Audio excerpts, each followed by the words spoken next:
Good morning, everyone. Today is Wednesday, February 21st. About to go live on YouTube. Hold on, Paul. All right, we're live now. You go ahead. Sorry.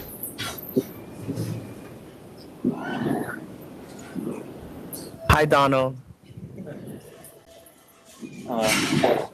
We're live now, Paula. I'm sorry.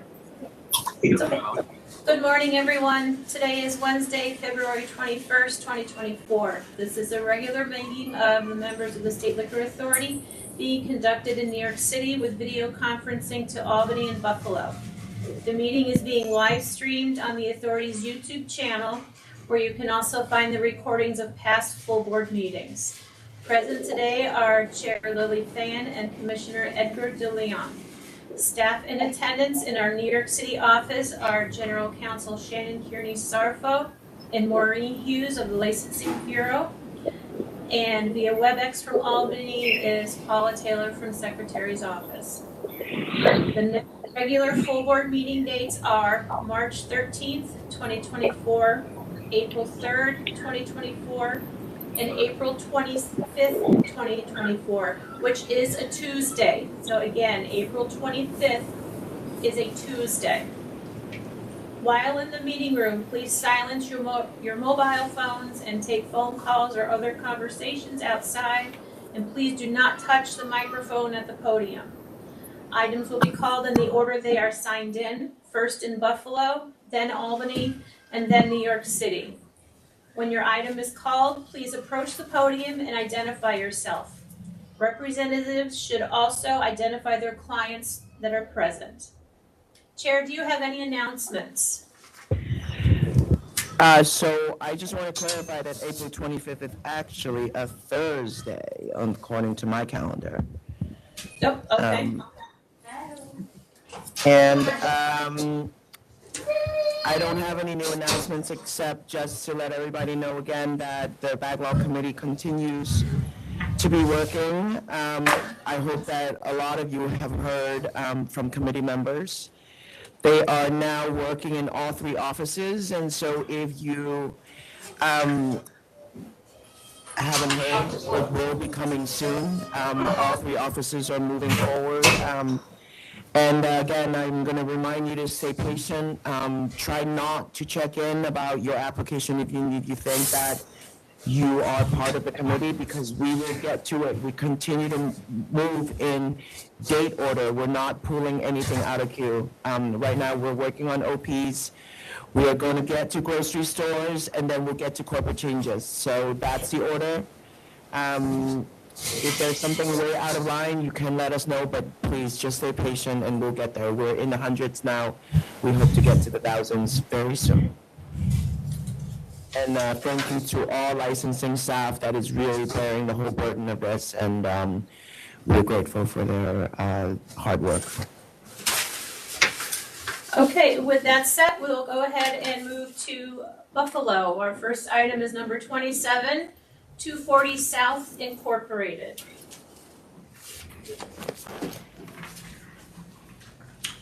Good morning, members. My name is Jacob Pierkowski. I'm here on behalf of the licensee 240 South Incorporated.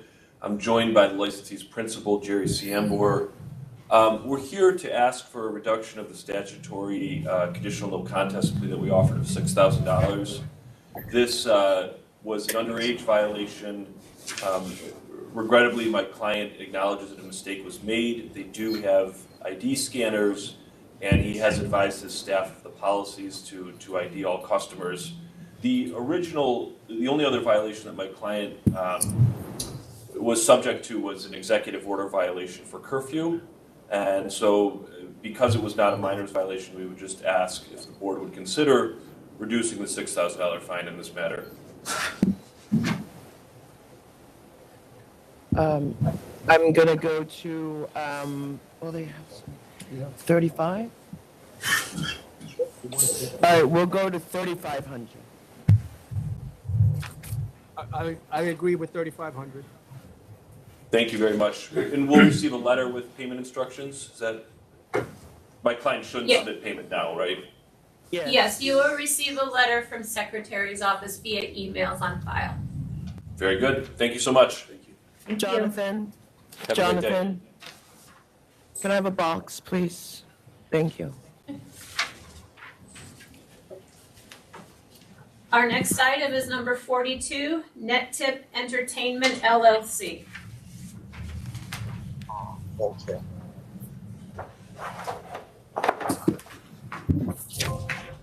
Good morning, board members. My name is Victor Antonetti. I came in January, and I was told to get the counsel from an attorney, which I did. And they're out of the country, so they couldn't be here today, but we submitted an explanatory letter.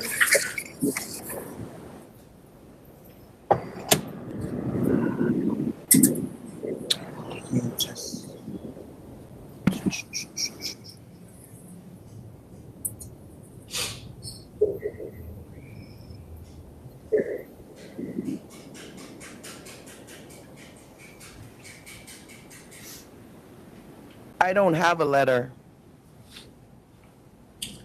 It was emailed February 14th at 12. Yeah. I don't have it.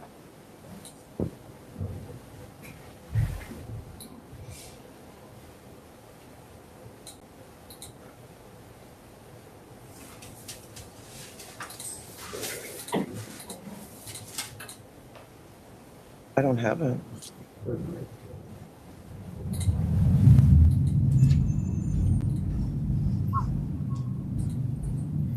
I don't have it. The supplemental.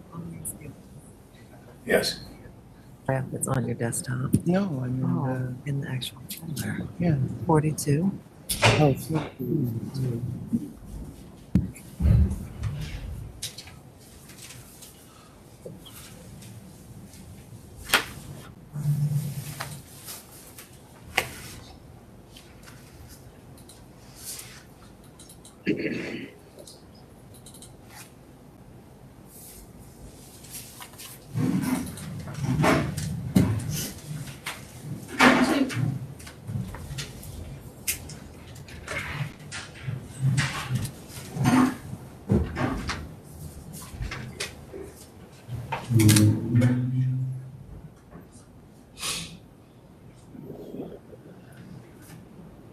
So how many days a week are you going to be open again? Usually 2 to 3 a week, depending on the events.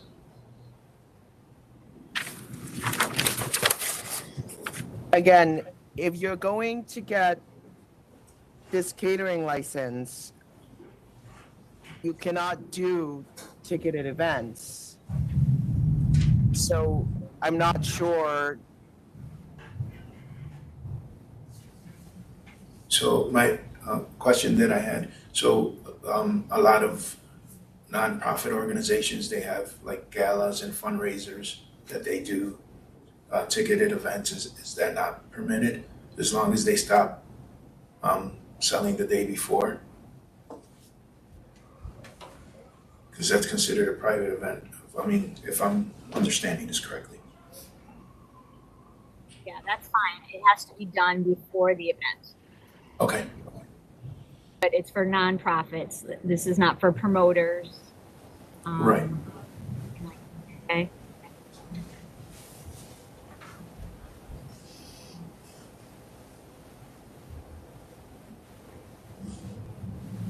I mean, I gather from your application that this is intended to be a nightclub or a promoted event venue. No.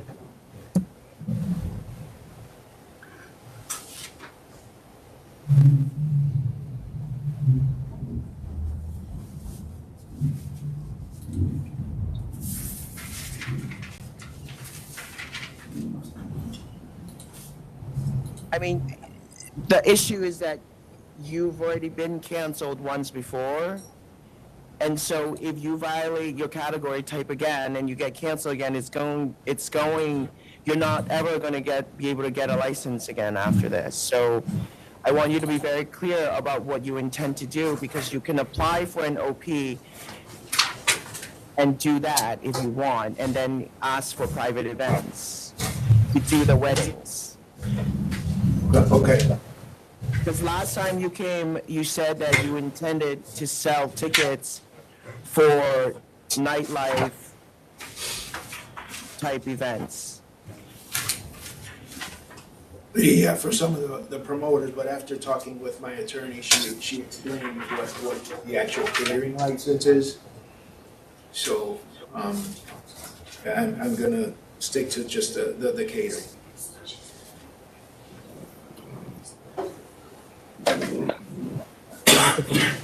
Okay. But you still want dancing, recorded music, jukebox, karaoke, live? I mean, you're asking for entertainment types that's, I mean, it could be weddings, but you think you have enough weddings to go for 2 to 3 times every week for the entire year? Well, I mean, as they call it, to book, like, you know, Sweet 15s, different events like that, which, you know, they do have it. That's why I marked those off on the application. I forgot to tell her. Oh, I know, but I got you. Okay, I mean, it's fine with me. I'm just trying to support you. Yeah, But- I mean, that's the way that I want to run the business. If it seems like, would I be able to change it to an OP in the future if business does not take off the way that I'm expecting it to, as a catering permit?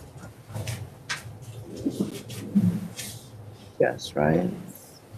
Yeah, I mean, if it doesn't work, I mean, you have a business called Avalon Rock. It occurs to me that that's more like a nightclub than a wedding venue.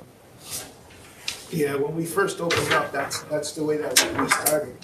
After COVID, things got really, really slow, and that's the reason why we just started having private events, because it wasn't worth me paying staff, and you know, just because of the way where the location is.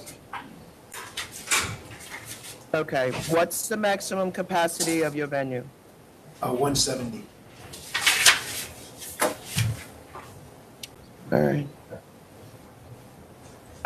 When you say 2 to 3 days a week, what are those? Well, normally, you know, the weddings are usually on Fridays and Saturdays.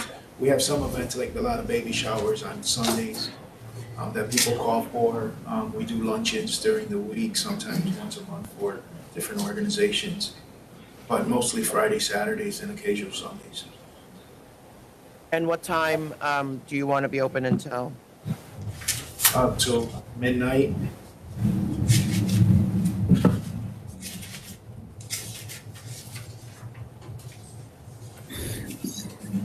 Midnight? I mean, you think people are done with their weddings at midnight? Yeah, if they start at 6, well, we can do 1 or 2 in the morning. And just, you know, normally after 6 hours at a wedding, people, but 1 a.m. would be great if that's possible. I'm okay with it. Just make sure that Okay. on his application, it said 250, it's a 170. I know. All right. I don't know what your CFO said, but your application said 250 people, so Oh, no, no. just do What? what. All right.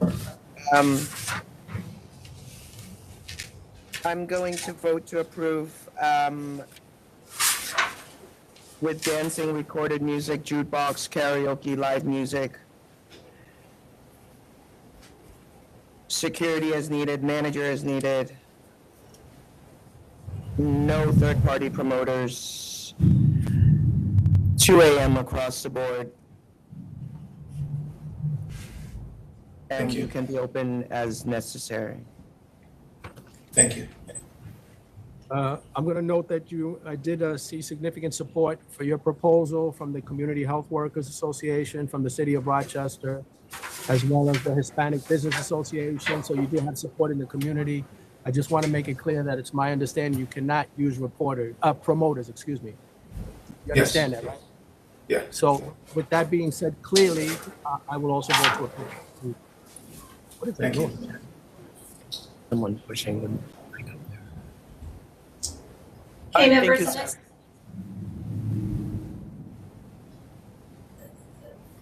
Thank you, sir. Thank you. Your application's been approved. Members, the next item is number 38, Funk and Fermentation LLC.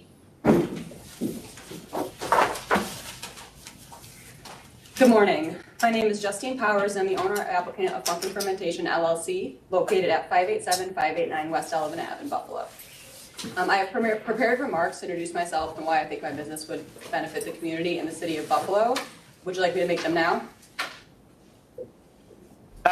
Do we have any protests up there? Oh, sorry.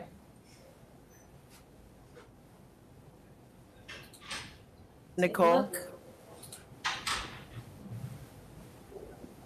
I'm sorry, no, there's no opposition here. Okay.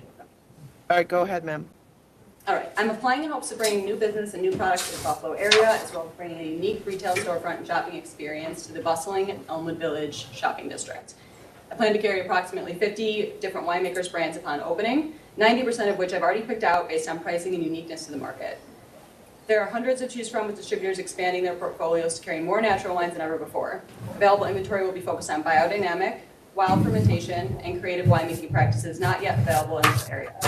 I plan to work with approximately 15 different distribution companies, most who I've spoken to already, that are excited to have more natural wine in the area and stating they do not yet sell to any other stores nearby. I have an extensive background in the craft beverage community when it comes to sales, marketing, customer service, and retail. Having worked in the craft beer industry for the past 10 years and having my desk directly next to small business owners, I understand the small business growth, hardships, and I've seen the determination it takes to succeed firsthand.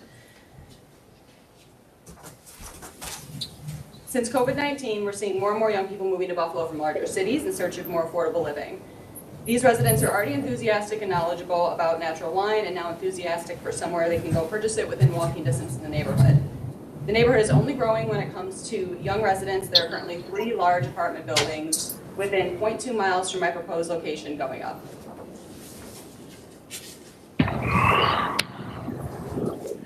Funk and Fermentation is directly next to a huge tree-lined parkway where large weekly farmers markets and plenty of other events are held, making my storefront a convenient quick stop for anyone headed out and about for the day to a friend's porch or a housewarming. As the owner of an Elmwood Village business, I plan to join the Elmwood Village Association to help plan and promote community events, collaborations, and gatherings. There's so much potential for my neighborhood, and I'm excited to help bring my ideas to the table. I plan to hold weekly tastings in the shop with distributors and sales representatives.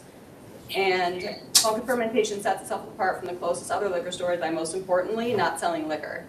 The focus on specific wines, wine-based tomorrows, and fortified wines will bring a new set of products to the city in general, let alone the neighborhood. I had lived in Brooklyn for years and frequented shops just like my proposed business. Since discovering natural wine in these unique, welcoming boutique neighborhood shops, I felt a fire light inside myself to bring something similar to Elmwood Village and the Buffalo area. After seeing what New York City can do with their small natural wine shops, I truly believe every neighborhood should have one. The hours of operation will be 11 a.m. to 7 p.m., Tuesday through Saturday, and I plan on being open noon to 5 p.m. on Sundays, closed on Mondays. The shop is located 2 blocks from my residence, and I plan on operating the business myself daily. I don't have any employees, it will just be me. If you have any questions for me regarding my financing projections or long-term goals for Funk and Fermentation or the city of Buffalo in regards to natural wine in general, please ask. I appreciate your consideration and thank you for your time. You're gonna run this whole thing yourself? Yep. Wow. All right. With the unique business plan and other stores showing relative growth, I'm going to find public convenience and advantage and vote to approve. I'll note that you do have support from the community. I appreciate the 7 letters that we received. The review of the sales, some down, some up. They lean in your favor. I will also vote to approve.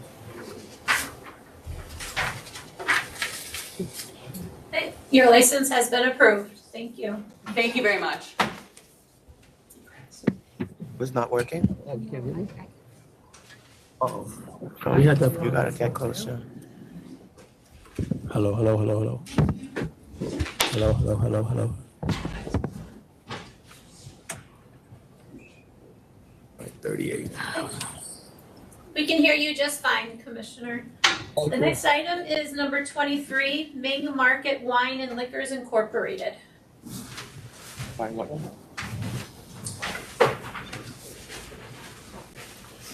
Hi, good morning, members. My name is Andy Wong, and I'm here with my mother, KYLIE today. We're here to provide our public statement for public interest.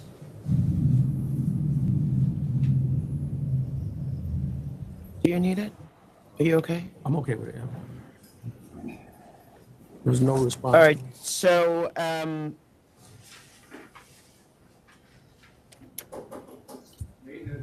we don't have input from any of the neighboring stores.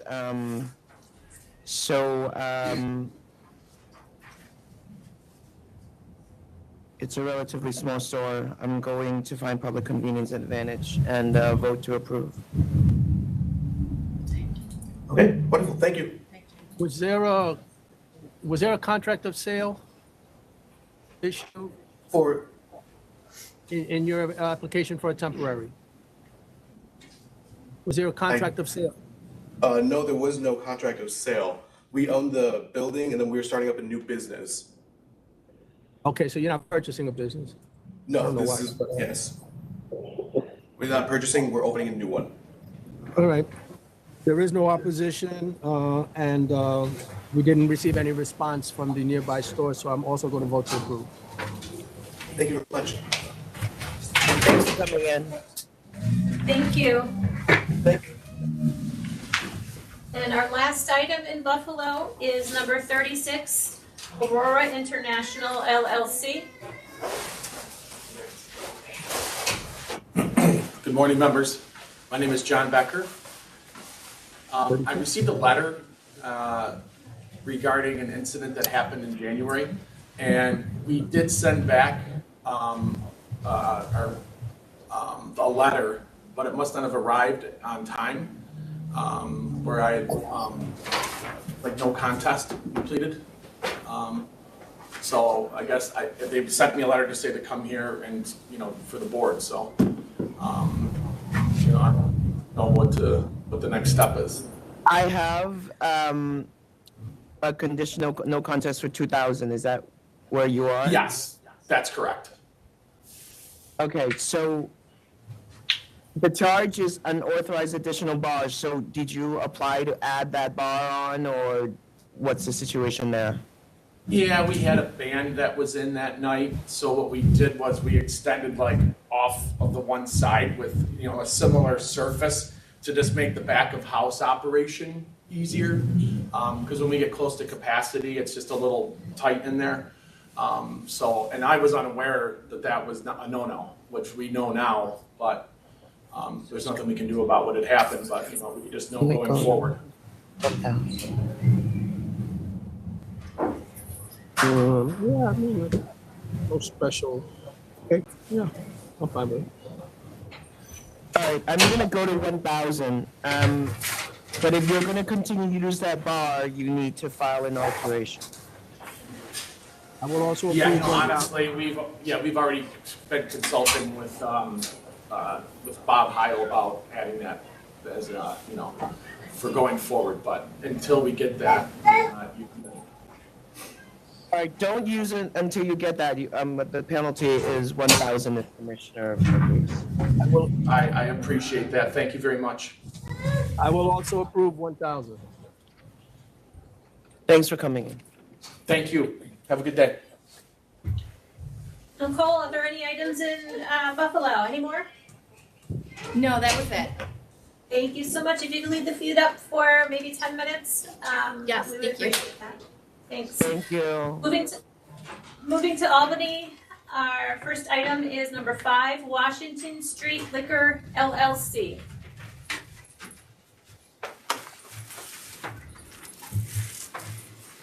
Good morning, board. Mayor Corey for Ms. Core, owner and president of Washington Street Liquor LLC. I don't know if there's any opposition first.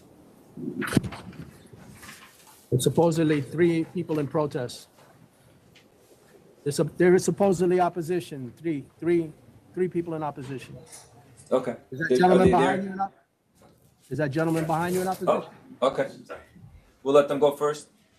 Sure. Good morning, Board. Lorenzo Angelino. I'm actually here on behalf of Dylan's Wine Cellar, Central Park Liquor, SLD Wines, TJC Liquor, and B&B Fine Wines. I believe in New York City, two of the owners are there, Steven Zwick, who is an owner of Dylan's Wine Cellar, and Brian Sayapusha, who is an owner of B&B Fine Wines and Liquors. Just want to come up.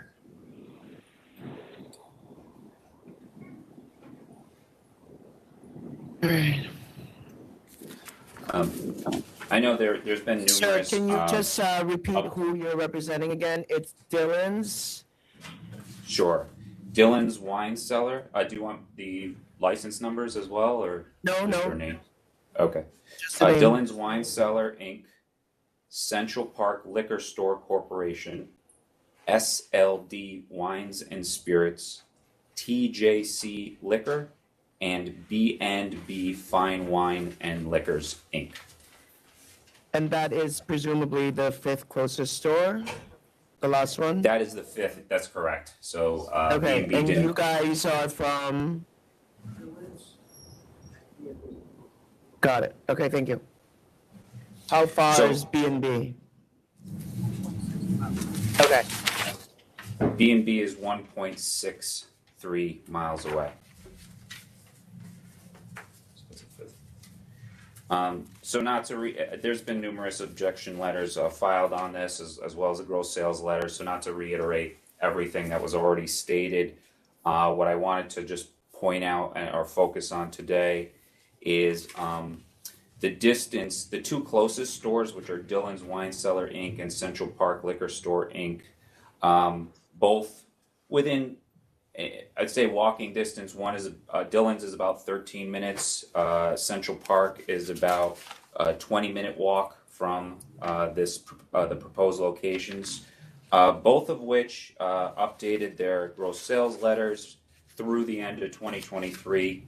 Both of which are showing an approximate between 6 and 7% reduction in their sales from 2023 to 2022 to 2023. Further, I did pull the census data to 2010 and 2020 census data for the city of Peekskill. It shows over the 10-year period a mere 7% increase, and that's the official census data. The unofficial from 2020 to 2024 projected shows about a 1.7 decrease. Of course, that's unofficial because obviously a census hasn't occurred again, but that's what I was able to locate online.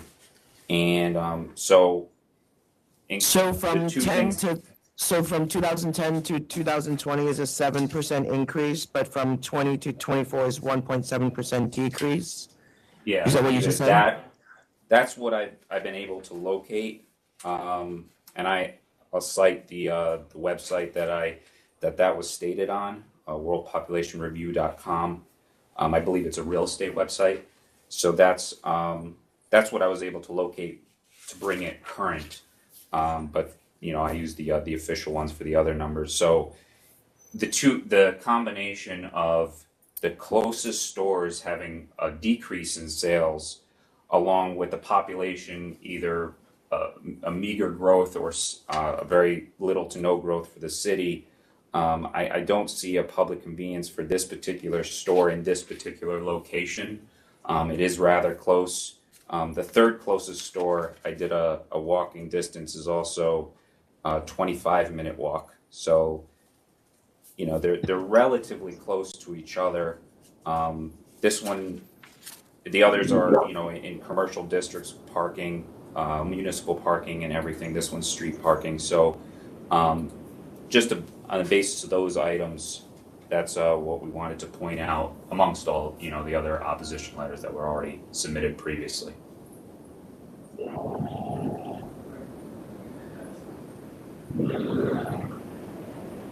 Is that it? That's it for me. I don't. Do you guys want to say anything?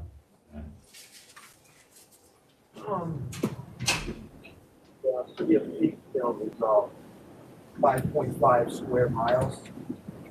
But if you take the land, it's actually bit smaller, 4.3 square miles. It already has 6 liquor stores. And now they want to, this is 7.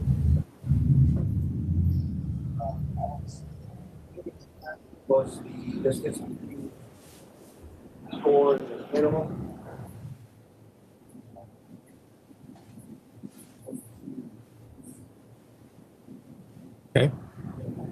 Okay.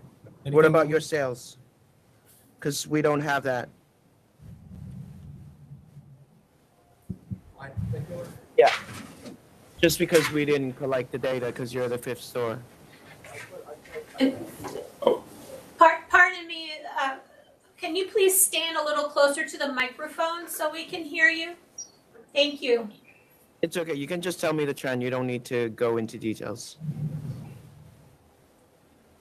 I've seen a from 2022 to 2023 slight decline, and 23 to 24 was an increase because of individual ticket sales.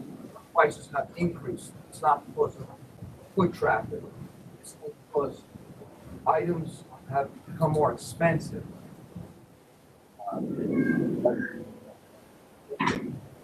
Were you in business back in 2019? Yes. Okay. How do your sales compare now to what they were in 2019? It might be a slight increase. Okay. Anything you wish to say, sir? Just to reiterate, I'm Steven Swick, the owner of Dylan's Wine Cellar. My store is 0.6 miles away from the proposed location. My sales from 2023 to 2024, and then from 2023 to 2019, they were over 10. That's January 20th.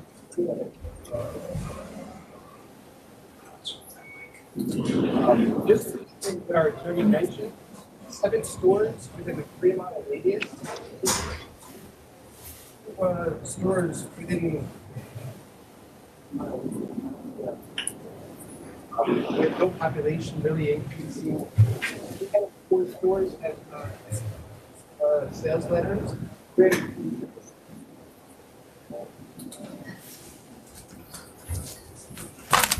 What's the nature of the area around you? Are you in town or?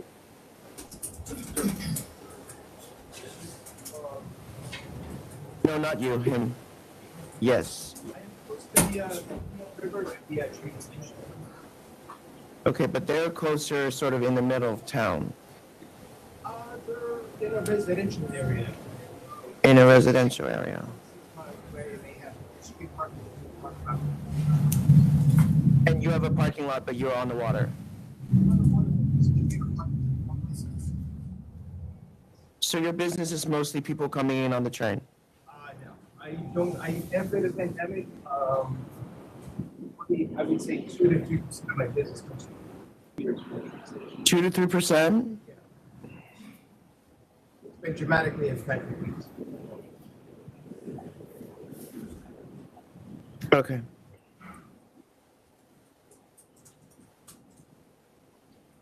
All right, thank you.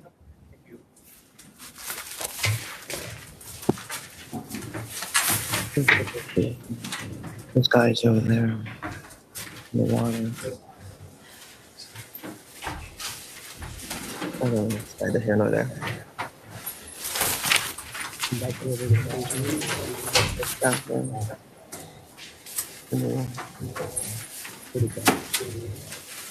Google directions. Yeah, but we got people that do that. Unfortunately, sad. All right, sir, go ahead. The applicant? Yeah. So just in response to opposition, Peekskill has been transforming in a dramatic way.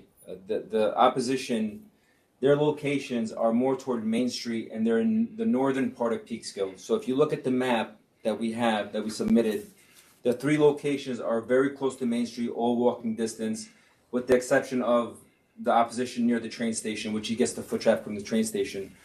Our location is south of the city of Peekskill, so it's the more residential area.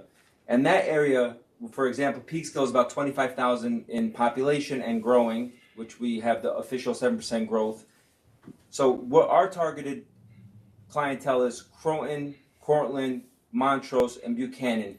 If you take those 4 locations, it's about 56,000 population, and that's a targeted area that's south of the walking distance of Main Street and the train station. In 2021, the Peekskill Herald Record put an article out that Peekskill is transforming in a way that is great for Peekskill. High rise is going up, about 13 new developments going up in Peekskill.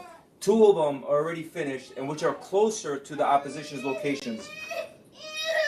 One of them is 82 apartments, it's called 645 Main Street, and the other one's called One Park Place, which is 181 apartments. So if you just take those 2 developments and include the Herald Record, which proposed 13 total development sites, it's only going to create public convenience and advantage. The last time, my research shows the last approved application was 2014, that was 10 years ago. And if you look at the numbers on the 4 opposition papers, the only one that makes sense to me, and I don't want to point fingers to the opposition's numbers, is Central Park. If you look at Central Park, their numbers have been consistently going up because we feel that they accurately reported those numbers, but yet they have the smallest square footage, 651 square feet, and they went up from 870 to 1.3 to 1.65 to 1.7 during COVID to $1 million, and it's only February.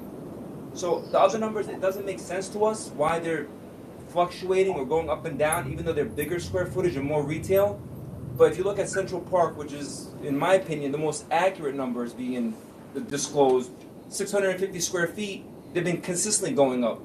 So again, with all due respect to opposition, we don't want to take business away from them. We feel that this is not going to affect them. This is only going to cater to Croton, Cortland, Montrose, and Buchanan. We got a letter from the city of Peekskill, and it was a day too late, literally 1 day too late to submit it to the board. And it came from Matthew Alexander. And he basically said in the letter that it meets all the requirements and it offers its recommendation and support for this use. And according If it's to a government letter, if it's a government official letter or municipality letter, we will take those late, sir. We will. We tried to, and the email we got back was it was a day too late. And I have it in hand. It's signed by Matthew Alexander from the city of Peekskill City Hall. It's not a very specific letter, but it does say that. Excuse me. I'm sorry. Do we have any staff in that room? Yes, ma'am, I'm here. Can you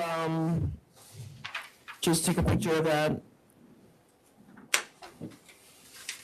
And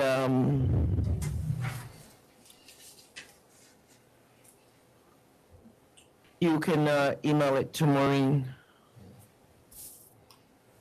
And when they did get the letter, they did show a very enthusiastic reason to support specifically a women-owned minority business. They're very excited about it. They said that they're in support. It doesn't meet all the requirements. And I think if we just look at totality of Peekskill, the last approved liquor store was 2014. That was 10 years ago. That was my research. That's what I covered. And if you look at all the development and the Peekskill Herald Record, 13 major developments. I'm talking about high rises in Peekskill, not 2 stories. The 2 of them that are already open is one of them is 181 units and the other one is 82 units. Just those 2 alone are going to increase the population. It's a 7% increase. We feel it's going to be a lot more given the other developments that are going on Peekskill.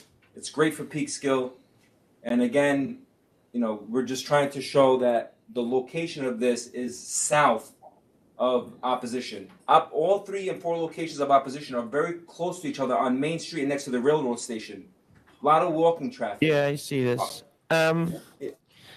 So, can I speak to the applicant? Yes. Her husband's here also to in case she doesn't understand too many words. Okay, so you guys have a grocery store or no? Yes. You have another grocery store that's licensed? Yes. Yes. And you used to be a partner in a liquor store? Yes. And what happened there? The way she described it was she was a 50% partner in 17 Vineyard and Spirits Inc. and she just wasn't seeing eye to eye with the partners, and so they went their separate ways. Who was the partner? Rupinderjit Singh. It was one of the relatives. It's a relative? Yes, It's a relative? Yes, yes. How are you related? It's my nephew. Your And she's nephew? my wife. And they bought you out of that store? Yes, it was. We part ways. She part ways. And they gave you money for your share of it? Okay, I'm just asking. It was no money exchange because when she went in, she didn't offer a lot of money into it, so it was kind of mutual. I see. And you got off that license? Yes, she did. Yes. So Yeah, why is she the one on this license only? Why are you guys not doing it together? According to the discussion with my client, she wants to do it on her own. She when she was 50% partner in the first liquor store, she saw the opportunity and she doesn't have a young child, and so she really was excited to try to do something by herself with no partners. They just didn't see eye to eye, and they weren't going in the right direction that she wanted to. She's a very particular person and wants to run things the right way. So that's the gist that I got from her. Okay, so how are you going to run both businesses? Because you say here that you're going to spend 40 hours a week running this store. So who's running the grocery store? She has a manager. There's a manager there in the grocery store. In the grocery store, okay. Is he going to be working there as well? I'm just asking. I'm not. Yeah, no problem. No, I discussed the matter with Mr. Singh, her husband, and he's just there to if she does need support. But this is her baby. This is going to be her project, and she's the one with the experience with it. And then she's not going to then manage the third grocery store that she was a manager at. No. She's showing here as being a manager of 120 Washington Street. So she's not going to do that anymore. No, she left that location. She does not work there. Okay. And I think with all due respect to Mr. Singh, he's gonna be busy with the baby at home for most of the parts. So that's gonna be his full-time job. Okay, I respect that.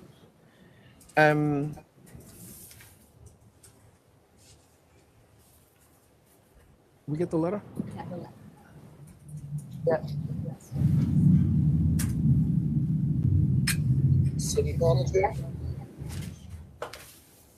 City, thanks for the city. Fully supports new businesses there.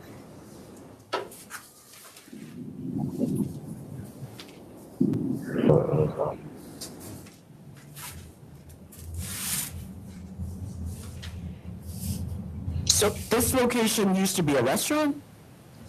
I think it was an animal zoo, right? It was like a for animals, like a pet store. Okay. Yeah. That's different from a zoo. Yeah, it says zoo on. I saw the pictures and it says something about zoo or petting zoo, but it was an animal. Yeah, that was the name of it. Got it. All right, you guys gonna clean that up, right? Yes, it's they're gonna invest a lot of money in this location.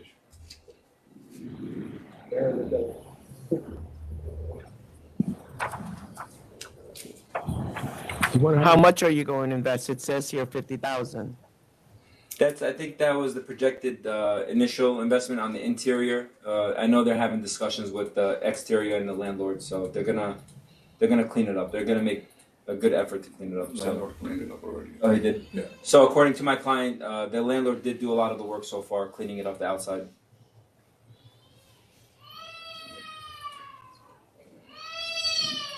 All right. You want to have a council conference real quick? No, No, right, okay.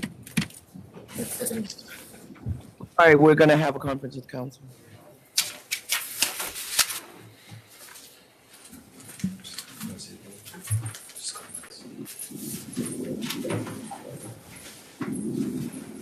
Hey, Lorenzo, Peter O'Brien. Oh, hi.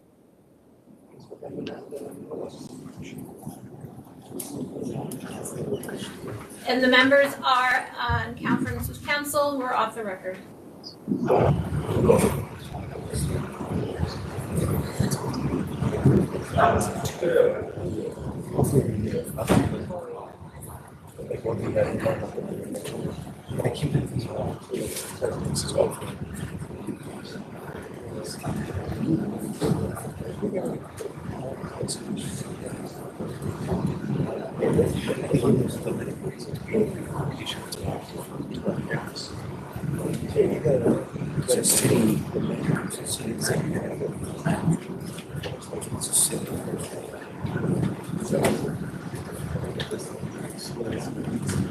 So I think he probably just speaks on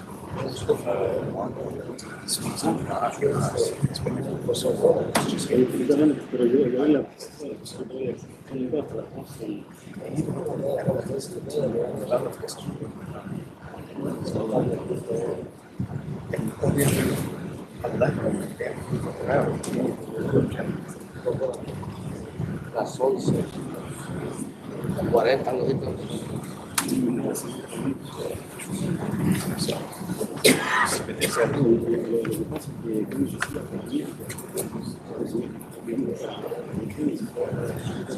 What do you think?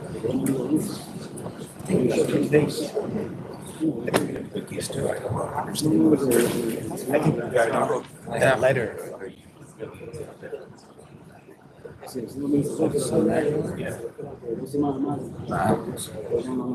I hope it's ahora.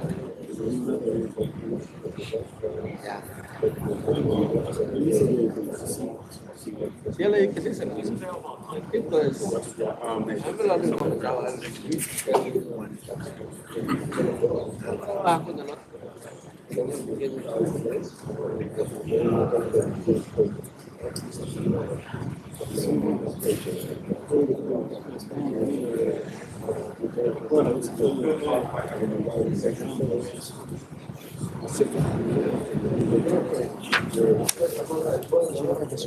Yeah.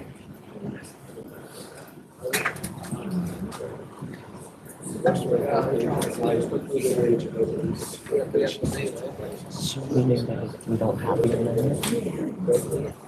Okay.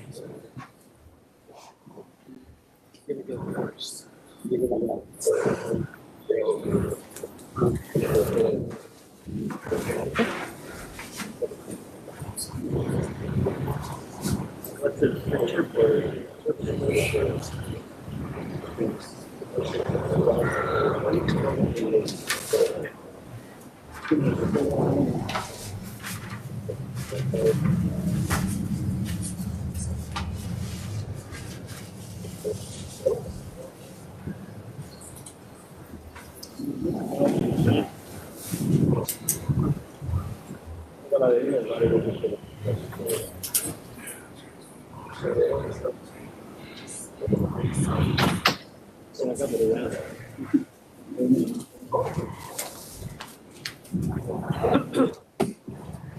All right.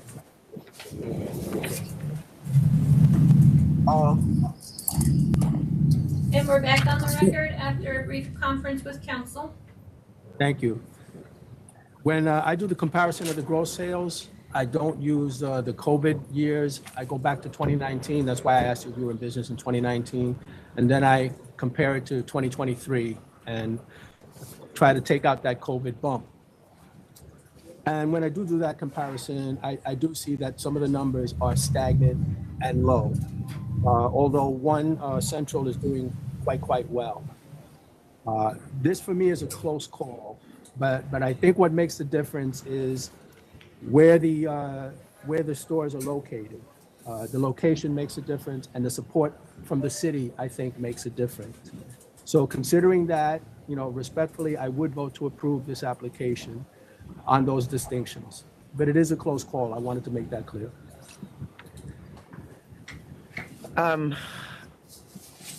I'm gonna agree with the commissioner. I also find public convenience and it's because of the location of the store. And I'm gonna vote to approve. Okay, your application has been Thank you. Thank you. Thank you.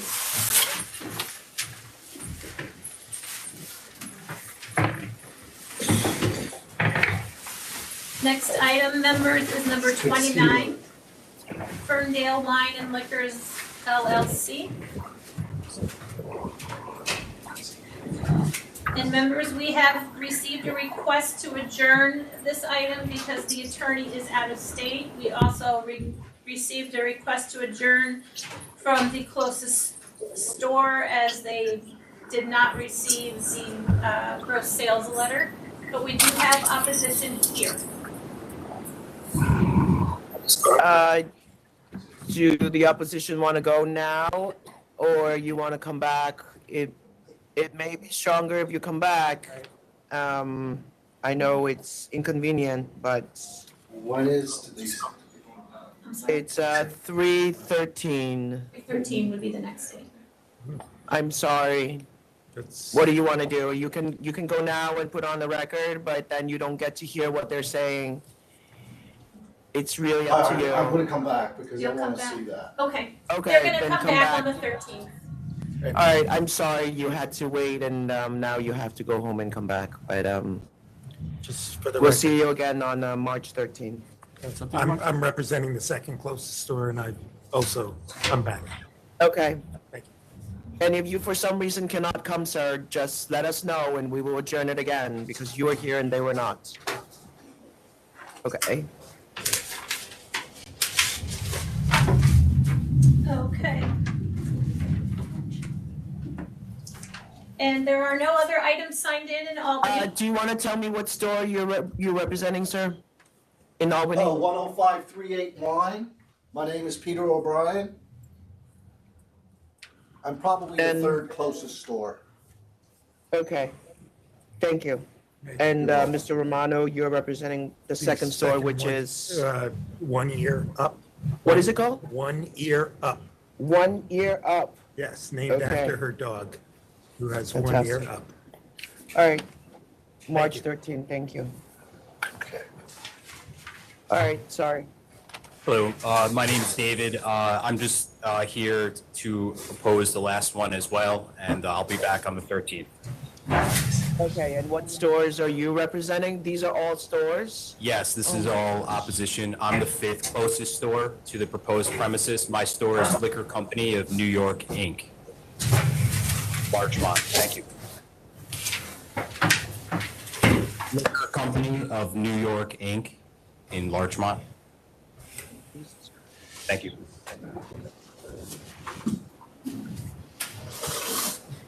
My name is Sheena. I own Larchmont Discount Wine. Yeah, that's also like 0.6 miles from the wine store. Okay. And do you know what do you know if you are if you're the closest store or what are you? We are the closest one. You are the closest one. 0.6 mile, yeah. Okay. All right, go ahead. Is there one more? 105. My name is Vincent. I'm the ninth closest store. You're the what? The ninth. The ninth closest store. And which is 1.7 miles away. 1.7. 3 minutes driving distance. Okay. Sunshore Lake Pantry. What is it? Sunshore Lake Pantry, yeah. Which is similar as Abeka, both of them postal road. All right. Okay, thank you. I'm sorry, I adjourned it and I didn't realize you guys are all here. I'm the 8th closest store. The name is Bottleneck Station Liquors. All right. Bottleneck, you said? Bottleneck, M-A-M-A. Bottleneck. Okay. All right.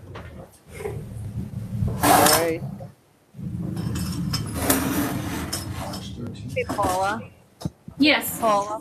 So I think that you're not muted. Do you mind muting? Just because for a minute, there's papers making noise. It's kind of hard to hear. Okay. Thank you. All right, I'm sorry, everybody. March 13th. Hi, I'm the 6th closest store. It's 329 Mammoth store. All right. So I have the 2nd, the 3rd, the 5th. I have the 1st, the 2nd, the 3rd, the 5th, the 6th, the 9th, and the 8th. Is that it? All right, I'm sorry. I'll see you next time. March 13th. Yes.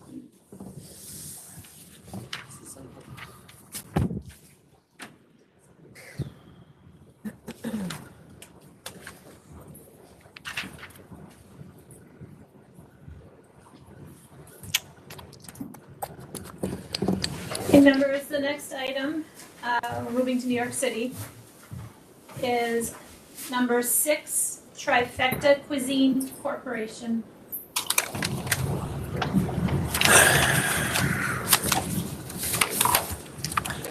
Good morning, everybody. Bob Romano for Trifecta Cuisine Corp. I'm here with the owner, Salvatore Figueroa, Mr. Figueroa, as well as their manager, Rolando Martinez and Elizabeth. We are here to answer any questions you have. This is a change in method of operation. They are not looking to become a nightclub. They are looking to continue operating as they are now, which is a fully compliant restaurant in Ossining, which they've been doing for over 8 years, 9 years, I think. 9 years. They have all the permits required from Ossining in order to do the next phase, what they're looking to do to the place, which is to add, live music, dancing, security as needed, DJ and karaoke. Those energies will be spent after dinner hours, after 11 p.m. In order to keep up and keep profitable, they're looking for ways to expand their client base, keep their clients, rather than them having to go to another location to go dancing, have a dinner, stay, eat dinner till 10:30, 11, dance for a few hours, and then go home. Again, they have, which is highly unusual if you're familiar at all, which I know the sport is, with Ossining, they don't give out cabaret licenses easily. They almost don't give them out. They have them, they don't have it. We have no objections from Ossining. I see no reason not to grant them this and give them the opportunity. If for some reason it doesn't work out. So hours of this, who's the licensee? There's one licensee. That's you? Yeah. And who are the other two people? He's a manager. You're both the managers? Cool. I understand that you have the only cabaret license in the village? I think so. That's the only one, I think. So I see no complaints. We have reports that you are very clean with no problems. The hours are, what's that? One issue last 2 years. They had an issue. Security. It was $1,000 fine, if I recall. Okay. Dancing and music is Friday, Saturday only, or is that not? Friday, Saturday, Sunday we have events, and sometimes if people want to dance, but we have different kind of like weddings, baby showers, and other stuff. Usually only Friday and Saturday we have DJ. Yeah. Thursday. Thursday we have karaoke. Okay. So your hours is Monday to Thursday until what time? Currently, you're on We 4 open a.m. 11 in the morning to we close to Thursday. Monday to Wednesday we close 11. Thursday we stay to karaoke to 2 o'clock. Depends 3. You And wanted- Friday and Saturday You we wanted stay, at 4 a.m. Yes, to 3:30 and 4 a.m. They stop serving at 3:30 and they close at 4. All right, I'm going to vote to approve adding jukebox, DJ, karaoke, patron dancing, security guard as needed. Monday to Thursday, 2 a.m., Friday, Saturday, Sunday, 4 a.m.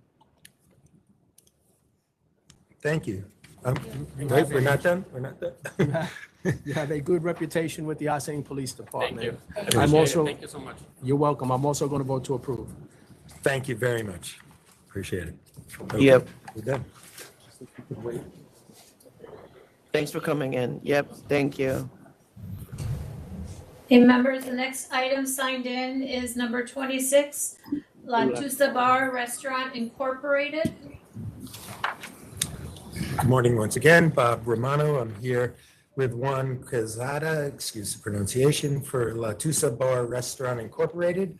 We're just coming for your approval of an administrative law judge's opinion that a 200-foot measurement originally, which deemed him in violation of the 200-foot rule, was in fact measured from doors which should not have been measured from.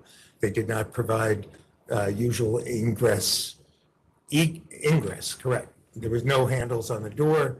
Specifically, the authority does not recognize that as a door one would measure from for the 200-foot rule. This is number 26? It's 26. There was a This is request to 26? adjourn. Yeah, 26. why is there a request to adjourn? To adjourn? Yeah. Not by, Louis Chisar, I took it from Louis, he asked for it, and then he said he never got it, gave it to me. Oh, well, we were gonna hold it over, but if you wanna, We would love to be heard today, okay, I think. depending on what the outcome is, Exactly. right? Can I get a do-over? Well, it's been going well today, so I would just take it today. right. Okay, I'll withdraw the disapproval. Go And back to licensing? I would ask, he has been closed now for months because of this mishigas. And I would ask that if he could apply for the temp immediately and get reopened immediately.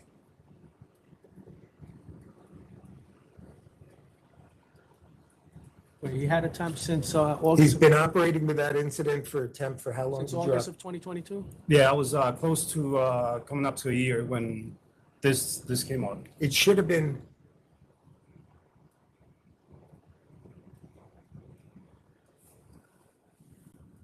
Do you actually, this is not actually your case. Do you guys have a measurement? Do you have a professional measurement done? Yes. Louis did hire a survey guy that he did provide all the measurements, 300 feet. Yeah, to the closest door, to the door that it's only an emergency exit from the inside of the school. I think we are at 329 feet away from my door to the closest door of the school. And We're then, gonna send it back to licensing and you should submit everything you need to licensing, okay? Right, but And you it can will, apply for the temp and they will decide whether you can Okay. get it or not. okay, All right, thank you. thank you very much.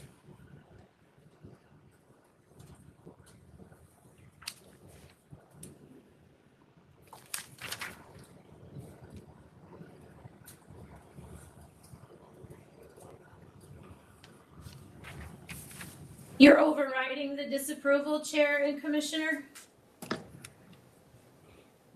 Yes, we're withdrawing the disapproval.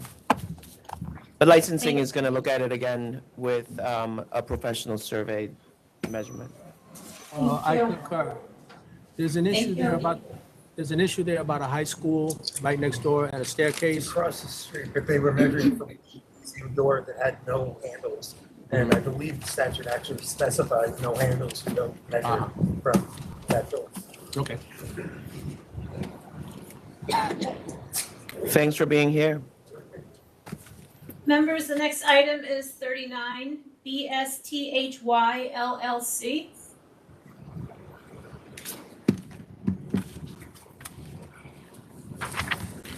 Good morning, members. Phil Doran, attorney, Pizetsky and Bookman. With me is Jeff Chodorow, principal on the license. This is an application for an OP license for a seafood restaurant on the 5th floor of the Hudson Yards Mall. We're before you today because of what was nothing more than an inadvertent omission of a prior cancellation. Who's with you? I'm sorry? Who's with you? This is Jeffrey Chodorow. He is Okay. one of the principals. Got it. Three things I want to talk about today quickly: the omission itself, the cancellation from the past, and the method of operation of Mr. Chodorow's pending application. First, the omission. As I mentioned, this was nothing more than an inadvertent omission on Mr. Chodorow's personal questionnaire. As explained in his papers, or in our papers rather, he didn't hide his affiliation with the license that had the cancellation on the record. He simply just didn't even remember that this license was canceled. He was not a part of the operating team at this restaurant. He was nothing more than the financial backing at this restaurant. He has been a restaurateur for decades, about 30 years now. As part of our submission, we submitted as an exhibit all the licenses that he's been a part of. It is quite a voluminous list, hard to remember every single detail of every single one. As to the cancellation itself, to the best of our knowledge, this was nothing more than a cancellation for the record because the restaurant closed. It was an oyster bar with no operating issues. And from what we understand, Yeah, there's still nothing there. yeah, the business closed. It was kind of a dead area, and they got a charge for for being non-bona fide because they closed without surrendering their license. And then they simply opted to take the cancellation on the record as opposed to paying a civil penalty. This was not a cancellation due to any sort of wrongdoing or anything like that. It was simply because the business was closed with no intentions of reopening. The last thing I'll say is that for the application that is pending, Mr. Chodorow's restaurant has been open for almost 6 months now without a blip, no problems. It's a sushi restaurant on the 5th floor of a very high-end mall. No operating issues, no complaints. The community board approved this application unanimously. And so for that reason, we feel that there's no good cause to deny this application. All right. I'm fine with it.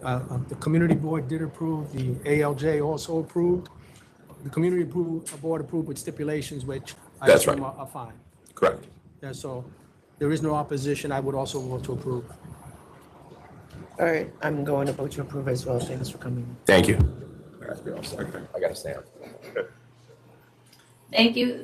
Members, the next item is number 11, W&G Wines LLC. Was it 11? All right. Phil Dorn again, Pizetsky and Bookman. Next to me is Owen Wright. Is that number 11, sir? 11, W&G Wines, that's right. Owen Wright is standing next to me. He is one of the principals on the license. He is the Is there a double. protest? Looks that way. Yep. All right, go ahead. Timothy Allenwick for G&I Wines, which is, I believe, the third closest store. With me is the owner of G&I, George Babiov, and this Were the third closest or now become the third now closest? become the third closest. And you were what, how far away before? 1.6,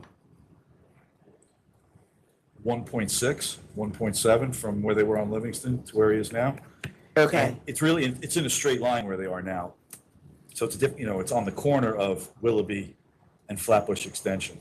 Okay. So it's 4 blocks in a straight line. My client's, in his gross sales, he did see, a good boost during COVID, but after COVID, there was a 5% decrease from 21 to 22. And now for the first half of 23, I think he was just trying to get the final numbers, but it's flat again. It's basically the same number. So he had been, in the same range before COVID, saw a spike, and now he saw a 5% decrease, and that continues. He's also seen a big increase in his costs. He just showed me his liability policy went up 100% from $15,000 to $31,000 with no claims that he had filed, so nothing he had done on his part. He believes that this move from Livingston up to Flatbush Extension is really, so where he is on Willoughby, he's right across from like Metro Tech and the courts. So there's a lot of foot traffic during the day, but it doesn't really do much for a liquor store.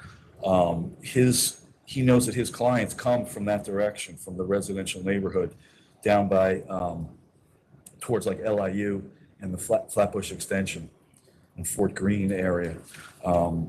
So he thinks it won't serve public convenience and advantage because he's not even the closest store. There's a store 358 feet away, which has got to be about a block and a half. And then there's another store that's about 1,200 feet away. So that is WL Brooklyn LLC and Gold Street Wine Inc. On Gold Street and Fleet Place.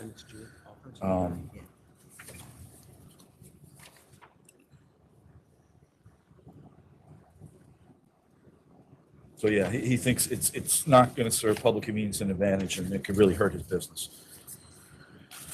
Okay. Thank you, sir. Thank you. Yes, I'd like to add if possible. I just Sure. want to make a note that the operating costs have just been going up alone. Say that again? Operating costs, cost Yeah, to I know, operate yep. itself have been just on the rise. So the decrease of about 5% from 2022, right, and to present, I mean, January of this year alone versus last year, it's already to see the numbers decrease about 10%. And I mean, minimum wages just went up, as you already know, for January. So it's just, you know, another liquor store that's coming. And I know that they've been around, they've moved around from like 3 times. This will probably be their 3rd location moving. And I've never opposed any liquor licenses that actually were, you know, people applied for the licenses. I never opposed any of them. I always felt that, you know what, they got to eat, everybody's got to make a living and everything, but this is just getting out of hand. There's just too many liquor stores, around one area, you know. And I depend on the neighborhood that we're in with exactly where they're opening, because that's where most Tell of my me your business comes exact address again? from. Mine? Yeah. 48 Willoughby Street. Willoughby, okay. All right, thank you. Thank you. All right. There are 2 important points I would like to make before I address the opposition.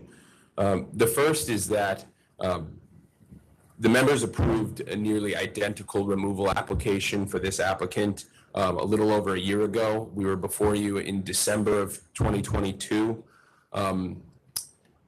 The idea was that we were going to move within the confines of City Point, which is the largest development in New York City. The members approved it. Unfortunately, the building that we were moving into had an anchor tenant. It was Target.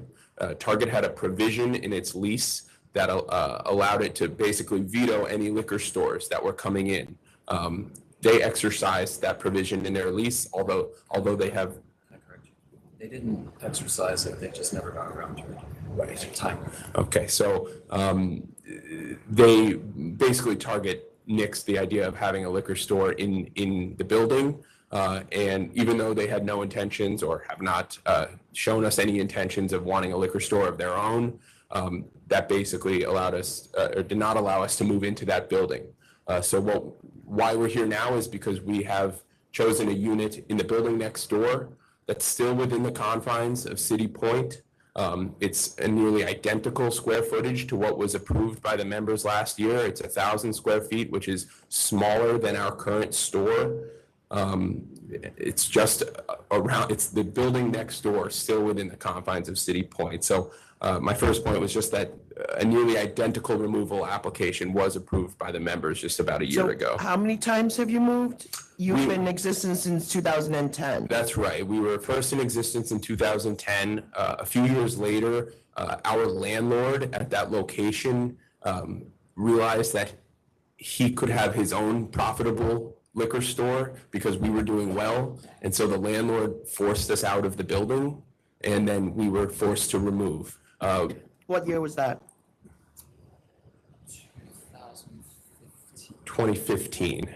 And we've been in that location since. So the opposition said that we've moved 3 times. We're in this building now, and so we are now looking for our second removal. The first was not by choice. I understand. How big is your store now? 1,300 square feet. And you're moving to a location that's how big? Smaller, 1,000 square feet. Okay.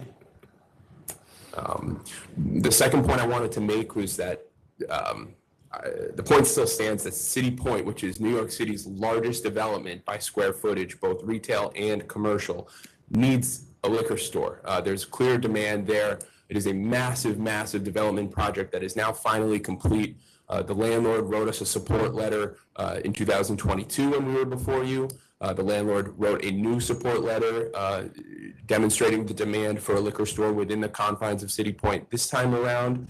And so the point still stands that it would serve the public convenience and advantage to have a liquor store within the confines of this massive development. Just to quickly address the opposition here, there is only one objector here from what is the third closest store, and the gross sales numbers that they provided do not at all match the gross sales numbers that they provided when we were here a year ago. To be specific, this is G&I Wines. When we were here in 2022, they projected that their 2022 sales were, they said as of August 31st, their sales were over 7.5 million, and that was only through August. So that projects to over $10 million in 2022. And now the gross sales that they provided, they say that 2022, they did less than 4 million. So this presents a clear discrepancy. It's hard to understand the credibility of their numbers when it's flip-flopping. So I also would like to point out that this store is a subway stop away. It's not serving the same clientele. It's not serving the City Point residents or tourists. And they also do not serve the same type of inventory. They're more of the big box items, and we serve the more boutique wines and spirits. 6,000 units in development. I mean, you are moving within 5 blocks of where they're at, so one subway stop or not, it's close by. We're just moving a building over from what was approved last time. I get it. It's further from them. It's further from them than we were last time when we were approved. I understand that. All right. Are you okay with it? All right. Due to the development at City Point, I'm going to find public convenience and advantage again and vote to approve.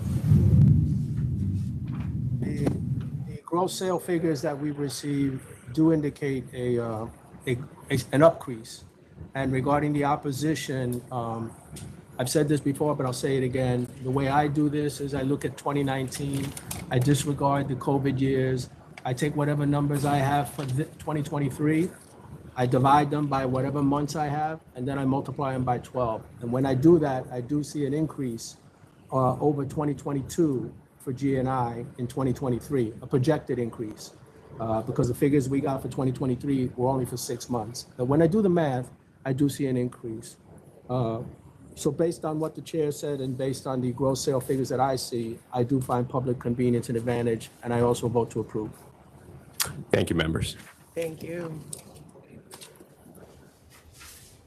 Okay, members, the next item is number 51, Eco Bar Incorporated.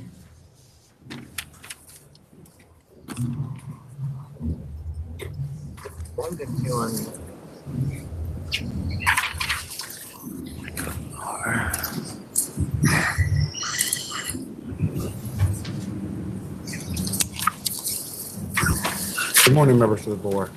My name is Anthony Diaz. She's Tracy Aquino. She's the principal.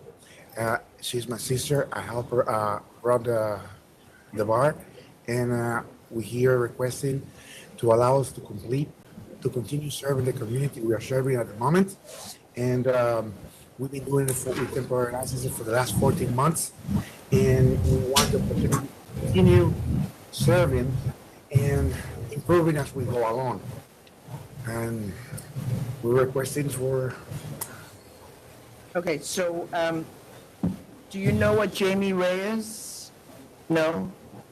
Actually, we both do, because she used to work in an area where he was something involved with, and that's how we got to know about him.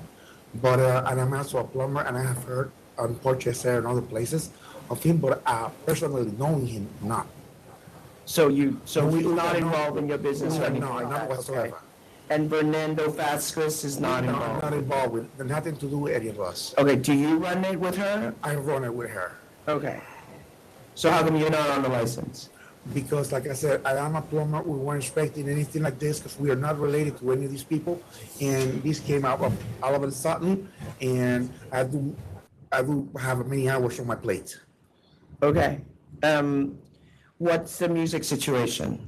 The music situation is that we had a DJ booth, which we did not know about that. It got removed. We took care of everything with the town. But the town itself did not want a DJ booth. And there were complaints from the second floor store. It's a two-story building. On the second floor of it is residential. The main issue with the music is that one of the tenants in the second floor was one of the persons that was looking into renting the place we are renting. And she was actually denied the rental because the landlord looked into her credit history and realized that she didn't have the means to do it, and she didn't feel comfortable with it. And she had been at the beginning, she was being an issue, but everything, as she said, how we operate, we gotten along, and everything is business as usual.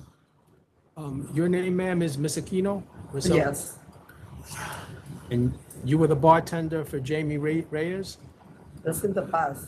in the past? Correct. And you're married, is that correct? Yes, I'm married. And what's your husband's name? Now, I have some situation with him, so I'm married but separated. Okay, well, And what's the name? what's the name?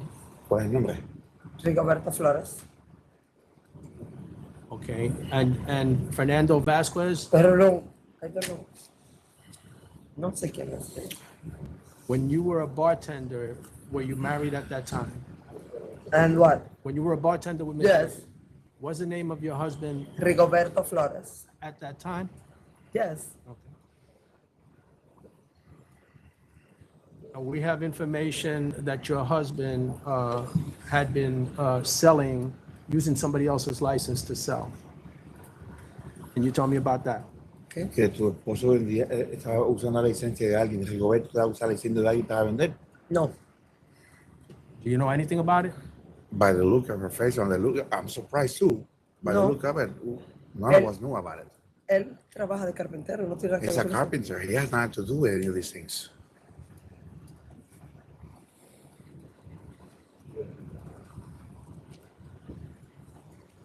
Are you still married, ma'am, or you're divorced now? Que si sigues casado, te está divorciando. No, estamos separados ahora, no. They are right at the moment. They don't know what they're doing. They're separated. Except they're separated.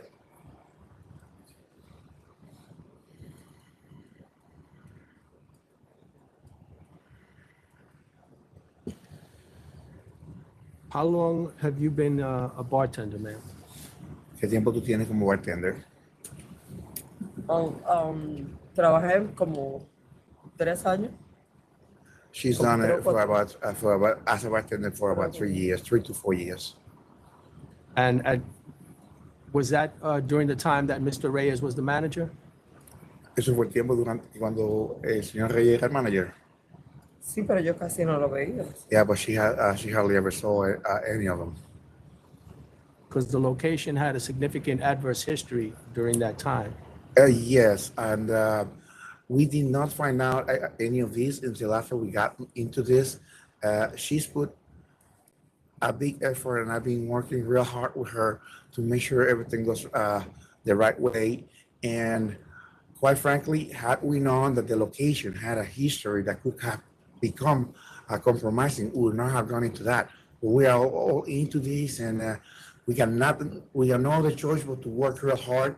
And like I said, try to comply with everything that we have to and make things work because we're all in it at the moment. And it's rather unfair that the prior principal's mistakes would reflect into our future. Has no connection with that prior principal? No whatsoever. So you said no DJ.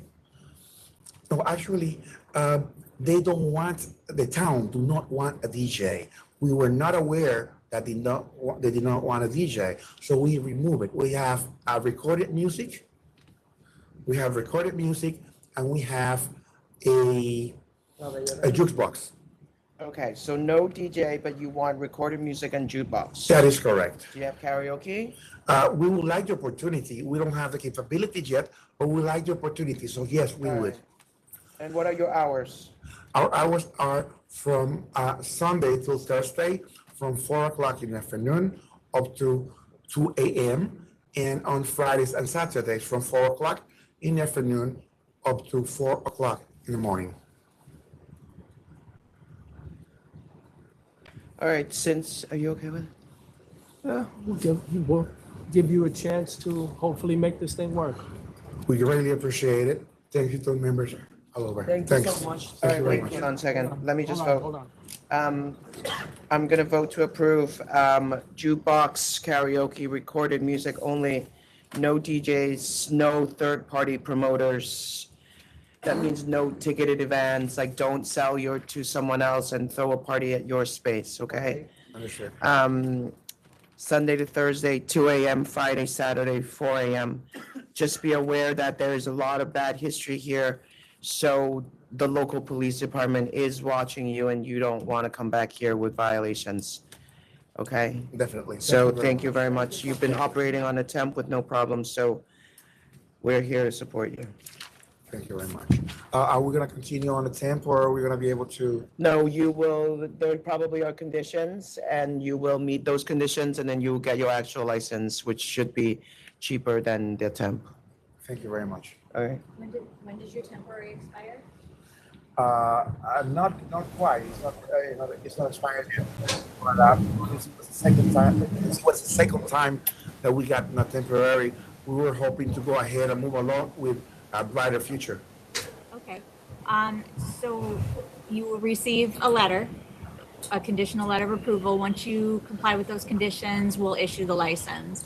But if if your temporary is going to expire, you might want to send in an extension just so you can continue to operate. Understood. We'll do Okay. so. Thank you very much. Thank you. Paula, I just need 2 minutes, please. Sure. Thank you. We're going to take a break and go to brief recess.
Are we okay, members?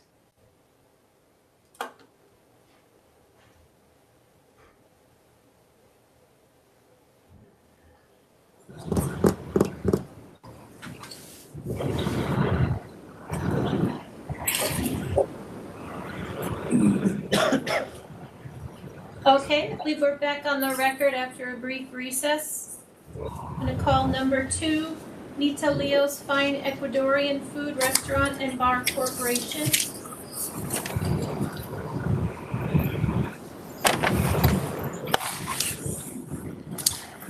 And good morning. Oh, sorry. Good morning, members. Peter DeVries. I'm here for MITA Leo's Fine Ecuadorian Food Restaurant and Bar. Also with me is the principal, Fanny Leonor Sanango Landin, and her husband, Fernando Fernandez. This is for your consideration, a new on-premises license.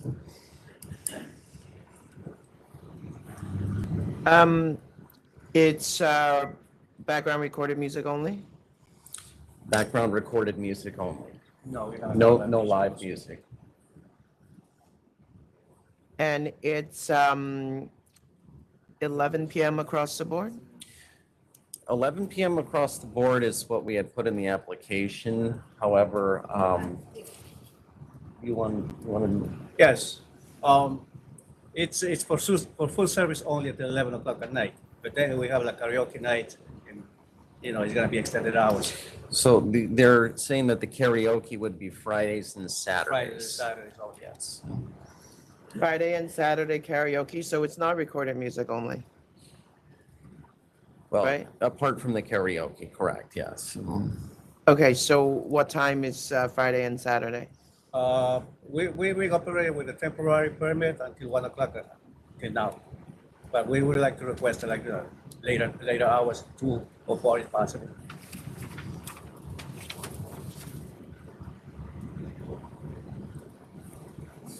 Did you go meet with the community board? No, this is our first appearance.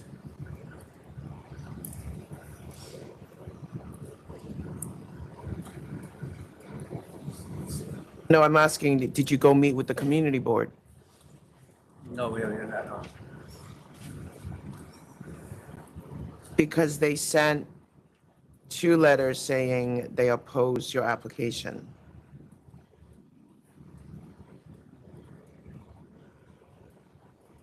Do you want to go meet with the community board? We would like an opportunity for that, yes. Yes? Yes. They say that they're in opposition because there are 4 licenses within a 500-foot radius. The ALJ at the 500-foot hearing said it wasn't required because there's only 2. I'm sorry, I can't hear you. Oh, I'm sorry. This was turned off. At the 500-foot hearing, the ALJ found that there were only 2 OP licenses within 500 foot. The community board's opposition, what they say is that they believe that there were 4 licenses within 500 feet. So there's a discrepancy of 2 then? Well, the ALJ found otherwise. But I guess they should. But there's not a 500-foot case. Yeah, well, somebody made that determination. There's no 500-foot hearing. There was no 500-foot hearing. Who's that, council's office that made that? Licensing that indicated the prior one. Okay. So my apologies. It wasn't that there was a 500-foot hearing. It's that apparently the licensing division found that there were only 2 licenses within the 500-foot radius. So it wasn't an ALJ finding. It was a licensing division finding. So if you were just running a restaurant until 11 o'clock, I would have issued this. But if you want 2 a.m., which I respect, and then you probably should go and have a conversation with the community board. Because there's some, as the commissioner pointed out, there's some discrepancies about how many other OPs are within 500 foot. So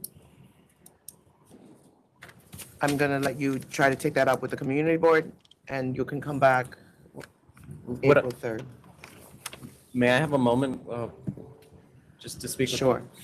I think we should take the You can, why don't you recall this? Why don't you go have a discussion, think about it, and then we can recall you. How's that? That would be great. We could be recalled right after. Yes, That's fine. yes. Just come back up here when you're ready. You can go outside and speak about it. Thank you. Okay, members, next item is number 30, VALLA Table Corporation.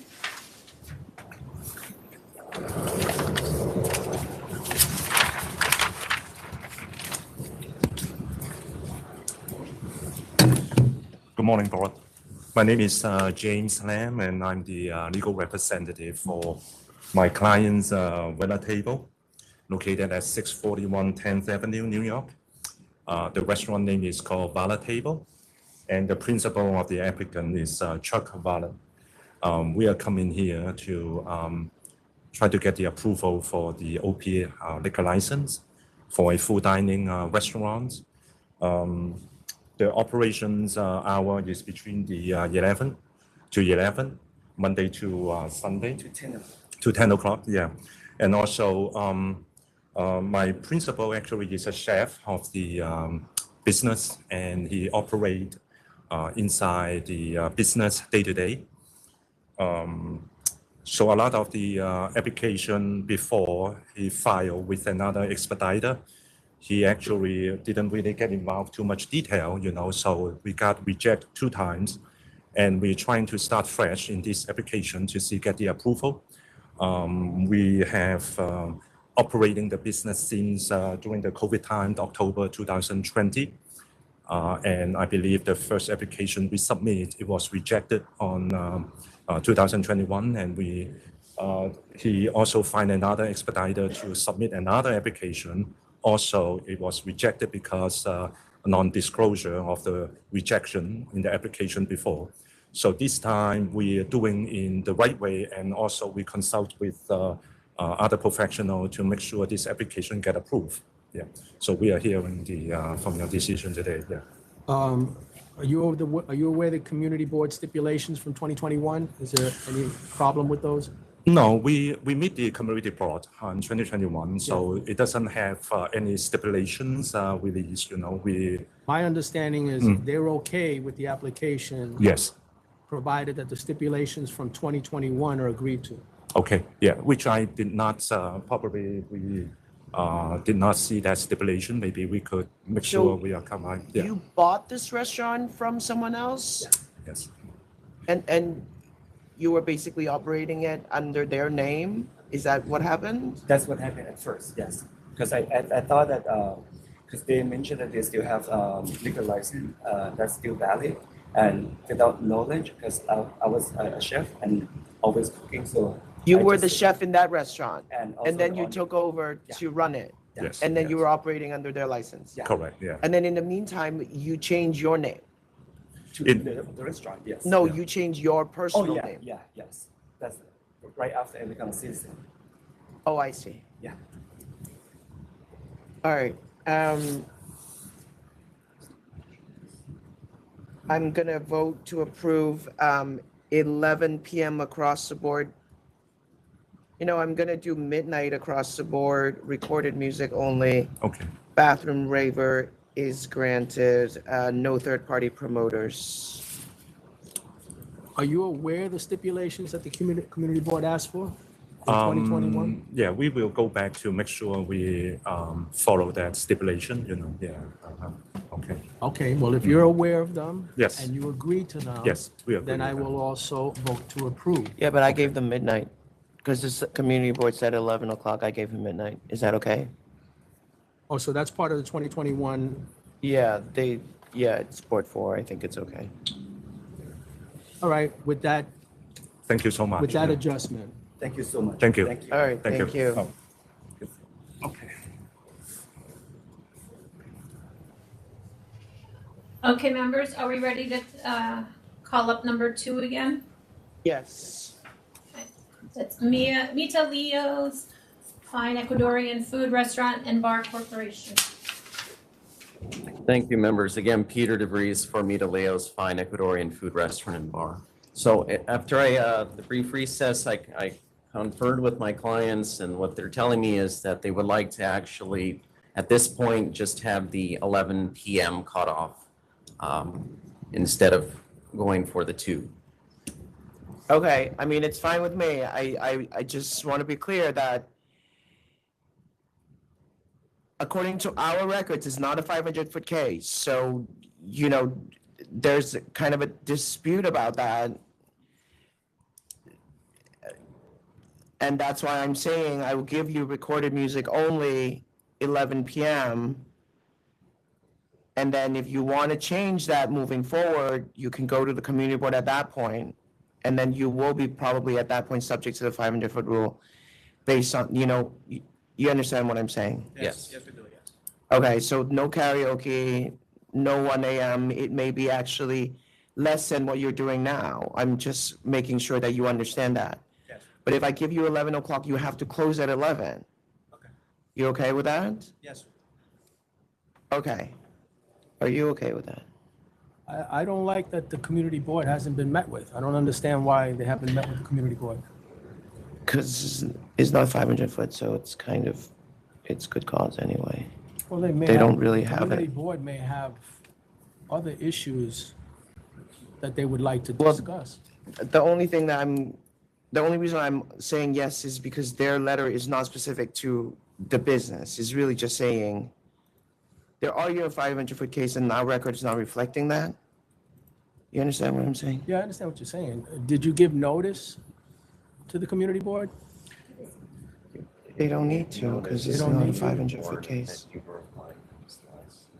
Because when they filed, it wasn't a 500-foot case. They probably did, yeah. You understand? So you, So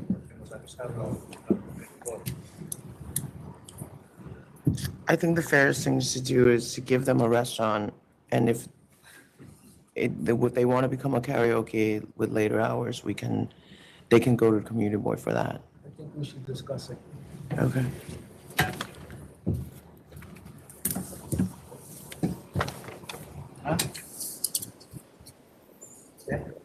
Okay, we're gonna go on a brief recess. We'll be back shortly and off the liquor.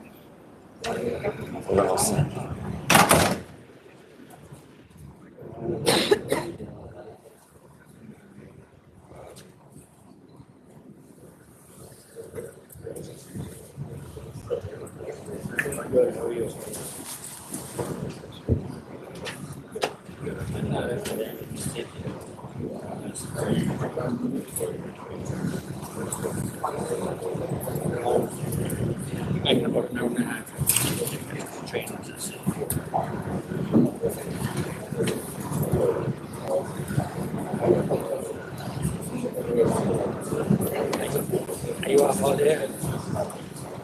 I just was out there.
All right.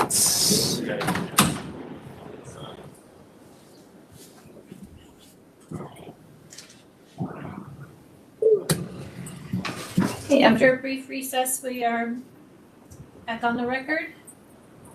Next item is number 20 and 21. Wait. We're going back to number 2 first. Okay. And that Alright, is, yeah, go ahead.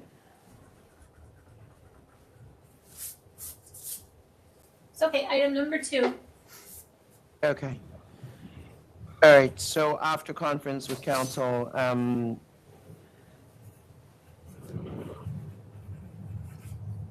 I just want you to fully understand that if you give up the temp now, you're giving up your 4 a.m. hours and going to 11 p.m. for the OP. That's what you want, right? Okay. And even when you want to change that, at that point, the 500-foot rule may apply based on what has happened in the meantime around your area. And so at that point, you will have to probably go meet with the community board to get more hours and change your music and all of that. Is that clear? May I say something? Yes, sir. Yes. We're totally new in the business, right? We don't know the process, which is why that's why we hire a lawyer to do the process. Yeah, I know. So this question that you're asking is we don't know knowledge about it. Like any Yeah, I know, but it's just your hours. I mean, I'm trying to make it clear that we're all on the same page. I know that. You're asking us if we. No, I don't know. I mean, we had to go ask No, council, so, you know. What I'm saying is you asking us, we met with community board, which we didn't know we have to. No, you don't have to. No, you don't have to. You don't need to based on. Yeah, no, I get it. No, I get it.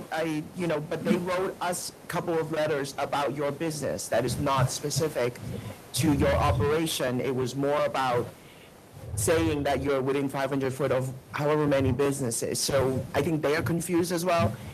This stuff is very nuanced and very complicated, and everybody has it wrong. Okay. And that's why we had to clarify with council as well. I understand. But we do the best we can. Right now, it's not a 500-foot case, so I'm going to vote to approve recorded music only, no third-party promoters, 11 p.m. across the board. Thank you. Thank you. I have to confer with council, it is not a 500-foot case. The community board's opposition was generic in nature, and they had their opportunity, they were notified. Okay. So I will also vote to approve. All right, thank you. I just want to add, if you are changing the hours later on, you would just file a method of operation application, which would also require you to notify the community board of the changes. So you can have that opportunity. Okay. Okay? Thank you so much. okay, members, the next items are number 20 and 21, 232 14th Street LLC. Okay, that if they come back, if they file that, they need to go to the community board. That's the whole point. Oh, God. So numbers 20 and 21. Good afternoon, my name is Frank Palillo, and this is, Hi, my name is Evelyn Goncalves. and I believe there's opposition, so I'll step aside. Okay. Hi, Donna Raftery, Chair of Community Board 2's SLA Licensing Committee. Hello, Chair Ban and Commissioner De Leon. You have our submission. I think it speaks for itself. They have 4 a.m. closing, DJs, live music. No menu can be found outside the premises anywhere. It never appears to be open. There are a number of 311 complaints. Residents can hear I'm music sorry, in the what's building. never open again? Their space it seems to only be open for private events. If you go, there's no menu outside. It's all blacked out. There's never anybody there. If there is somebody there, which I did see 2 weeks ago, it's somebody just checking names to get in for a private event. I've gone by multiple times, 8 o'clock at night, 9 o'clock at night, 11 o'clock at night, 12 o'clock at night. It's just they've blacked out all the windows and just put a brass plaque down there, so it's like a speakeasy vibe and not a restaurant.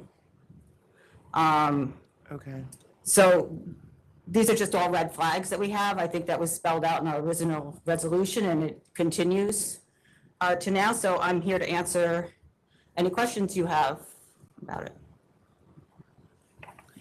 There's some mention of security problems and access into the building. One of the persons that is part of the operation works there and has one of the apartments on the, I believe it's the first floor of that building. So people are coming and going into the residential building often, is what we've heard from residents there. Okay. And it shares a staircase? It's not, if you look at the diagram, it's Carter Booth also from Q Board 2, there is an entry into the, I believe, and from what the diagram seems to show, an entry from the premises into the residential hallway. And from our understanding, what's happening is that people are using that stairwell from the business. Somehow people are integrating that first floor apartment on occasion and operating in conjunction with the restaurant, which has, and you've seen that other submission which addresses those concerns from people within the building. Got it.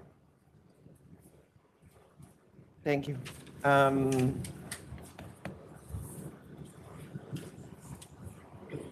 And why is this Ivan Busheko mentioned in all the protest papers? How is he related to this?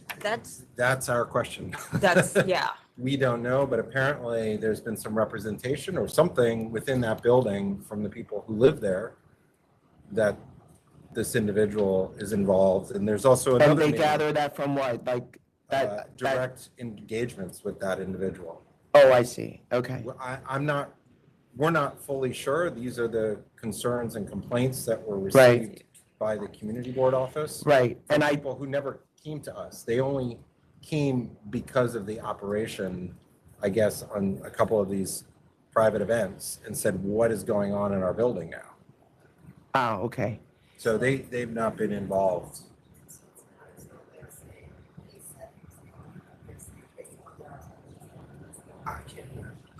It may be the former. I'm not sure. I mean, these guys can address it. I can't hear you, I'm sorry.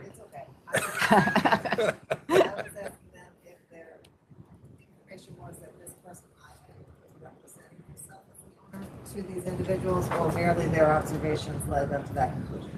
My understanding was there was that understanding, but We're hearing this, yeah. And I just want to make clear for the record that we all live around there, and so we know that 14th Street is actually not a busy two-lane street, right? I mean, you can't access it for more than a block. Right, and By any for Uber drivers cannot drop off in front of the business, right? They can, After 11 but they won't. They can Okay. turn on to 14th Street for one block. Okay. And they have to exit immediately, but most of them will not because you get a bus lane violation or whatever, right? However they do those. Okay. And so they just won't go there. So people who come out will have to walk to the Avenue 7th 7th or 8th. or 8th.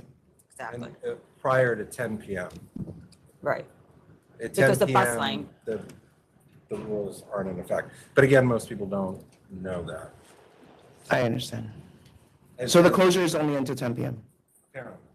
But many for hire vehicles will not honor that because they don't want the automated violations. I So they understand. just won't go there. Okay, and is there outdoor service here or no outdoor service? No outdoor service.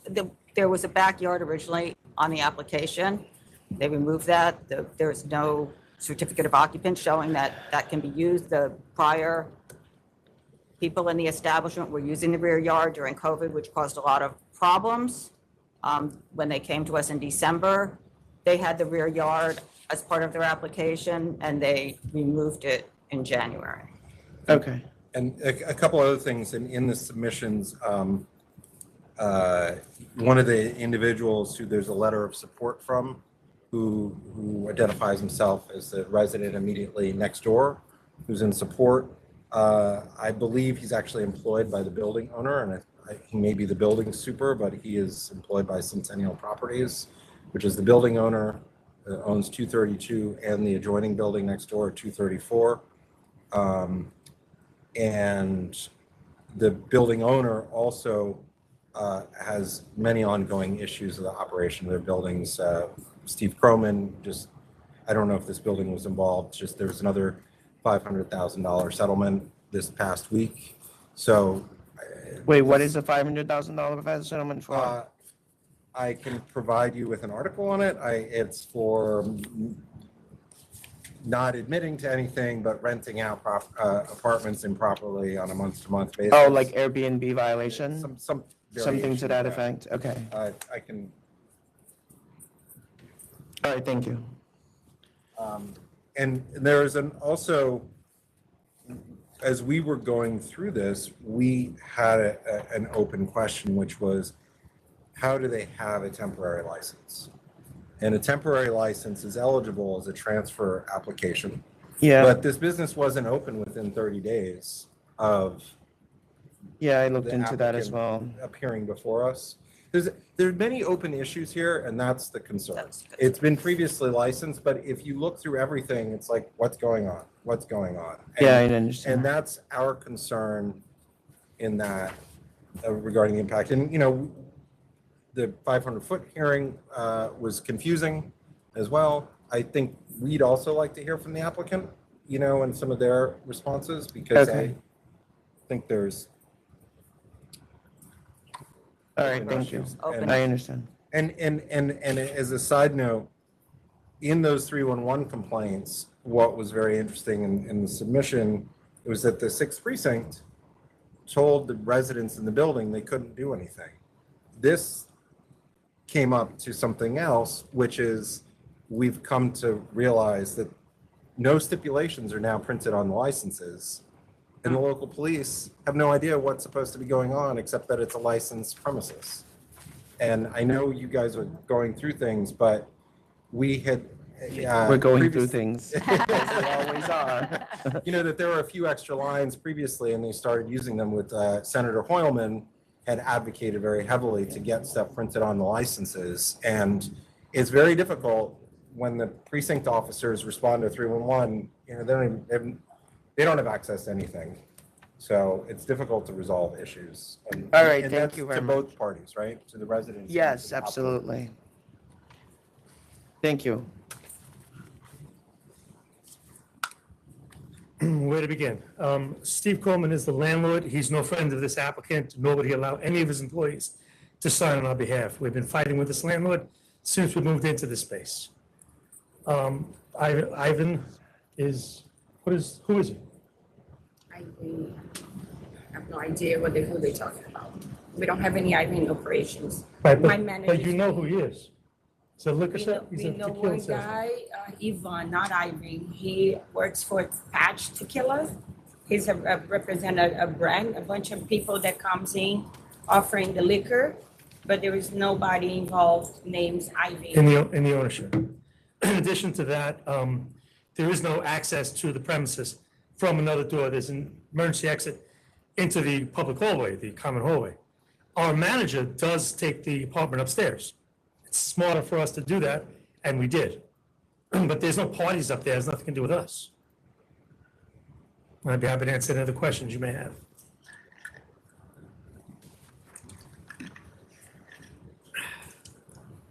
Yeah, but if the apartment is an extension of the business and it's become that just from the temp operation, then it's a problem because residents are.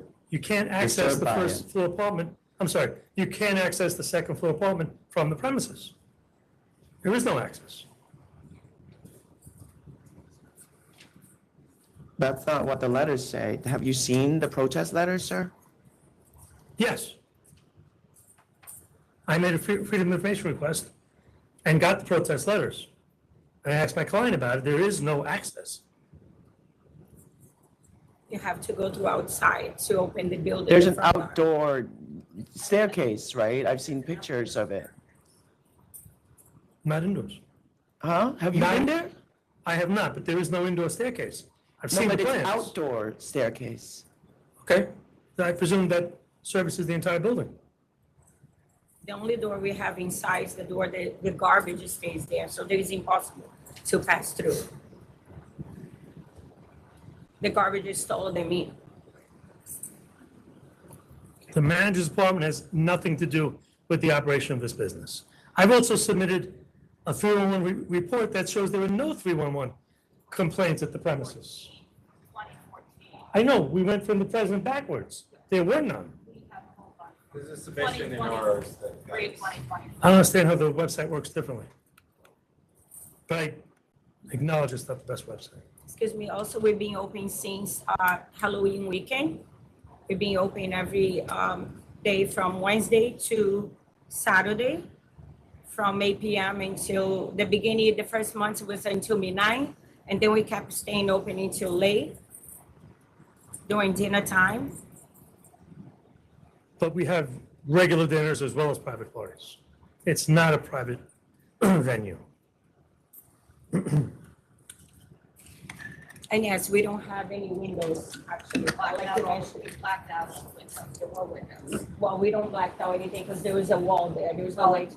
When it was released, it was a glass front downstairs, and now it's. We've closed it up. We've closed it up. Well, we changed the whole venue, we invest money in it. Yes.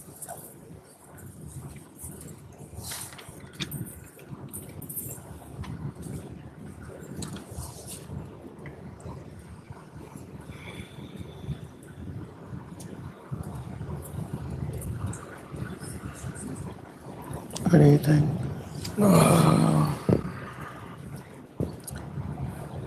Community board says no. ALJ says no. The submission says that it's a, you know, in her Got a ton of affidavit, it says complaints it's from a residents about well-lit noise neighborhood and restaurant sound. there. I It's know. never lit. There's no venue. There's nobody outside.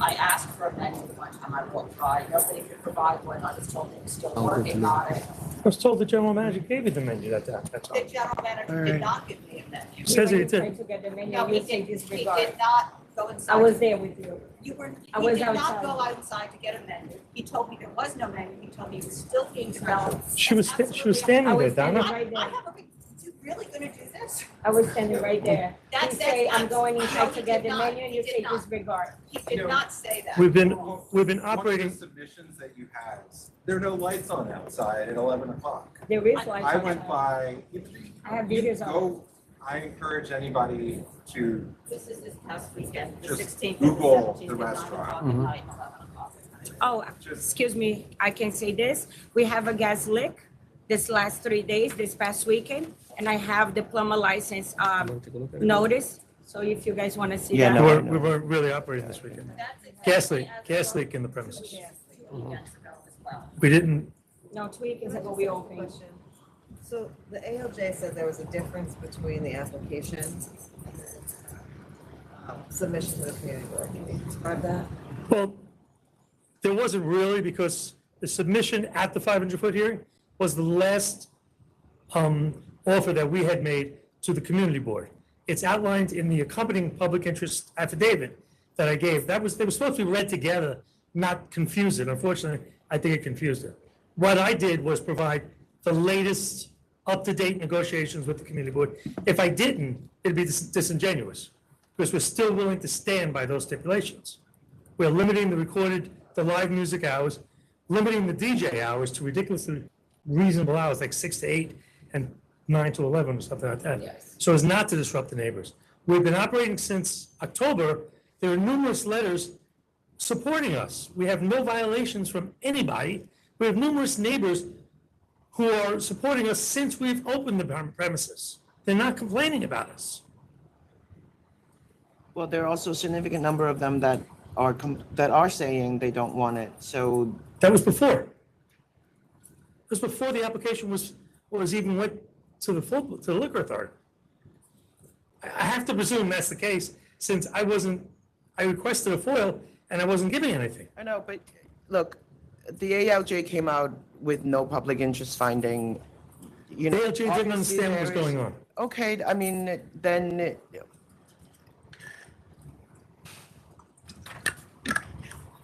You know, it's not helpful if you come here and you say, well, we're not responsible for the employee, you know, like if you. I'm not saying we're Say not that- responsible for the yeah, employee. That's what you just told me. No, I'm saying that's his apartment. It has nothing to do with our business. Sure, sorry. Have you been in that apartment? Have No, you- it has nothing to do with us, with me. I live in a different neighborhood. manager and he lives in the apartment? Excuse me? The manager Yes. lives in the The apartment? manager lives there. Do you know how he gets access to the apartment from the Yes, restaurant? he lives through outside, because every time I get there and we have meetings, he comes from outside to go inside the venue.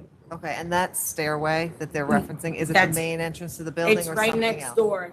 Through the back, you cannot go through it because of the garbage stuff. All the garbage in the building goes there. So I have no access through the door. The door is locked all the time. So my question is it the main entrance to the building that he uses to get to his apartment? that The you're main describing? entrance, yes. When you go, the venue is right here. You go downstairs, and then that's the stairs right here to go inside. Okay, and we all agree that it shouldn't be a staging area for the restaurant, right? Yes. Okay, and it's not? There's nothing compared, nothing connected. What do you mean? This first floor space has nothing to do with this business. We thought it was a smart idea to put our manager there. Still do. Has anyone told him to not use it as a staging area and have employees back and I forth? can't. Has anyone told him not to do that, not use it as a staging area or have employees back and Are forth? We don't have employees there, ma'am. We don't have any employees there. All the employees, they come in through the regular exit, entrance, they work, and that's where they leave from. Nobody goes through why they will go upstairs to his place. There's no reason.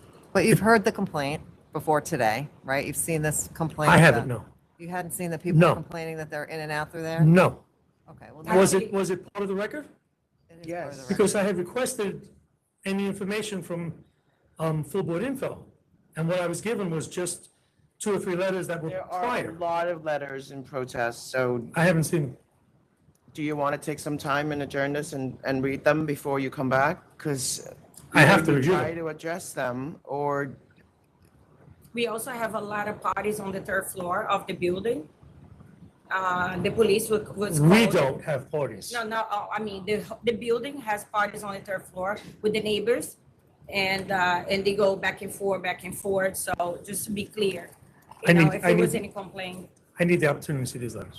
When you're saying back and forth, you mean from the party to the restaurant? We've No, had, no. They like house parties. what she's referring to is October 27th, we had a complaint, the police department showed up. And she videoed it. And on the video, you can see people across the street partying like crazy, people in that building partying like crazy. Our restaurant's quiet, dead actually. What's on the 3rd floor? Is it a residence or? Residences, yeah. So this is a house party, you're saying? Yeah, it's house parties. Yeah. If you guys want to see the video, I have the videos. Because I was really bothered by it. And the police, the lady say, this is not you guys. You guys not making any noise. So I say, ma'am, that's the thing. And then she was right there with me. But I need the opportunity to see these letters. I have not seen them. I don't know why the request okay, wasn't then forwarded. let's just adjourn this March 13th. Thank you.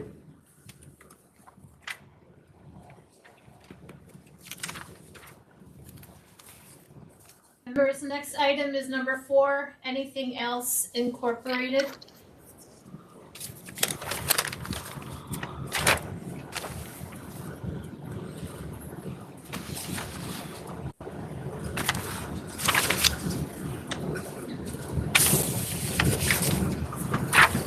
Good afternoon, members. My name is Shinpei Kawasaki, and I'm joined by KYLIE, the owner of the applicant, and Keisuke Oku, the manager of the applicant. We are here today to respectfully request the board to reconsider the disapproval made on March 13, 2023. The disapproval was made based on the fact that investigator found the alcohol stored within the premises a day before the temporary permit was approved on March 3rd, 2023, which is not an excuse. But the original application for this premises was filed in January 2020, approximately 3 years ago. And due to the pandemic, the construction completion was extended for 3 years. And within that time frame, the original application was disapproved. And the applicant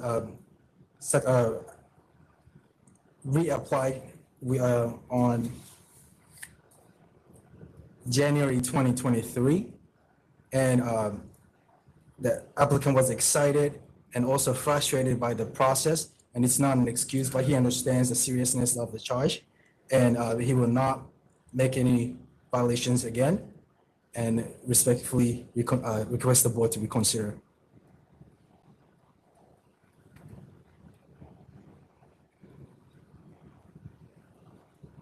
All right.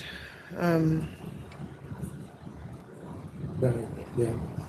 You have a lot of licenses and you have a long history, so but you understand that each of your businesses have to have a separate account with the wholesalers and buy separately. You understand that, right? Yeah, I understand. Okay, so just because there's a lot here and you don't want to get the attention and end up with an audit, because He understands that, I'm sorry, go ahead. really problematic for you. Just the paperwork would be super time consuming, let alone what they find. So just make sure, I know it doesn't make that much sense, but you have to keep it all clean and separate orders, okay? Do we have to vote to reconsider first, or? They have to vote for All right, I'm gonna vote to reconsider. The reconsideration had been. Yeah, but I granted, and then you have to vote too. Okay. I also vote to reconsider. All right, what are your hours? 11:30 to 2:30.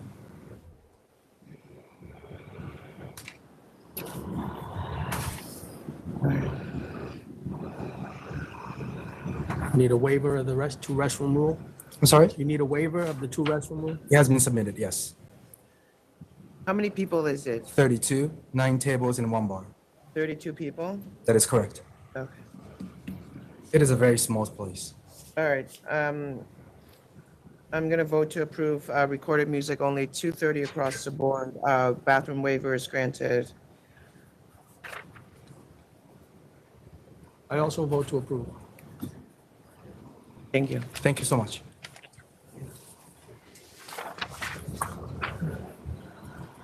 Members, next item is number 43, KYLIE Deli Corporation.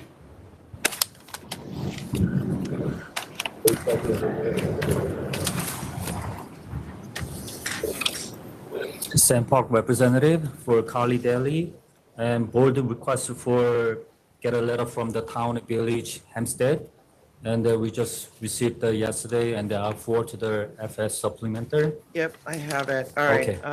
I'm gonna vote to approve. Thank you. Thank you very much, board. Thank you. I also vote to approve. Thank you very much. Thank you. Members, next item is number 1, A&M Deli Express Incorporated.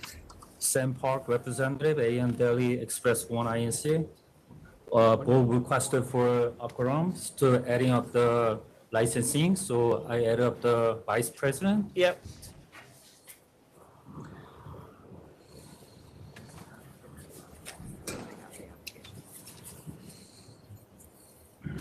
They did get the application.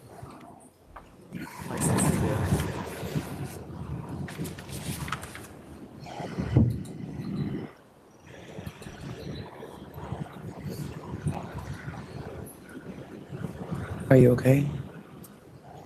I'm okay if you're okay. Yep.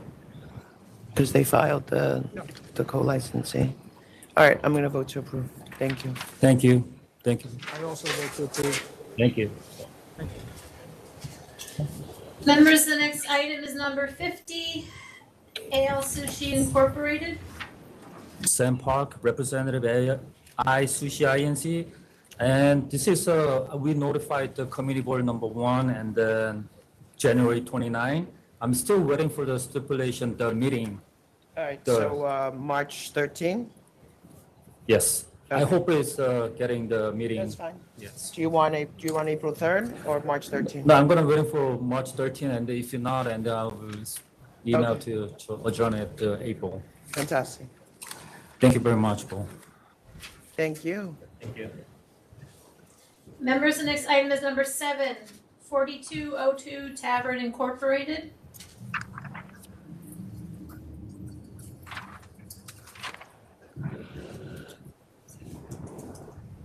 Good afternoon. Mark Danron is my name.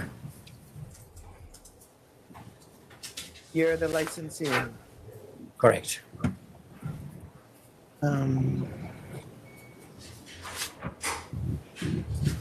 Office 500, I could go with letter of warning. Okay. Because of this confirmation. Okay. All right. Given your long history here, Commissioner wants to give you a letter of warning, so we're going to give you a letter of warning. I didn't hear something.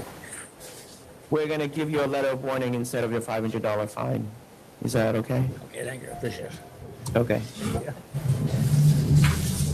Thank you. Yes, a letter of warning. I approve a letter of warning. Thanks for coming in. Next item is number 44, La Corona Bar Incorporated. La Corona Bar Corporation. Good afternoon. My name is Alberto Torres. I'm legal counsel for La Corona. We're here with reference to hopefully getting a permanent license. The restaurant is located. Paula, can you mute that? There's something background. I think maybe your air or something. All right. The restaurant is located at 2428 Hughes Avenue. They have received a support letter from Planning Board number 6. There's, I believe, no opposition with reference to any of the local stores. It's in compliance with reference to the 500-foot rule that was in writing. The location of the restaurant is in an area where there's a large Mexican and Central American community. They have a special cuisine of Tex-Mex food. That's what they provide to the community. The restaurant has been open since 2018. It remained open during COVID and provided essential services to that specific community that was in need during COVID. It has always been in compliance with all of DOH and other agency regulations since 2018. And they applied for a license in 2023, February, and then subsequent thereto, they received a temporary, and they have been in compliance since then. The person here is Jalisa Velez. She's the principal owner of the corporation and the restaurant. She has invested. And you're married to the prior licensee who was canceled here? Yeah, but that was after, like in 2022. I'm sorry, what? 2022. We got sentimentally involved like in 2017, 2018. Can you say that again? Are you married to him or not? Yes, they did get Yes. married in 2022. But before that, when she owned the restaurant, I didn't know anything about it. So you're telling me that you're married to a person who used to own this restaurant, but you did not know that she owned the restaurant? No. I knew she worked at restaurant, but I didn't know she owned it. And the two churches. And that was in 2018. Like after that. Hang on one second, I'm looking. The restaurant is a small restaurant, has around 10 tables, holds around 45 people, about 700 square feet. It's on the 44. Churches?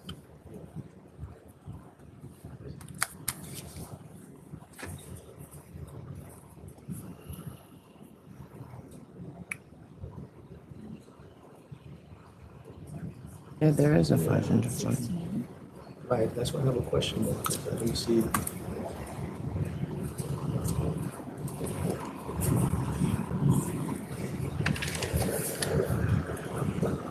Oh, okay.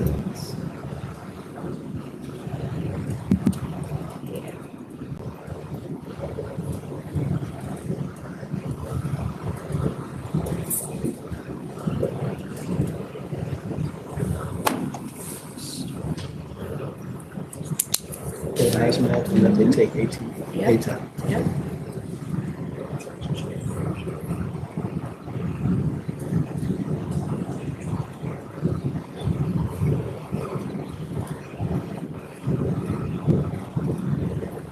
Oh, okay, so you're saying the place was licensed.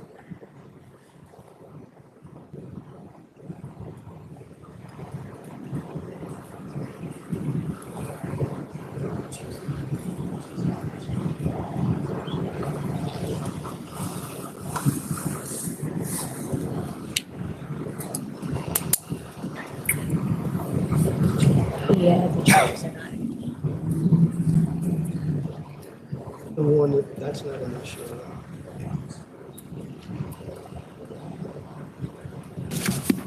Yeah, okay.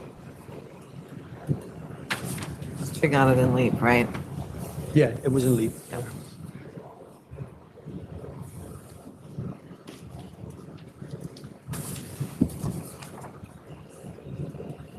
I'm fine with that, no.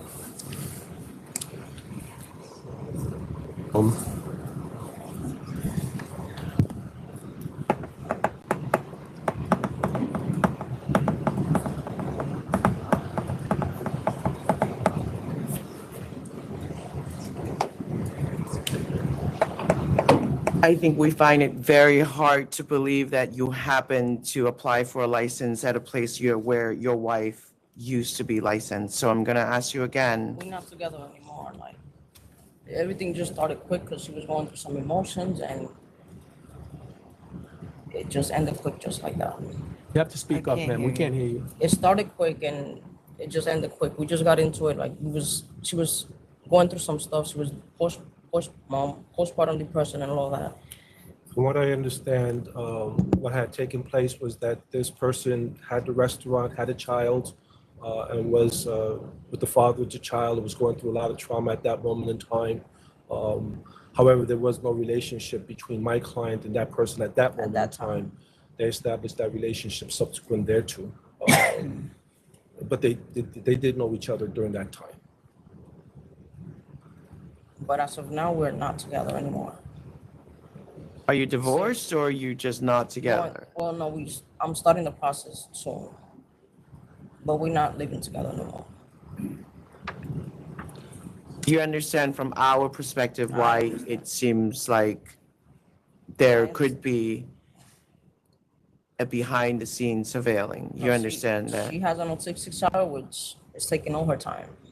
An autistic child. So she has right. no So how does direct she make line. money? What is her business? She's a home health aide. She's a what? Home health aide. She's a home health aide. Can you speak into the microphone? It's just really hard. There's a fan behind you, so it's hard to hear. Thank you.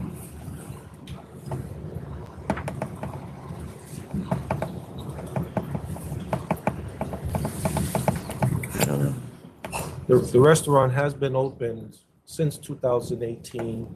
There have been no incidents Problem is since that then. we, by mistake, gave them a temp, so she's had a temp. She's operating with a temp for how long? Yeah. Sorry? She's operating with a temporary 3 for or how 4 long? months now. About 4 months. I think it's November.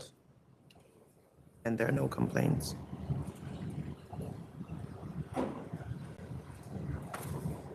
I can go either way.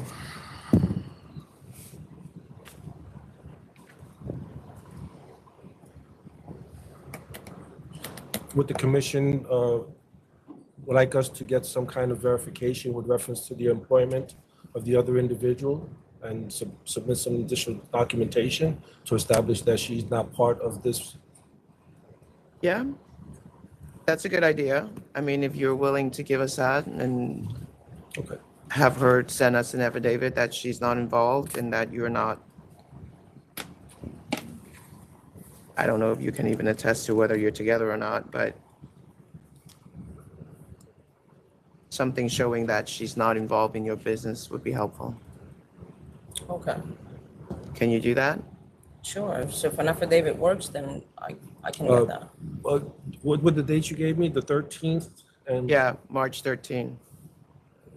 That's too quick, or you can get that definitely. Or you can come back April 3rd if you want. Let me just check my calendar.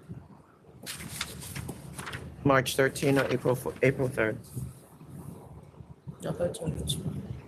April 3rd is better. I have a conflict on. All right, April 3rd, come with, before that, send to the full board mailbox a supplemental that would show what her work is and that she's not involved in your business. I shall.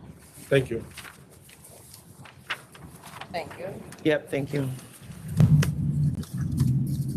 Okay, next items are number 45, 46, 47, and 48, NETTIP 28th LLC, and TNNY Hotel LLC.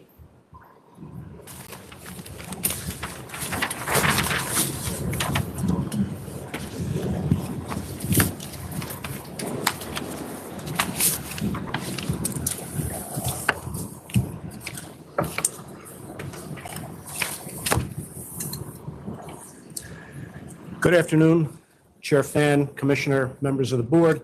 Donald Bernstein, Rado, and Savitsky on behalf of the applicants for a new hotel license at 1170 Broadway. With me and behind me is Megan Foster, who is the managing director of the management company of the hotel. Next to her is Corinne Capano, over there, who is managing director on behalf of ownership of the hotel. And in the middle is Amir Rahman, who is counsel for the management company. This is the Ned Hotel that was previously used as the Nomad Hotel and licensed with a hotel license for approximately 10 years.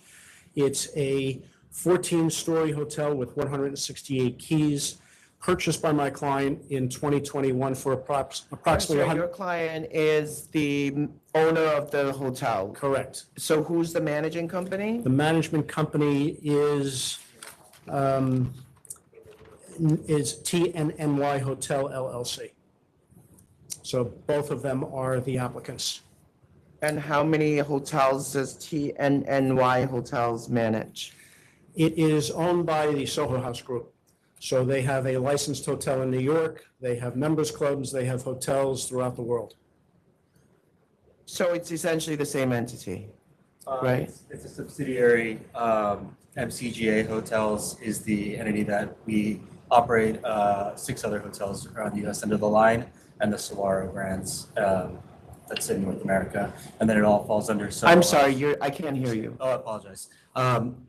So TNNY Hotel is a subsidiary of our management company, which manages about 6 hotels in North America under the Line IP brand and the Saguaro. And then it all falls under Soho House & Co. Inc., which is a publicly traded company that owns, the Soho House membership clubs and otherwise. Okay. As I said, ownership purchased in 2021 for approximately $130 million. The hotel employs at peak over 300 individuals. In the hotel is, in addition to the guest rooms, there is a fully public restaurant, Cicconi's, that is on the ground floor that has 136 seats. And in addition, on the first floor, second floor, and rooftop are other food and beverage amenity spaces.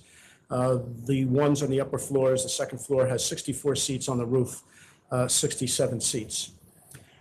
We are here before you because of the method of operation relating to those other amenity food and beverage spaces. The access to those spaces can be accomplished in a number of ways.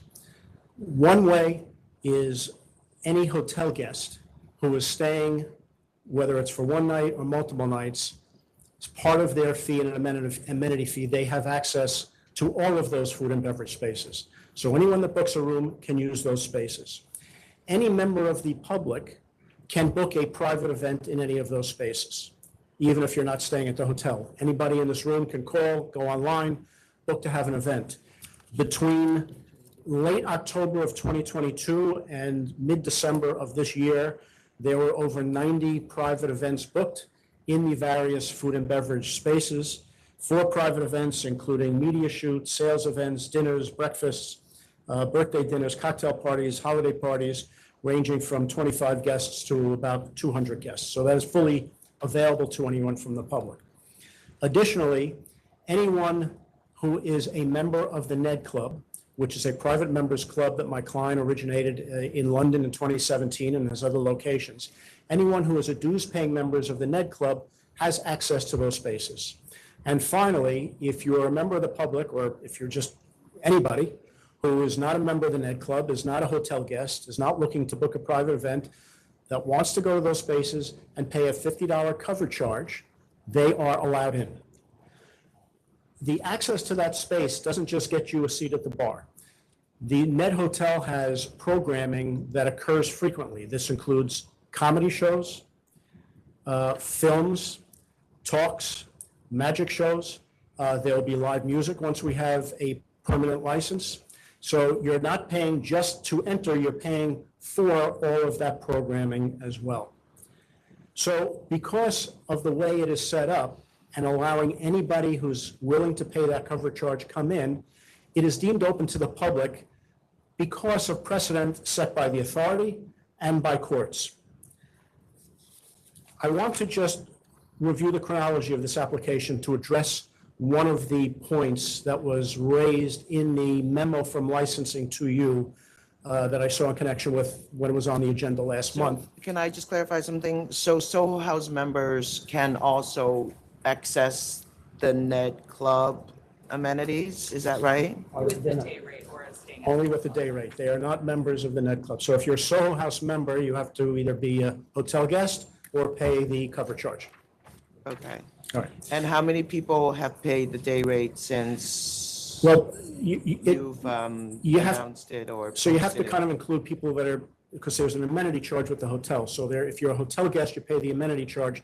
They're able to do that. If you take a number of people who are not booking for a private event, When you not say hotel amenity guests. charge, you mean like the resort fee? Yes, that like what people pay? hotels typically have.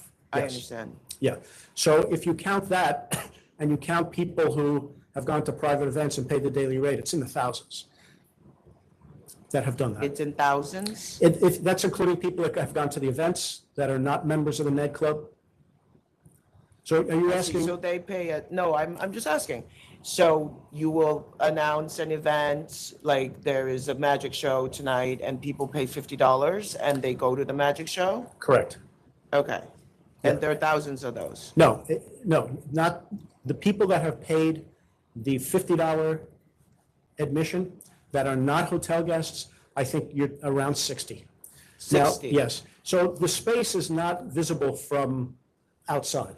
When you are outside, you see the hotel, you see Cicconi's, you'd have to go in and see. What we have done, though, over the past few months, although we took this away when reconsideration was granted, is we have signage on the exterior of the hotel, and this is somewhat new, and on the interior. 2 places? Yes. So there are 3 locations, 2 inside and 1 outside. The entrance of the building. Yeah, one at the entrance to the building that specifically make clear that it is open to the public by paying this daily rate, because we had a problem with an employee that you're aware of. That was a regrettable error. My client took great pains to make sure staff was fully informed that everybody had to be advised of this. We determined to create the signage just to be sure, so that we are adhering to what we are saying that we are doing. Okay. I do want to address a question that, Sorry, again, can I just clarify again? Of course. So the rooftop is only for club members? Same as what I said, private events by anybody, daily cover charge, anybody, hotel guests, members of NET. All of those How are these spaces. events publicized? Okay. It's on their website. I think they have emailings. They send out emails. Pre-arrival stays for hotel guests as well. So if you're a hotel guest, you get told before you arrive Okay. of the events that are But coming on up. your own website, it says Ned's Club roof, the rooftop space is reserved for Ned Club members only. So that's not accurate. That's what you're saying to me. No, that is not accurate. That's I think that was We've changed. updated that on our website. Okay, but I'm looking at your website, so. Yeah, so the website was should have been changed, and we certainly change whatever we must. Okay, so you're saying that everything is open to the public, that's what you're saying? That is, yes, that's our interpretation, and there's authority for that. I understand. I read your letter. Well, I want to I'm add to just that, if I saying may. that On your website, it says the rooftop space is reserved for Ned Club members only. That That's will what have it to be says changed. here. We will get that changed. You can make that a condition of approval. That will be changed. Okay. Um, Can you be a member of the Ned Club without being a member of the Soho House?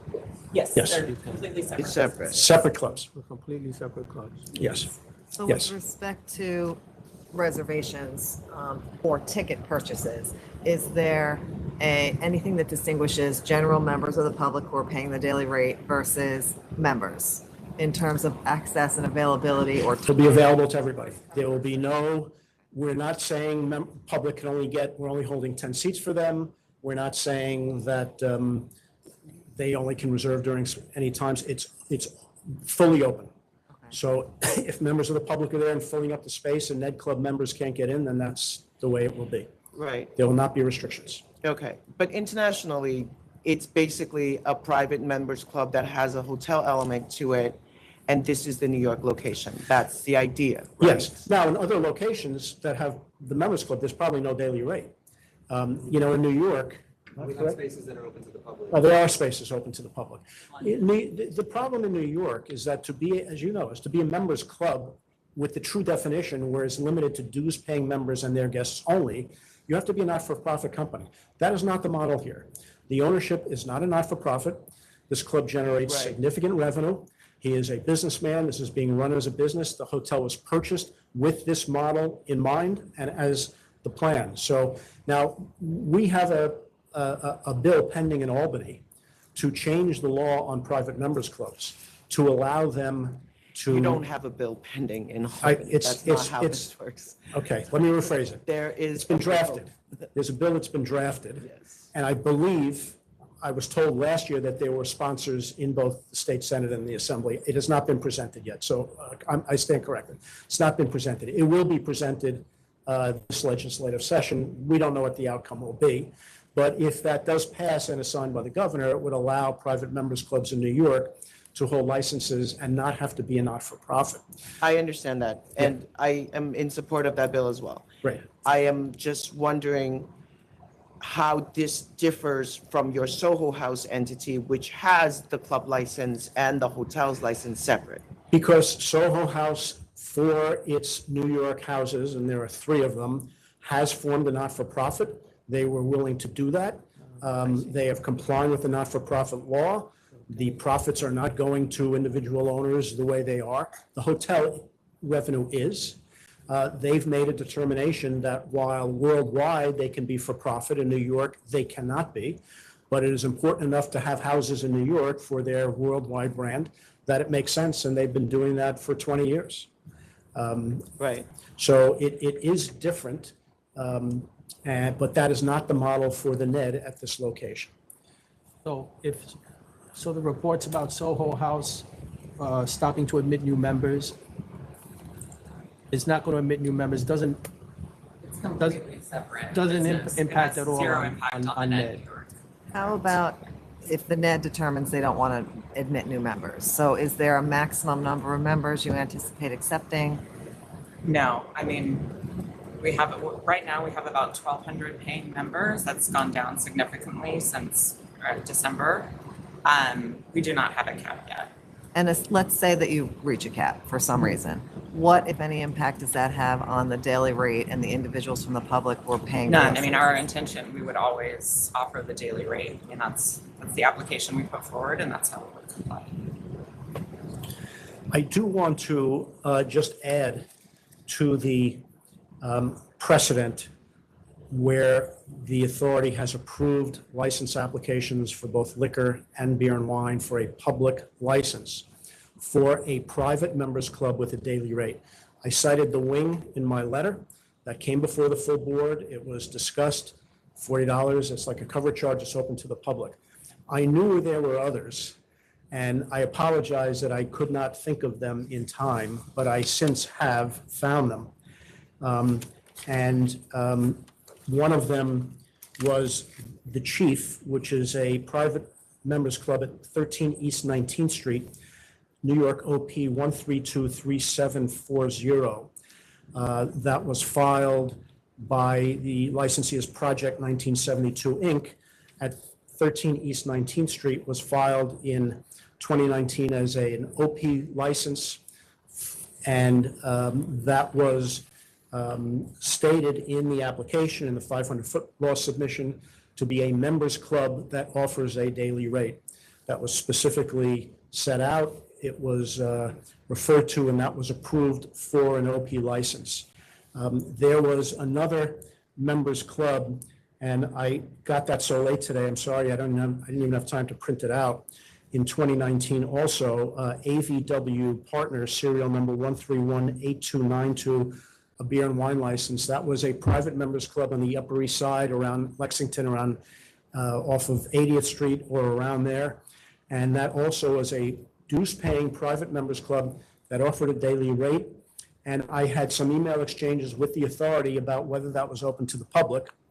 And I just want to read this very short email to you, and I'd like to request that you let me print this out and subsequent to today, send it to licensing and make it part of the record. I received an email from Peter Klein, and in response to my email about the daily rate, he says, your email was discussed with Deputy Commissioner Roberts. He advised me after a discussion with the chairman and counsel's office that this type of operation is acceptable as open to the public. And they asked for an affidavit from my client saying that it would be a members club with a daily rate of $40 and it would not exceed $40. I provided that and the license was approved and issued. So there are three instances where the authority was specifically advised that it is a members club with a daily rate that was deemed open to the public. I know the difference here is that when you filed this application, there was no discussion of any of this. So Yes. I just Let want me to make it address that. clear that, and in the exchange that you have with, prior deputy commissioner, it also wasn't specific to this application when there was an exchange about it. I just want to put that on the record. Yeah, I'd like to address that because I do understand that concern. When we filed this application, because there were other applications that the authority approved as members club with a daily rate that were deemed open to the public, it did not seem to us at the time necessary to revisit this. This has been approved now multiple times. Yeah. We should have, Chair Fan, I agree with you. In retrospect, we should have put it in there.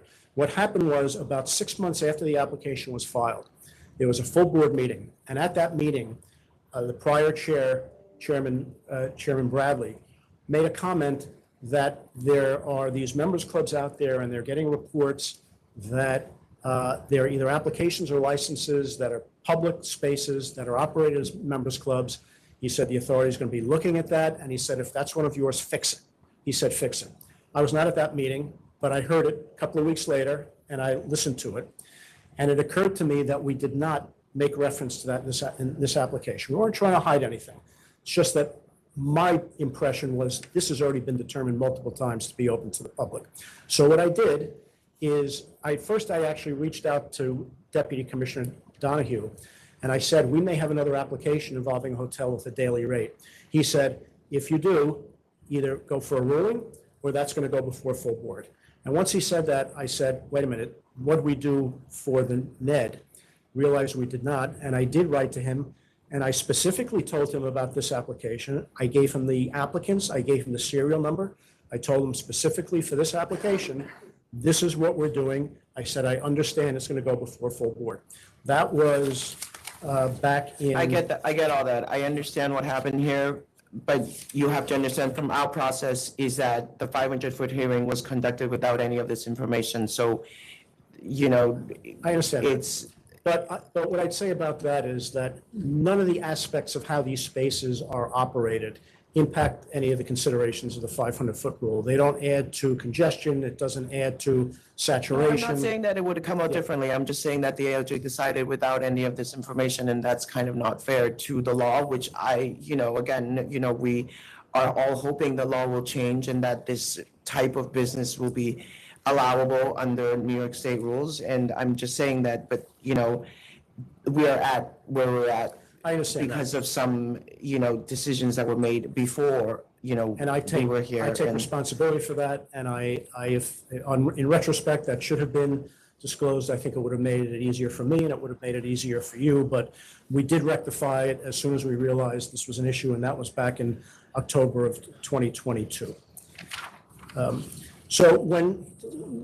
I'm happy to answer any other questions you have, but I think when you look at the last authority that I want to refer to is the declaratory ruling that I went for, which was probably ill-advised, but I think it helped clarify some information. And that was a members club that wanted to charge $500 as a daily rate. And they offered a lot of amenities, and they thought that was a reasonable amount.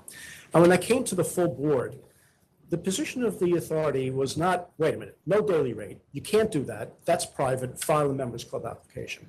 That was not the question. The question was, is the amount, will the amount deter the public from coming? And the answer, which was obvious, is of course it's going to deter the public. So if you're charging a $500 daily rate, that is not open to the public. I asked Chairman Bradley at the time, well, what would be sufficient? He didn't go for that. He didn't bite. He wouldn't give me a number. But it was after that we filed for the wing with $40. And when we had the wing before the members, we discussed the fact that, oh yeah, we had that ruling, 500 wasn't going to fly, $40 was deemed acceptable. So the fact is that a daily rate, a cover charge, is still open to the public. And the Playboy case decided by the Court of Appeals speaks very clearly and strongly on that point. In fact, the Playboy case involved a single payment, not a charge each time you come, a single payment. And the authority's position was that makes it not public if there's a single payment. And in the decision, the court actually said, we already know that cover charges are okay. We know that. That's an important statement that the court said. We know cover charges are okay. What about a one-time initiation fee? What about that? And they said, that is also okay. And the holding of the court was very, very clear. There is nothing in the law that renders a one-time payment or daily rate as not open to the public. And that was reaffirmed in subsequent decisions of the Court of Appeals, and I think has been accepted by the authority. For example, and I have to just, yes. I'm sorry to interrupt. So, and we're familiar with the case and with the reasonable daily rate that will, render an entity still open to the public. My question is related specifically to the hotel license, because all of the examples that you're describing were not hotel licenses. So can you speak to how is this still complying with the requirements of a hotel license? Yes. So I think actually it makes our case easier. And the reason is because all of the club applications that I referred to, the entire premises to be licensed was a club. And you either were a member or you paid the daily rate. There were no other spaces that did not apply to. With our hotel, that is not the case. The hotel is a bona fide hotel, and by statute, it only has to be a bona fide hotel with guests willing to pay for lodging and a restaurant. That's the statutory requirement. We satisfy that. We have a restaurant fully open to the public in the sort of traditional sense. We have guest rooms fully open to the public in the traditional sense.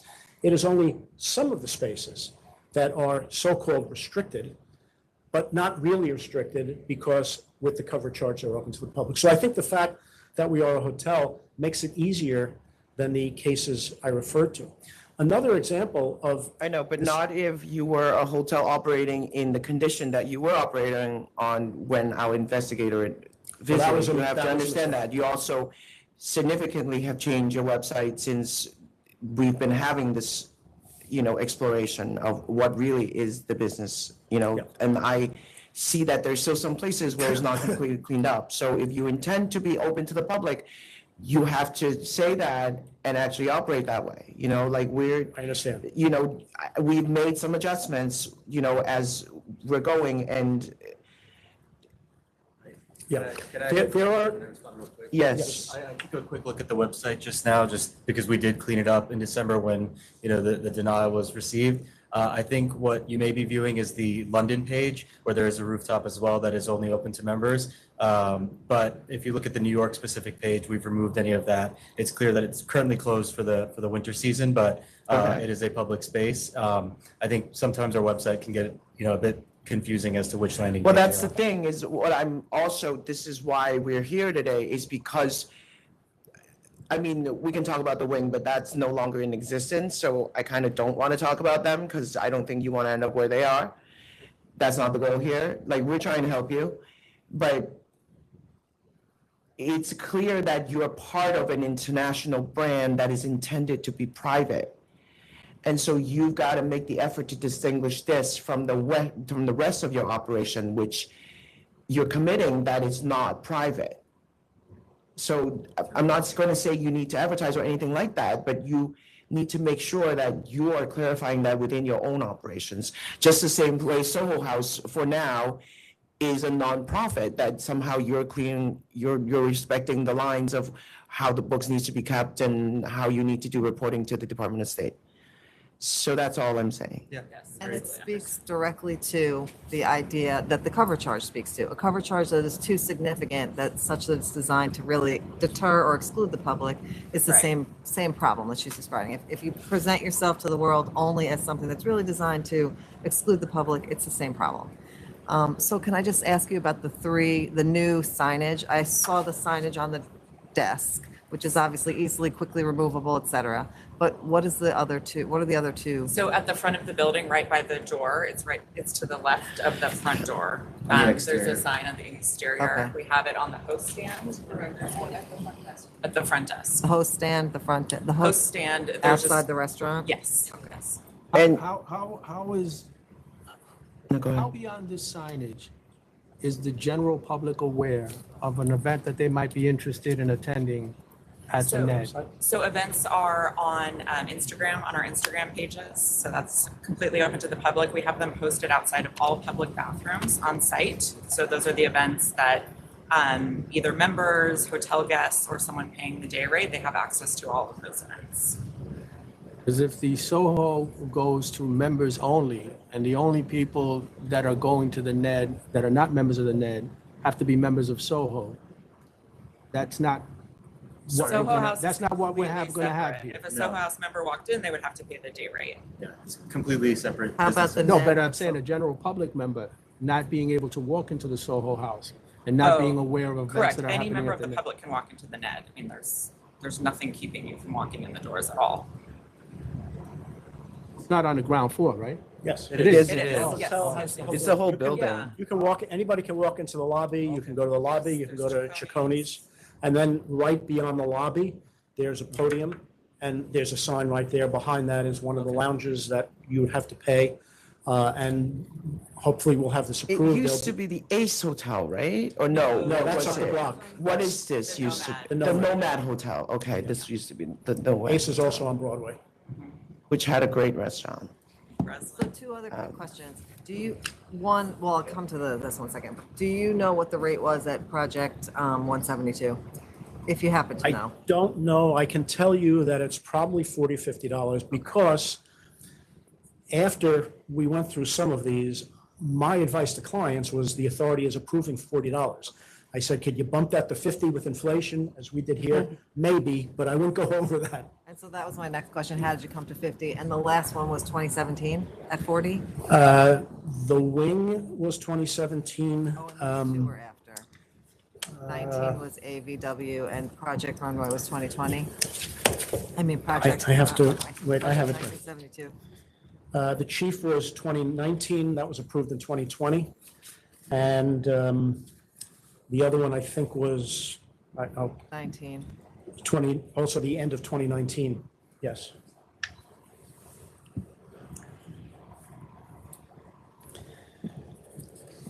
You know, again, I don't want to belabor the daily rate.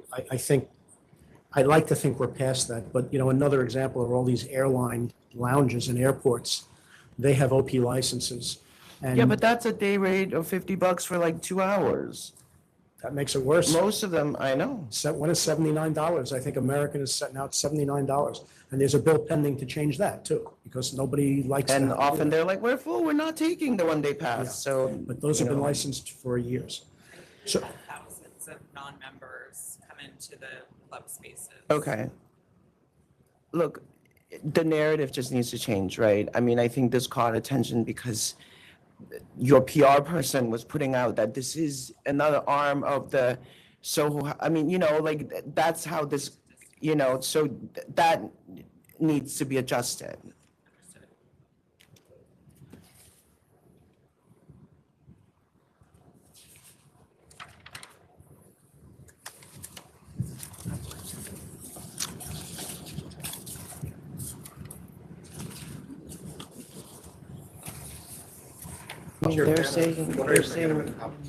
They're saying that 60 people have paid for it, so you can ask for proof of that, but I don't know. Representations that they're going to. Oh, yeah, 100%. I mean, How does anybody find out about I don't know, but there are no requirements that we have to, like, I'm not saying that there's a requirement. That it's a bona fide open. Has to be required. I mean, that's the thing, I mean, yeah. Are they further outside or? Do you have the question? I can't think of anything else. Okay.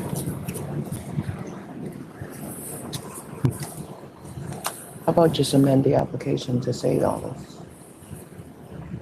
By way of letter, but we should ask more. By I letter. want to go step outside. Let's ask more. All right. All right, let's just clarify what the condition is. We're gonna take a conference with council and we're off the record.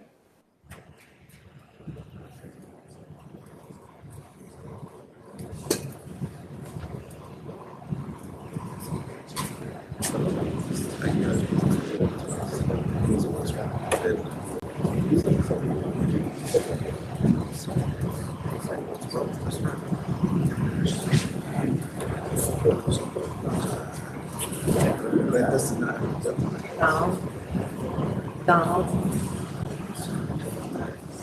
Yes. Start with the latest.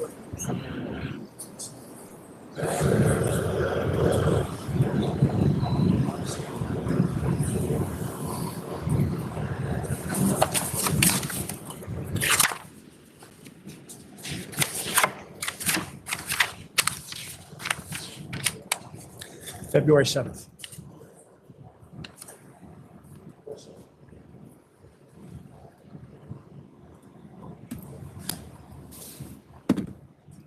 February 8th. Here it is. Yeah.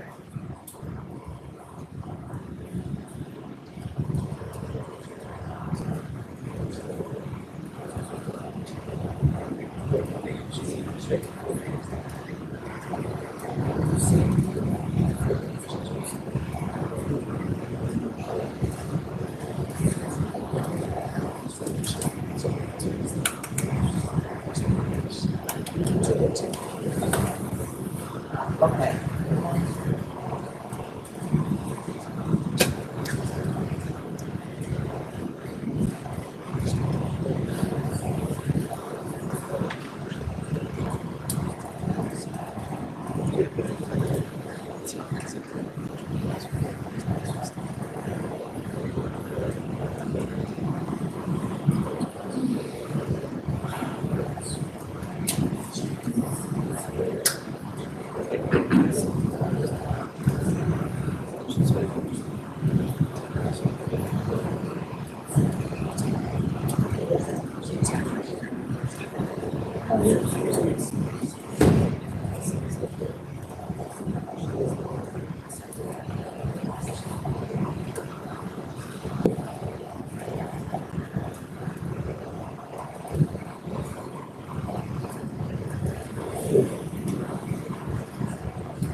sign still see? No, that's.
I don't think.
Something.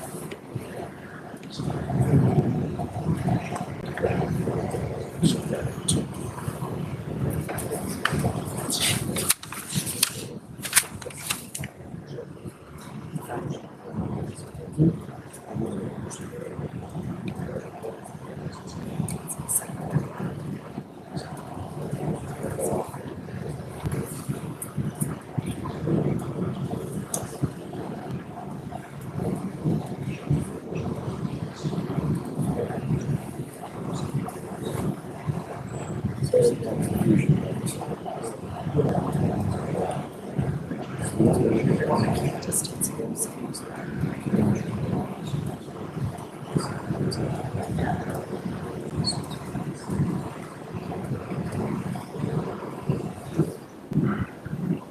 case you are joining us, the members are in conference with council. They'll be back shortly.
And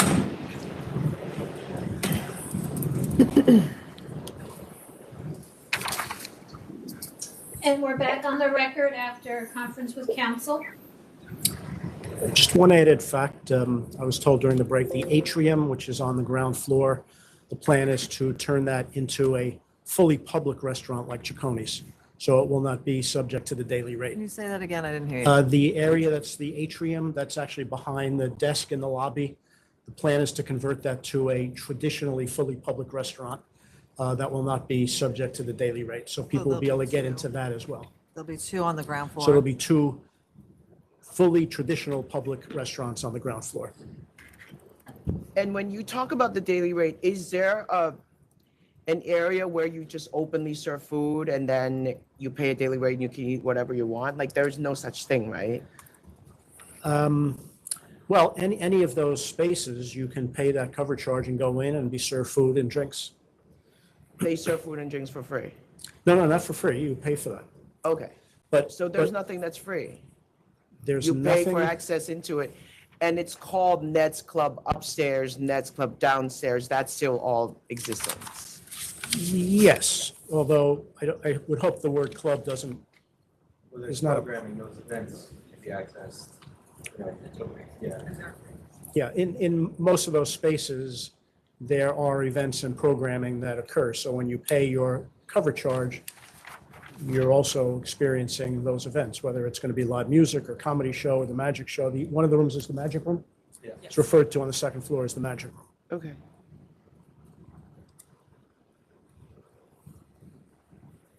There are lots of places that have OP licenses that have, You have to go and leave. that are called club. I just heard recently about a new place called the Frog Club. Those all have OP licenses. They're actually not members clubs. Community board.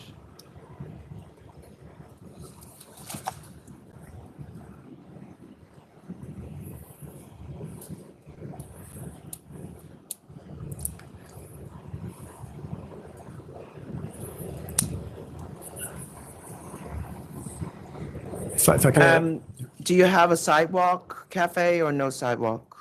no outdoor seating. All right, no amplified sound outside? None.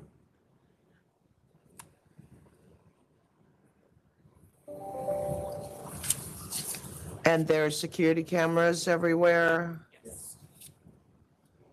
And on-site security guards. And I'm sure you have private garbage pickup, right? Yes.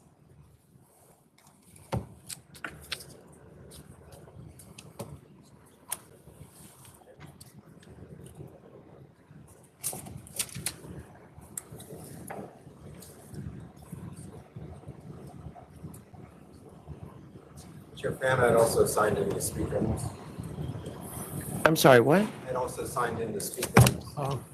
Okay, that's fine, but this is not your community board. No, but I'm speaking as an individual, not as a community board member. Okay, would you let him have a couple minutes, please? I just wanted to point out the wing, which has been mentioned several times, is located in Soho, one of the locations. That, Which is in your community board. which is, but I just by way of history, the way that was presented, the wing is a restaurant cafe with co-working space designed for women with luxury amenities. The license number was 1304590. And the operation of the wing was not what was presented in any traditional media. When you go look at it, the daily rates weren't really available to anybody. There were many reports, if people of the opposite gender would go there, that it wasn't available to them. And we also had a similar situation. I'm sure that Mr. Bernstein can address this, but with 18 9th Avenue Membership Club, we had similar items with this, which were before you with how is a hotel, how is a membership, what are the daily rates, how are hotels accessing this. And the question in that case was we also raised with Soho House, how is a publicly traded company own private membership clubs and advertised part of their portfolio, et cetera.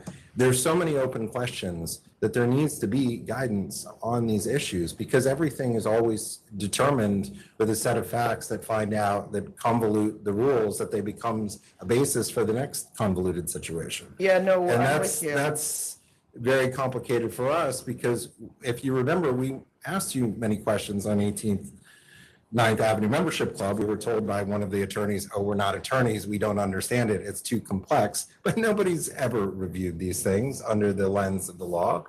And, as far as auditing them or looking at them, and the issue is, what is it? You can't play it every which way. And I don't think there's this opposition necessarily to the premises. It's that the law doesn't provide for a lot of this stuff, and it keeps getting twisted to a point where, what is the law?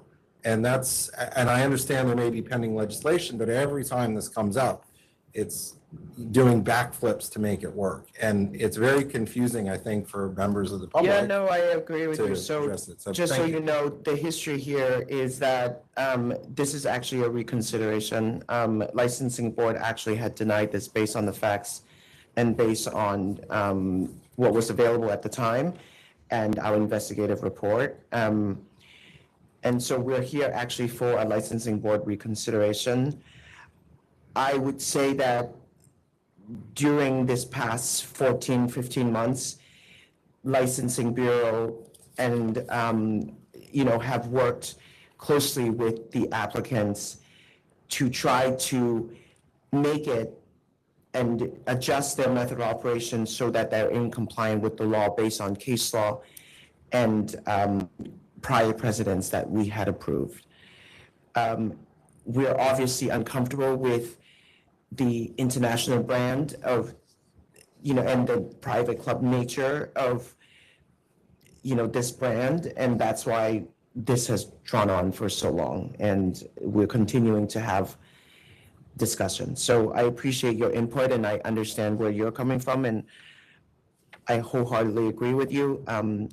It's just that, our agency is bound by our presidents and also by what case law have said that is allowable. I understand. I think that the case law or contortions to begin with. So that's my point that I brought up to begin with. People make a lot of bad law. That's, I went to law school just to learn that. It's, it's sticky, and often courts want to do something for one applicant and they end up creating bad law without realizing that it's going to end up getting used against the agency. But we're where we are today. And one last thing, and then I will not address this anymore. The Ned Nomad Club rules, which are on their website, number 23, which is posted on their website, clearly says Ned's Club roof, the rooftop space is reserved for Ned's Club members only. Yeah, that's what we said. Yeah, I know. That needs to get changed. That's London or Yeah, I think part of the confusion. They're saying that it's London, but you guys realize that I got that confused, and Corey and Community Board 2 are also super knowledgeable, and 2 people have made that mistake. So you have to realize that it's not clear. Yes. And so, I don't know if there's a way to pull back all the public acknowledgement that this is part of the Soho House, because that implies that this is a private club. Well, it's not part of Soho House. They're completely independent. I don't know what we could do about that perception, but we can work on the website and make sure that there's no confusion between Yeah, London just and New York. moving forward, don't add to the confusion, because one thing I could do, which I don't think I'm going to ask you to do, is ask you to change the name of the hotel, but that would be detrimental to you. Yes, that could not do. Can I just ask, citizen, right? What is your answer? How is it that you're going to address the concern that this would just be like the other place? It said they were going to be open to the public, but really aren't. Well, I don't know what place said they were going to be open to the public that wasn't. I don't know how the wing operated. I know they had bigger problems with discrimination against men. I don't know that there were issues. I don't know the answer to that. I think quite clearly we've got the signage that's visible. I'm not looking for the authority to come out there. You've got a lot of things to do, but certainly you'd have the right to monitor it to make sure that they're in compliance. And I think that my client learned their lesson very well from what occurred when the examiner went out that October. That was a very unfortunate situation. I know they take great pains to make sure their staff is fully aware, make sure the signage is there, make sure that they're well advised. All staff is reminded of those rules during particularly departmental meetings. Are the changes that you made? Can't But hear, you're sorry. still seeing the same confusion. Right, you're describing the changes that you've made, but you're still seeing the same confusion. Are there plans to Well, rectify that may just be that? because of the websites. That may be because of the websites. So I think that's the source of confusion. So there might be a way to separate out. They'll work on separating the New York from the London, so it's clear. I don't know how you go about doing that, but there's got to be a way to do that. I couldn't hear you, I'm sorry, what'd you Yeah. say? They'll have to find a way to separate the website. So if someone is searching Ned New York, they get directed to the New York website, which has different references than the one in London. And it is different. I mean, the one in New York, it really doesn't even meet the definition of a private members club because a private members club can't solicit private events. There's a ruling on that, or an advisory specifically can't do it. We do that. It can't allow people to have a daily rate. You can't have a true members club allow people to come in with a cover charge. We do that. So it doesn't quite squarely fit within a members club in the legal sense. Completely separate from Soho. Yes. You have your Runs- own contract with a, None of us have any operational oversight or involvement in that. But Soho House owns all of these businesses. No. Soho House owns the management company. It does not, I don't work with Soho House. I have no idea about their day-to-day operations. I have no oversight into them, no purview. We're employed by the subsidiary that owns the management. Yeah, but the but net is they own, adjoining, so. but it's part of the It's a whole part of Soho. empire.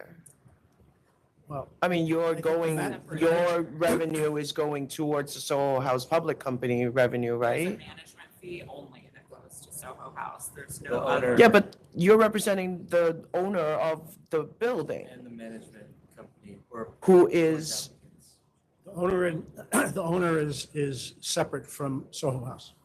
That New York Cleaners is not a Soho House. Yeah, the owner of the hotel and the building is not a Soho House company. The security cameras, are they monitored by the NED or by Soho? Soho House is not involved in operations at all. Okay, the private, In-house. private carter for garbage and things like that? Yes. All paid by the Ned. All paid for by the isn't NED? Ned, who is Ned? That's the owner, that's the founder of Soho House, right? No. No. Who is that? That's Nick Jones, was the founder of Soho House. Ned is just the brand name. There's no individual named Ned. Okay.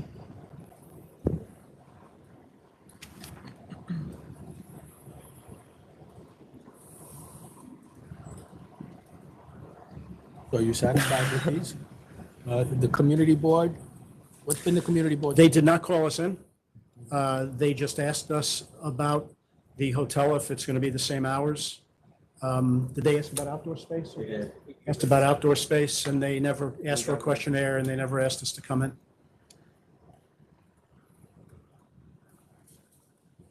And there is no outdoor space, right? No outdoor space. Wait, on the roof. The roof. The roof, no sidewalk or street seating. We agreed to the hours of music. And there's no music outside? That's correct. Okay.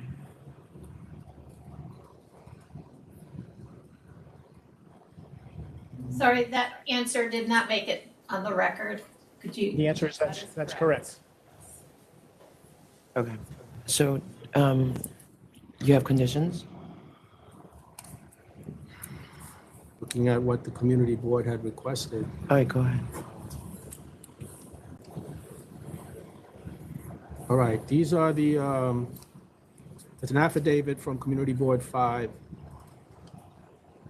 When's this dated? 21st of March, 2022. Are you aware of those stipulations in there? An affidavit from Community Board 5? Yeah. It was signed by Nick Jones, so, Oh, it's a stipulation for the hotel, yes, yes. okay.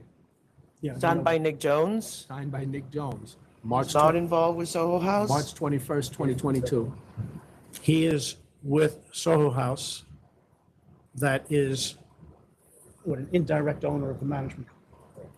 He signed as the licensee TNNY Hotel, LLC, and the NED New York 28, LLC. That was on the 21st of March, 2022.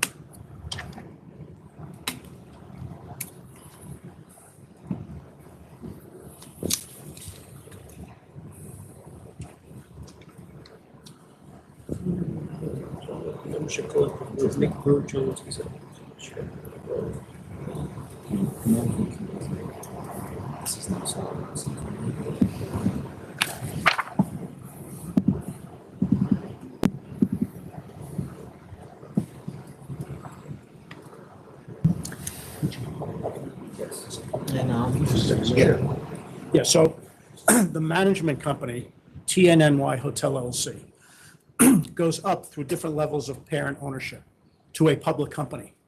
Nick Jones is a shareholder of that public company, but it's a publicly traded company.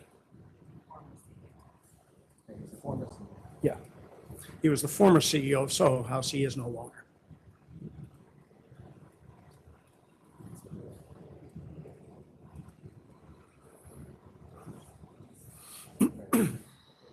He's not an officer. The operation, He's not an officer. not even, when we use this operation is completely separate. That's which is where, you know. Oh, I saved the folder. So Yeah, and he was disclosed on the application. Oh, that's where it is.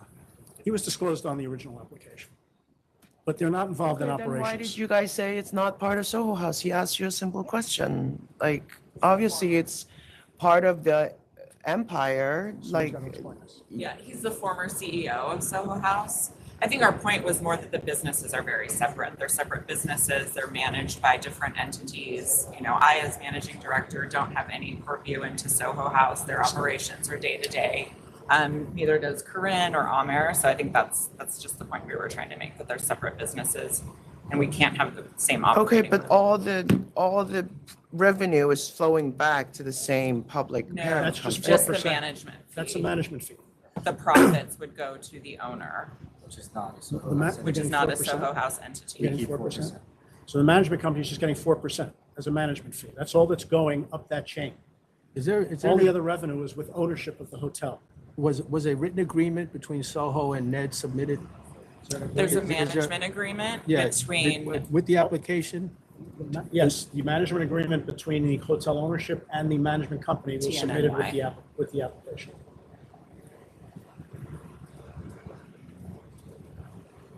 So who owns the building? The building is owned indirectly by Ronald Burkle. He is the owner of the hotel. And what do you mean when you say owned indirectly? Like who, you Well, mean there- like, you mean he has an Yeah. LLC that owns it? There are 2 or 3 LLCs above the applicant that gets to Ron Burkle. Just the corporate structure, which was all disclosed in the application. And that is where 96% of the revenue is going, profit, it's not revenue, profits. for lack of.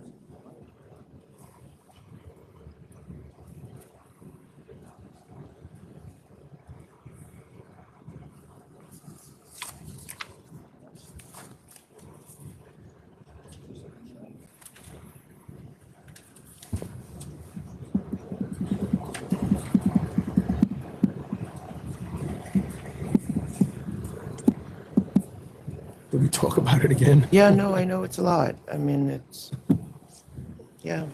All right, council. Taking a recess so the members can conference with council.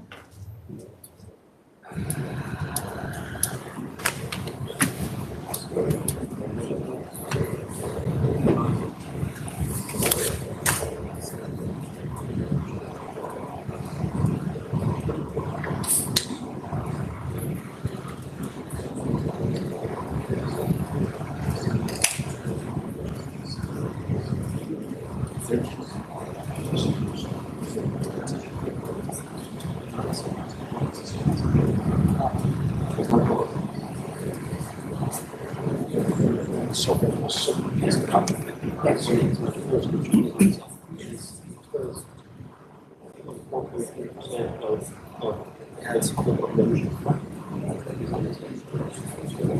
their concern is that people will pay private vendors cell phones into the net using their solo house. And just to it's the same.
They ask you a question.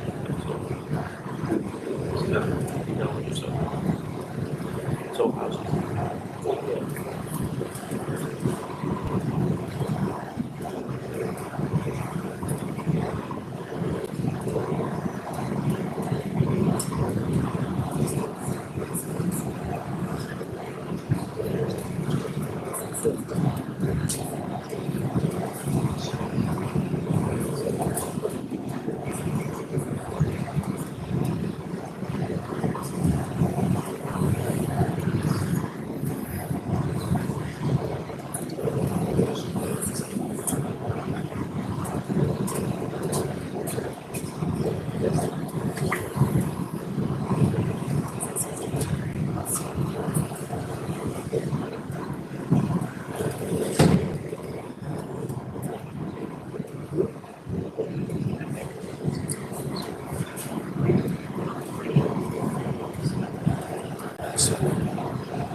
And it's not so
I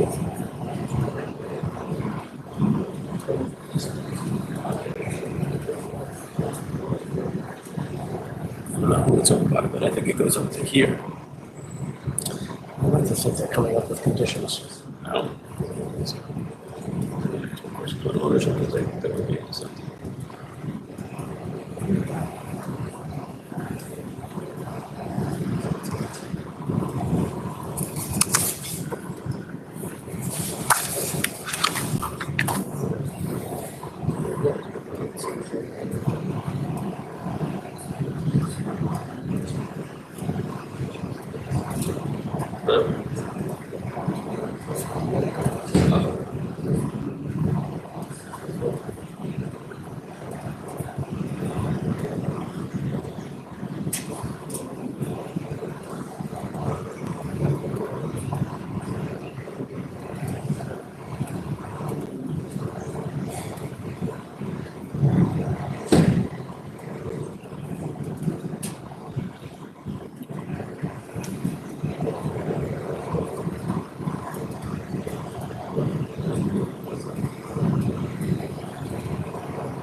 If you're just joining us, the members are in conference with council.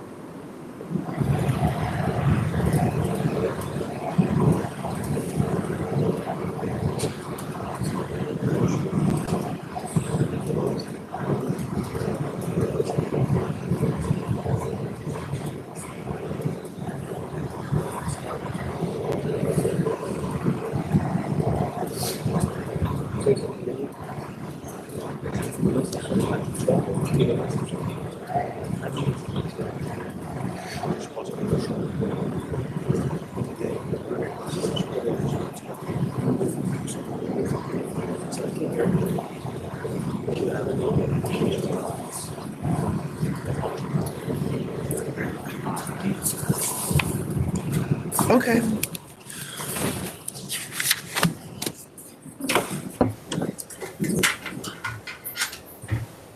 They went to the bathroom, Paul. You guys can sit down for just a few moments. I'm sorry, everybody else in the room.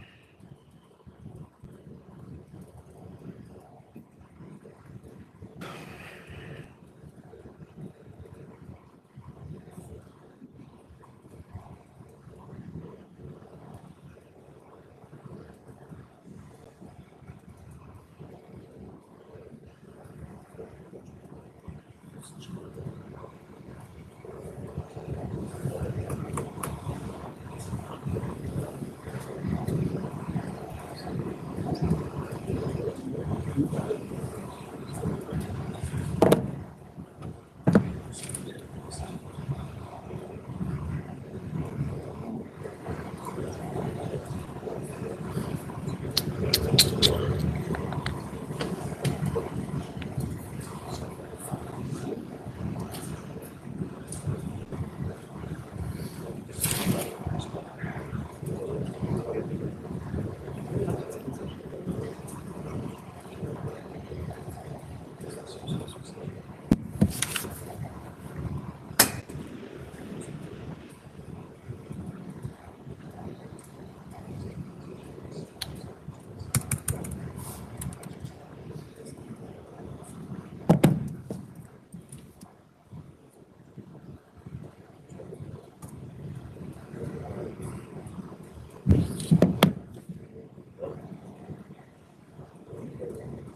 we're back on the record after conference with council.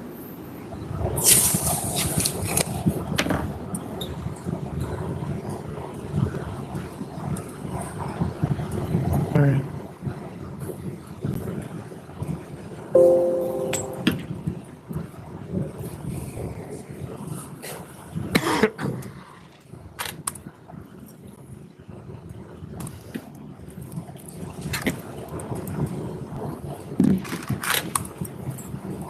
All right.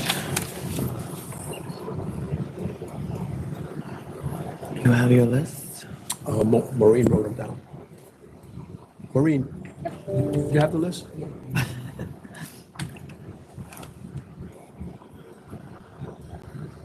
All right. Okay, so the members, they would like to see a list of the people who were admitted as members of the public who paid that fee. And would like to see the changes to the website that indicate that they are in fact open to the public.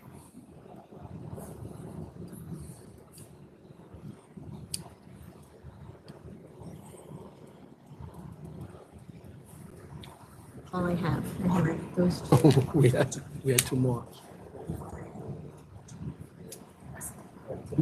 Mr. Bernstein, right? Advertisements. Yeah. Event advertisements. Yeah. Yes, Bernstein.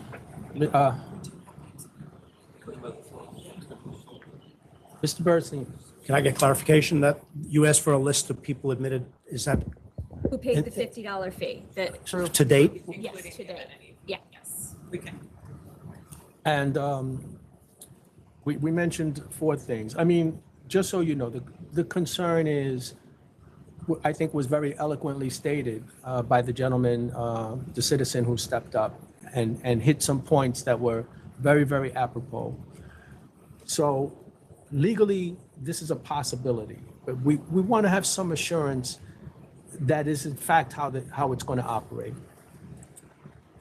So one of the things is you say that it has in the past been open to the general public and that people have paid. Can you give us some evidence of that? Okay. Yes, we can do that. The website needs some changes. All right. Can you give us the evidence of that? Yes. Okay. How is the general public aware of events that are taking place at the NED? We're not telling you how to advertise, but tell us how things are being done. Instagram, posting here, whatever, word of mouth, the promoter, whatever it is, so that we have some sense that the general public has some awareness. Because if they have no awareness and no effort is being made to make the general public aware, then in reality, it's almost like charging $1,000 to get in. It's really not open to the general public. Someone should give us an affidavit to the effect that these things are going to be in places and this is how we're going to operate. And the reason for asking for the affidavit is to let that person know that they are making a representation here that they can be held accountable to. And that gives us an assurance. We have the photographs. I have not seen it, but the chair has seen it, of the signage on the outside. That's not the photo that I saw. Did you submit them? It was submitted with our reconsideration request, yes. Of the new, not the one on the desk, the newer The sign. one outside, I have seen a picture of that. We can provide that. Are these going to be conditions of approval? Because Yeah. we can, yes, Yeah. okay. So you want photos inside? No. Oh, no.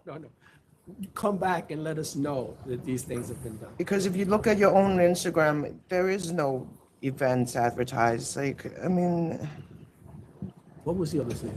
Likely on stories because the event Said so many pictures of the signage, so that might have been the fourth before we knew we had But that. we can make sure that it goes. Affidavit. okay, I mean, you can show us your history of stories that were posted. And we can also send pictures of the Daily postings rate. outside of all the That was the restaurants other on one. property. Those are events are listed. Yeah, one of the things that would be good is if the website actually does say, we're open to the public, open to the general public, a daily fee of $50. I mean, that's a clear, statement. Yes. Okay, so, How long? I think that's everything, right? That was all of the members. Is that So everything? we could, Yeah. are we going to adjourn this then? Yeah. And then we'll provide that to you in advance of the meeting? Yeah. How long do you think you need to do those The things? shortest time possible, because operating under these 10 permits has been a hardship with the restrictions. When does it expire? 16th, All right, March 13 then. March Thank you. 13th? Yep, Okay, with those things? should be just. Thank a you. nick of Thank you very time. much. Appreciate All your right, time. thank you. You're welcome. Thank you. Okay, members, the next item is number 9, 6902 Garfield IZ LLC.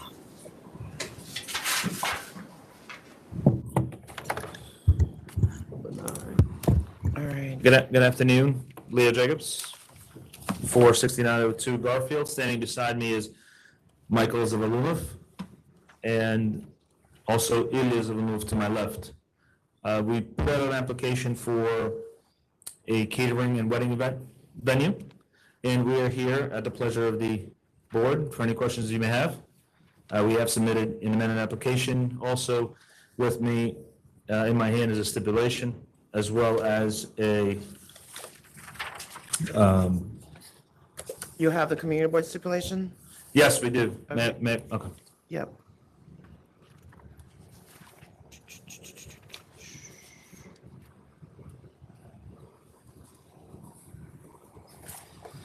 They say they didn't wait 2 days.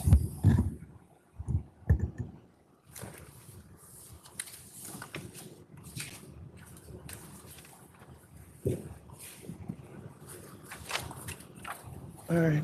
Are you okay? Yeah, I'm okay with it. All right, I'm gonna vote to approve DJ recorded live music close 1 a.m. across the board. Is that okay? That'll be fine. I also vote to approve.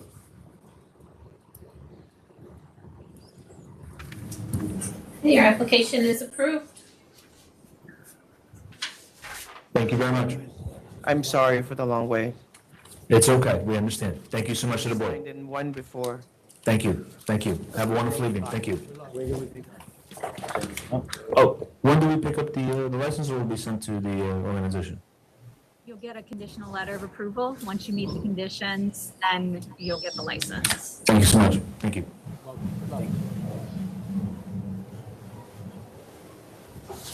Okay, members, next item is number 54. It's a request for a declaratory ruling, 113 West 13th Street, New York, regarding the applicability of the 500-foot law.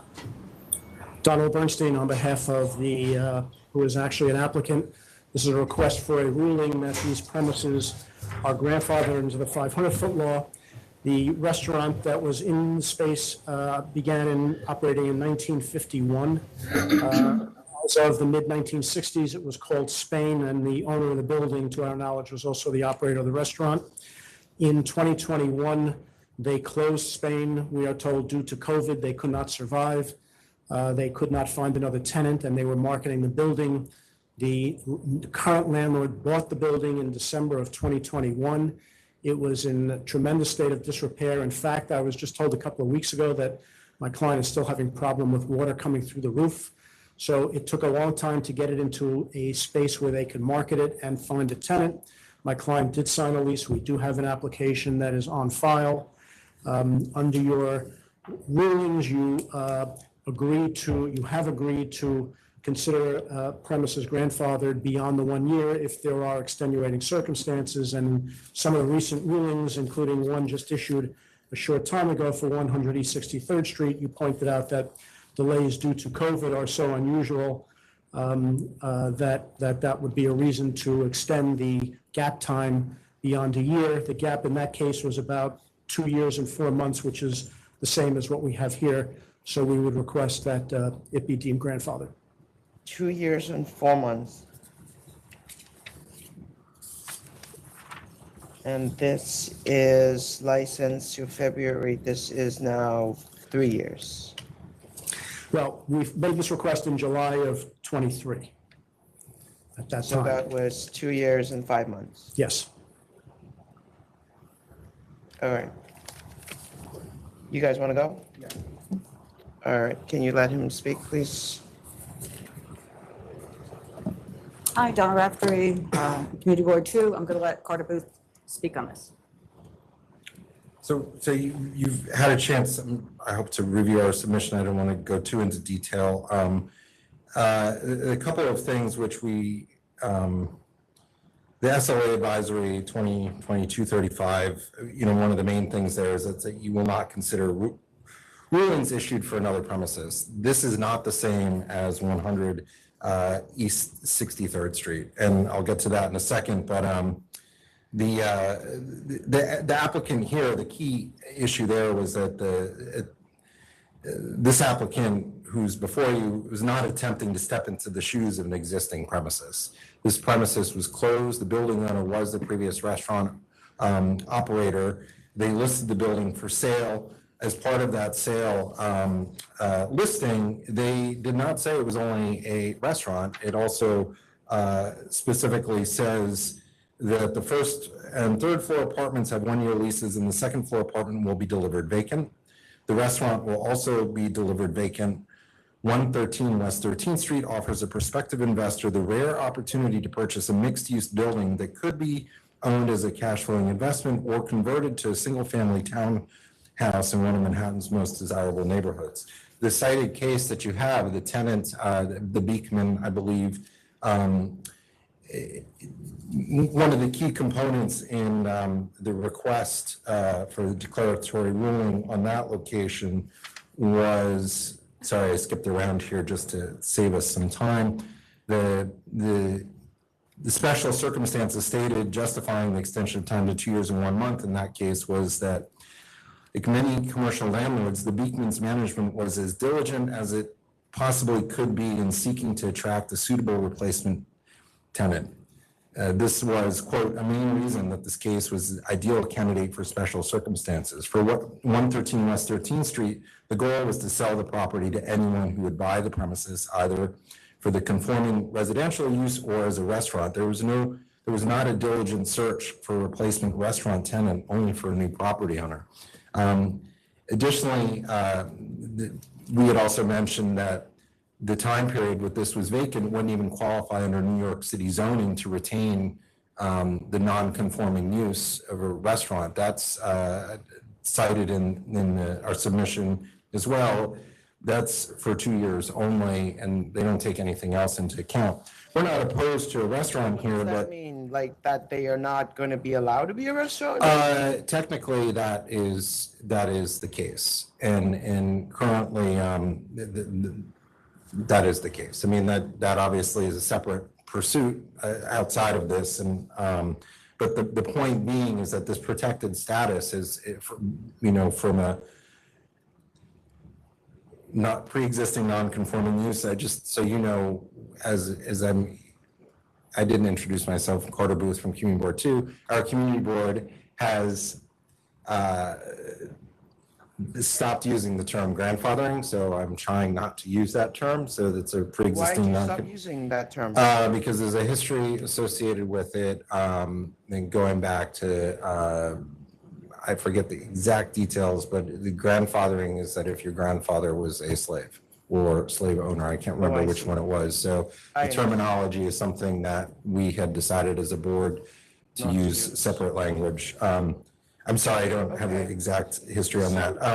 So is there a change in the footprint? there is not, but one of the things that here is that in this case, actions other than COVID-19, including finding the proper market value to instigate the sale of the building, marketing the building for multiple uses, including the conforming use of a residential, lack of marketing the restaurant space specifically, contributed to preventing the transfer and relicensing of the space in a timely and continuous manner. It wasn't COVID, it was all these other instances. And that's what 100 East, was it 16th Street? Sorry, it's the wrong address.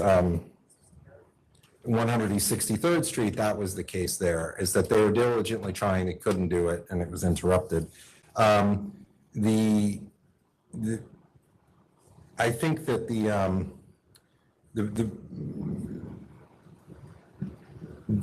the other issue here was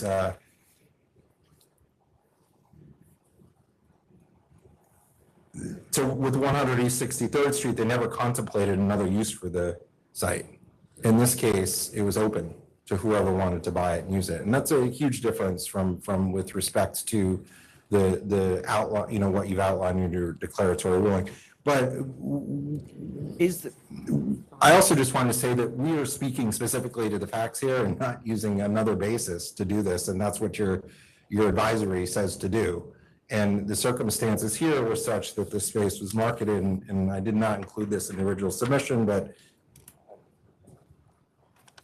yeah, you can see that the space was marketed for other uses, and that's a key aspect of continuing this use.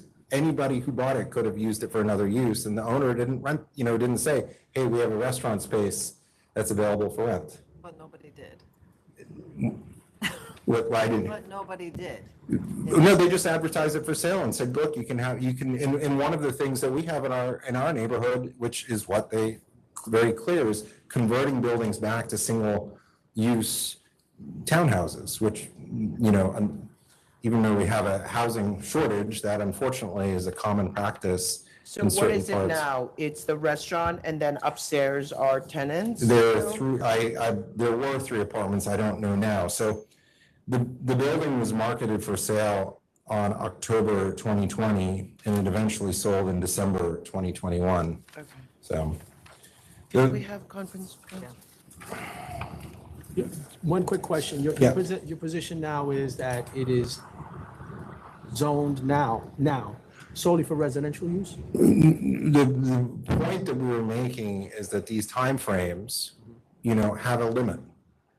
And at that point, that is the responsibility of the Department of Buildings to pursue that aspect of it. But the point is it doesn't stay open. And I think that the circumstances here are very different from the circumstances that are cited in the papers and requests for declaratory ruling from that particular example for the Beekman location. So. Do you want to hear from him? Yes, let's hear from Mr. Bernstein first, and then. Yeah, I had no idea that they had any comment on this. Of course, they never tell us if they're opposing anything like this. So I haven't seen any of the submissions, and the community board, I think, recommended approval of this application. So not sure what the issue is here. The latest pronouncement by you on this grandfathering issue is a ruling that was issued on July 24th, 2023. And you said that generally you approve it where there's gap of a year, but you extend the year where there are circumstances such as fire, natural disaster, or where a premises requires significant renovations that would prevent an applicant from operating or applying with a one-year period. And then you go on quite extensively to talk about the onset of COVID and the continuation of COVID as a reason. That's why in that case, you granted it where it was, I believe, 2 years and 4 months during the period of COVID. Here. That was a full board decision? Or That was a full board decision, yes. That you ruled at the full board in April, and the written decision was issued on July 24th. This is not unlike that. The time period is the same. The building was for sale in the midst of COVID. It had retail restaurant use on the ground floor that was not particularly marketable. The landlord may have said, we'll buy it for some other purpose, but as council pointed out, no one was buying it. People were not interested in investing in real estate that had a restaurant on the ground floor. Finally, it was sold. It was in tremendous state of disrepair, and a lot of work had to be done. My client ultimately signed the lease. The landlord had to do a lot of work. My client is doing a lot of work. An application has been filed. I think consistent with specifically that ruling, 2023-00477, and it wasn't in my letter because it hadn't been issued yet. The ruling had been made at full board, but the written decision had not yet been issued, so I couldn't refer to it. But the application is the same as what you had allowed in that case. This was vacant during the period of 2021 when COVID was still a problem, resulting in many closures and inability of landlords to lease space.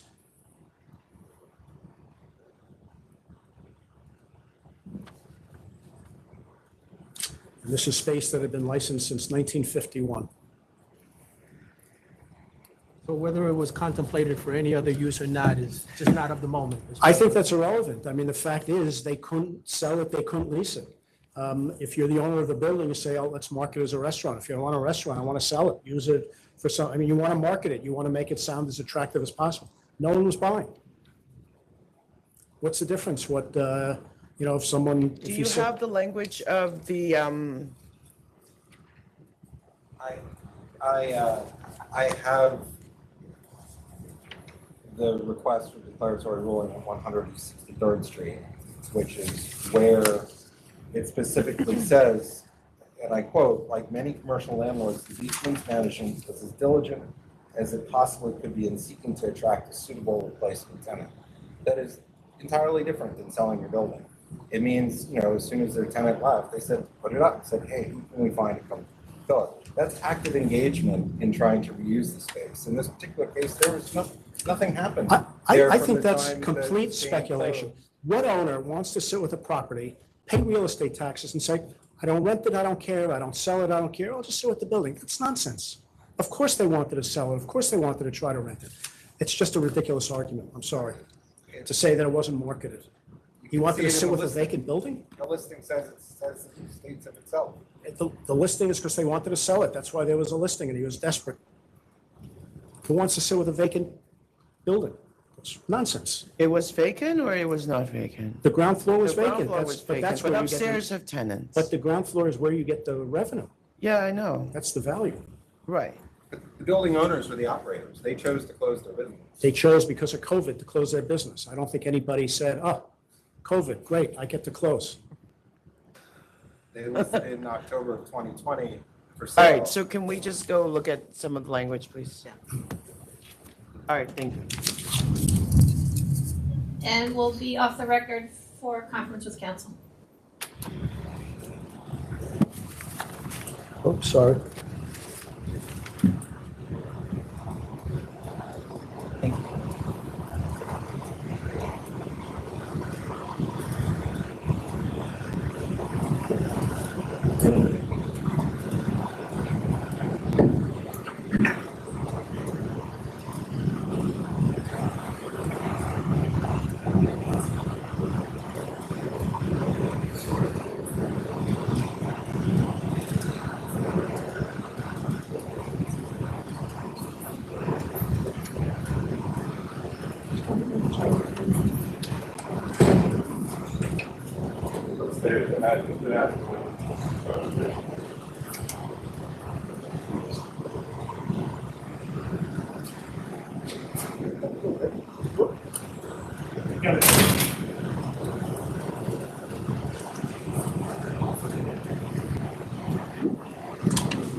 If you're just joining us, the members are in conference with council.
I'll just stick with my case.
Again, the members are in conference with council.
Okay. I.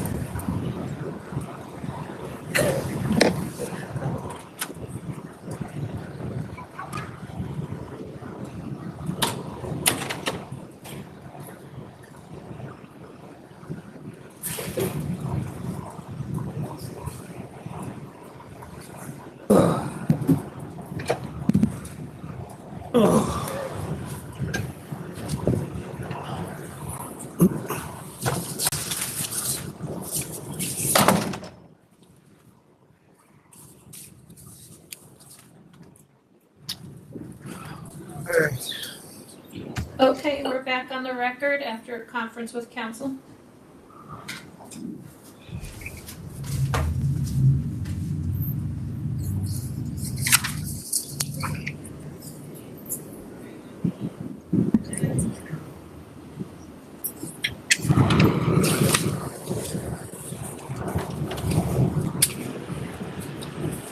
Yeah, it is, yeah.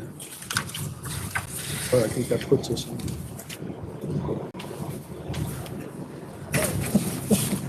For now. I'll be off the cliff. So you guys have already met for this purpose of this application, and when was that?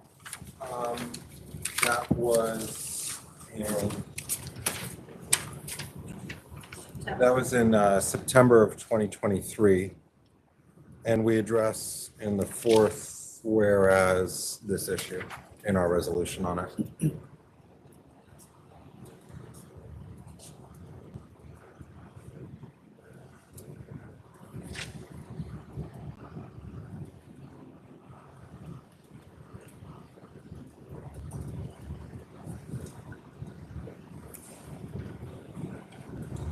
Is this a voted resolution or is just a letter? Yeah, it's a voter resolution.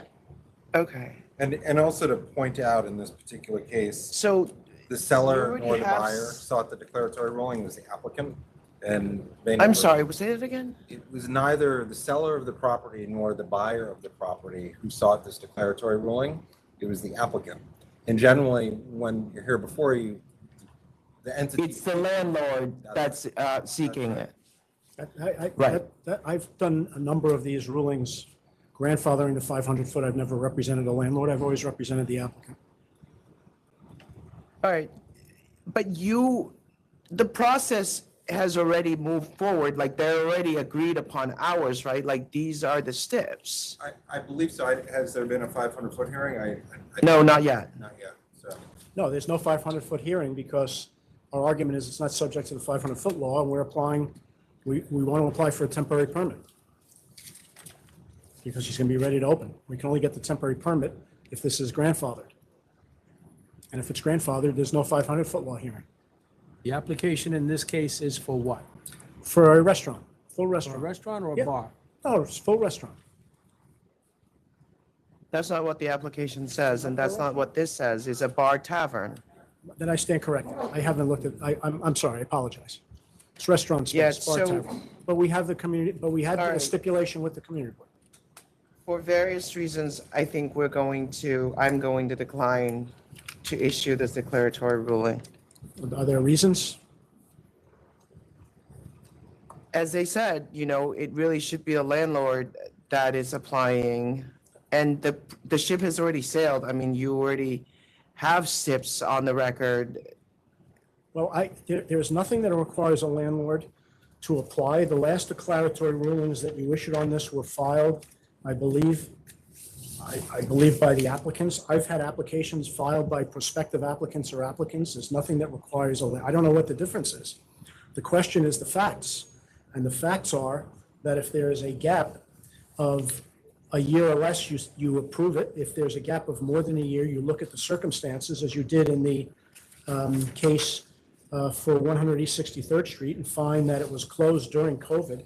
In the 29 Cornelia Street case, there was a gap of 4 years. You did not approve that because it was closed a year before COVID even existed. That is not our situation. This license was through 2021. We lost our shirt on that. No, that's correct. And, well, that was a different matter, but that was over 4 years. This is not that. This was a license that expired and was not renewed during COVID. In the midst of COVID in 2021. Since 1951, I think the conditions and the situation has changed a lot, so. I think I'm would sorry, not be Chair. fair to the community, Consistent with prior rulings, you you consider them grandfathered if there is a gap. Question is, how long is the gap? And is there an intervening use? There's no intervening use here, so we don't have that issue. In terms of the length of the gap, this is the same amount of time in the ruling you just issued in July of last year, which is your most recent pronouncement on this issue. And you said that in exigent circumstances, including COVID, that you consider it grandfathered. I think to deny it is completely inconsistent. I understand where you're coming from, but this is a restaurant in the basement of a residential building, essentially, and it's a bar tavern in the bottom of a. That's been approved by the community board. The application's been approved by the community board. I don't think that has anything. Then let's let that process continue forward. You already have SIPs. I see them here. I don't see a problem with it, so. Well, the problem is that it should be grandfathered, and my client would not be able to get a temp permit, which means that given the current time frame, he's not going to be approved till next November. And that is a real hardship. And I think when he took this space, no guarantees, but knowing that this has been licensed since 1951, we felt fairly confident. I mean, I think next November is an exaggeration. It's a lack of vote of confidence in our work and what we're trying to achieve here. So. Well, I just go on historical numbers. I do have confidence in the authority, and I do hope and know that you're taking steps to change Why did you things. tell me that you're not getting approved until the end of November next Based year? upon I mean, current that's timeframes, insanity. that's what it is. All right, he can vote. I concur with the chair. Thank you. All right, thank you. Members, next item is number 3, Gray Lady East LLC.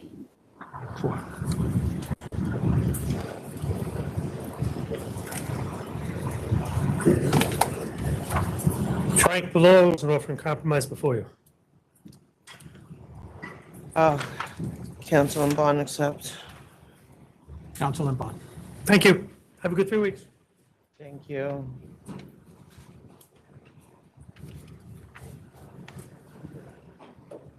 All right, are you guys here for anything else? Paula, we cannot hear you. Next item is number 19, Jude NY Incorporated. We did receive a request to adjourn this to the 3/13 full board meeting, but apparently someone has signed in. Good afternoon, yes. My name is Walid Awada. I'm the owner of Jude Incorporated. Please, if I ask for adjournment because my lawyer is out of town. And I don't know if I could handle it myself. I don't know what situations. Okay, that's fine. If that's what you want. Unless there's a good news from me. Oh, right, okay. I mean, I don't want to advise you against using your counsel, but, just so I explain it to you. The ALJ sustained the first charge, which is sell to minor, and 2 other charges about failure to post warning signs. They did not sustain the charge surrounding untaxed cigarettes that was dismissed by the ALJ. So the board generally have standard penalties for the ones that did get sustained.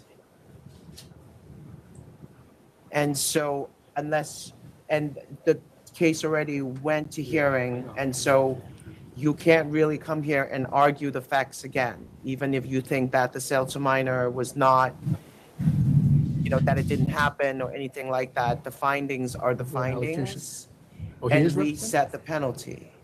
And that is pretty standard what the outcome is. I mean, what's the penalties? So, Did you have a lawyer at the hearings? yeah. Yeah. Okay.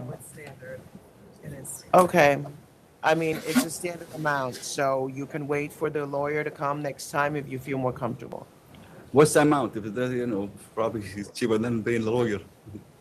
Yeah, I mean, the amount is, again, it's basically 3,200. Okay. And that would be it. Okay, no problem. Okay? Okay. But you are agreeing that you're going to accept the penalty without your lawyer here, and you're clear that Yeah, no problem. that's where we just want to make sure, because if you tell me that you need representation, it's not No, merely I my thought this- right to tell you not to have representation. But No, I'm that's- telling you that it's standard, and we're going to dismiss the charge regarding untaxed cigarettes, I because that's where the understand. fine would be high. But you don't have that. No. You're Okay, okay? I accept the penalty. You pay it, understand? yeah, yes. Without your lawyer, you're okay with Yes, I accept it, no problem. So just pay the $300 and we over. it? Yes. Okay, no problem. I'm gonna Sounds good. ask you a series of questions. that Sure. May seem a little silly, No okay? problem. But they're part of the process, because you were represented by an attorney. You were represented by an attorney at the hearing. So technically you're represented. Okay. I understand. The chair has laid out to you exactly, what the circumstances All are. right, go back to the mic. He's going to ask you some questions, and you just have to Sure. answer them. So, I just want to know that you are making your decision today voluntarily, right? Right, No one has coerced you to make a decision. no, You understand that if you told us if you wanted to have your attorney present and to have this matter adjourned today, we would do that. You understand that we would do that? sure. But they will be the same decision, the final $3,200 and be everything dismissed, right? With or without a lawyer. Well, quite frankly, one of the things that I noticed in the file here is that there are some interesting mitigating circumstances in your case. Like, I'm not going to go into all of them now.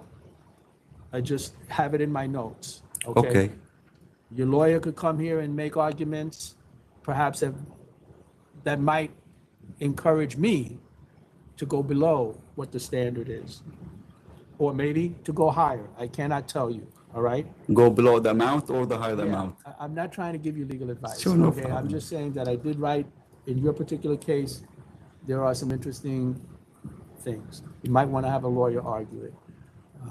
So not, when you ask me that, that's why I'm responding the way I'm responding. Sorry for any consequences that happen. We all do mistakes. We do. And I'm willing to pay the penalty for selling the minor. And if that was it, that's it. Okay, well, I've said what I had to say, right? Okay, thank you, sir. And you haven't taken any drugs this morning, right?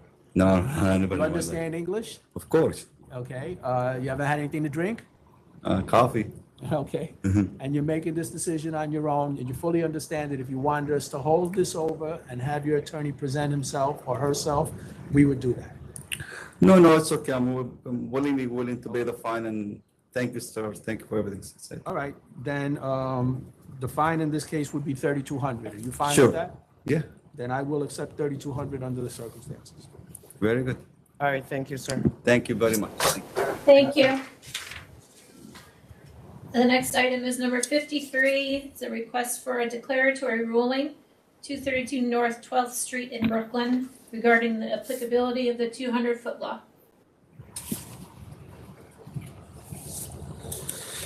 All right. Hello, everybody. So this is a declaratory ruling request for 232 North 12th Street. This is in Williamsburg, Brooklyn. We really just submitted this out of an abundance of caution. So this was licensed for a full OP license back in 2021. The SLA had come out and done measurements. There is a Russian Orthodox church pretty much directly next door, but the SLA found that the only utilized door is around the corner on Driggs Avenue. And then when they did measurements from 232 North 12th to the front door on Driggs, it was 202 feet, which is obviously very close, but they still got the license. So that license expired in September of 2023. There's a potential applicant looking at this space, but they are hesitant to move forward until we get some sort of confirmation that this is not going to be held to the 200-foot law. We're hoping to rely on the old measurements that were done by the SLA in 2021. We also reached out to the priest at the church and got a signed affidavit from him saying that they do not utilize the doors that are on North 12th. The only doors that are utilized are on Driggs Avenue. So that's really it. If you have any questions, that's what I'm here for. All right, with the measurement of 202.67, I'm going to vote to support a declaratory ruling that would state that the address 232 North 12th Street in Brooklyn is outside of the 200-foot limitation.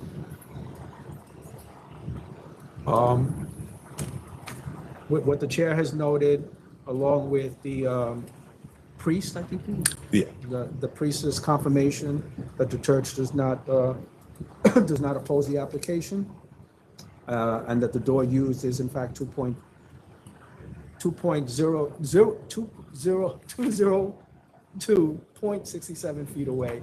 I also concur with the chair and approve.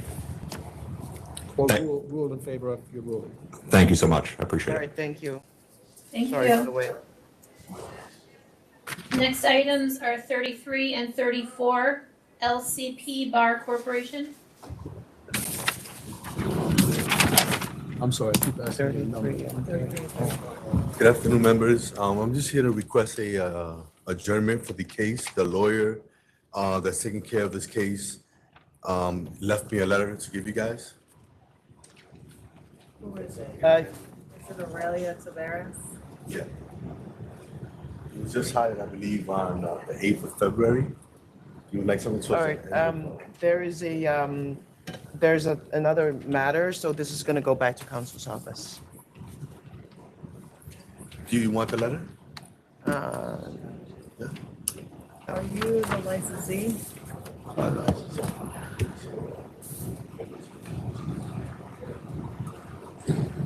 What is your name, sir? Yankel Fernandez. Can you spell it on the record for the secretary's office? Y-A-N as in Nancy, K-E-L as in Larry, Fernandez with a Z at the end, F-E-R-N-A-N-D-E-Z. Thank you. You're welcome. You want this? This is the notice of appearance, I guess? Louis somebody? All right, thank you, sir. Thanks for coming. Do you have a new adjournment? No, it's gonna get combined with another notice of pleading that went out. And so you will hear from the applicant, the licensee will hear from counsel's office, and there will be probably a new process for CNC or hearing or whatever else. They have surrendered.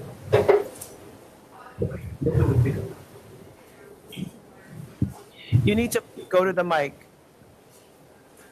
I'm not sure if they surrendered the license yet, but I know they were talking about that. Yeah. Yeah, they were gonna put it in safekeeping, so let them know that they should put it in safekeeping. Got it. Will that be all? Yep. Okay, Thank have you. a good afternoon, guys. All right, thank you. All right. Jonathan, Nikki, are there any items, any other items signed in? No, that's it. Thank you. Hey, members, we'll start with number 8, Neil Takan, DELI Grocery Corporation. We received an email from a representative asking this to be held over to April 3rd so they can meet with the community ward. April 3rd. I concur. Number 10, Nova Design LIC LLC. It's a not guilty plea and the ALJ sustained the charge. 2,500. That was at 3,000, so. 3,000, I concur.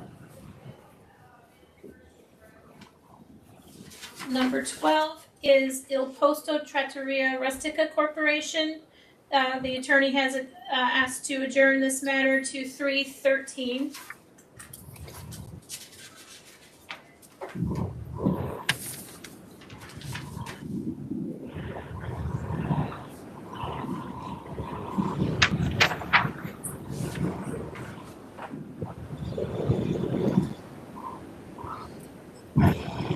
All right, 3:13.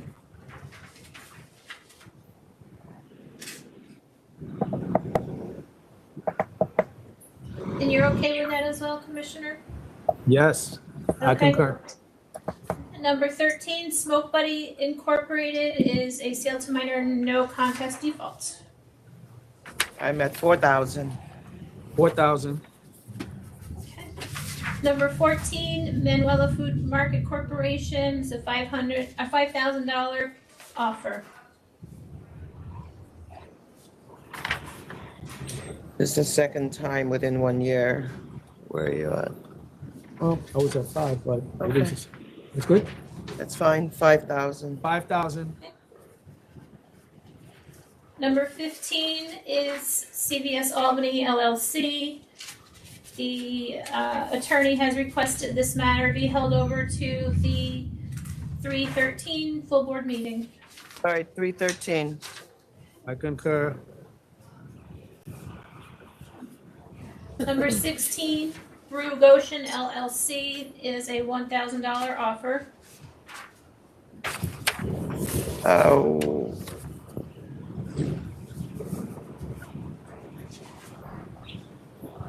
This is actually really serious. Yeah, they said there was a patron that was smoking in the bathroom. Yeah, but they didn't let anybody They go didn't let out. anybody out. Patrons were not removed or required.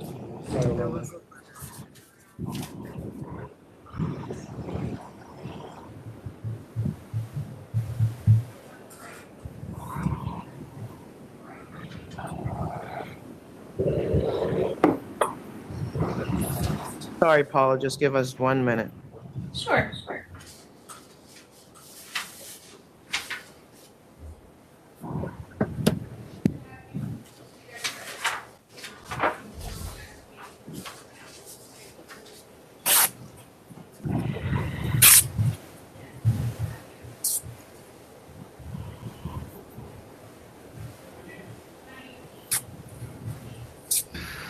30 years.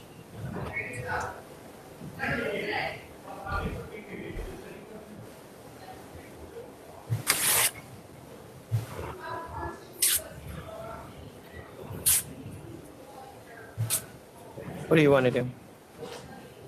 It is serious. I had jotted, they said something, right? Yeah. Yeah, they sent a letter. So I had gone with the offer, but it is a serious matter. I can go either way on it.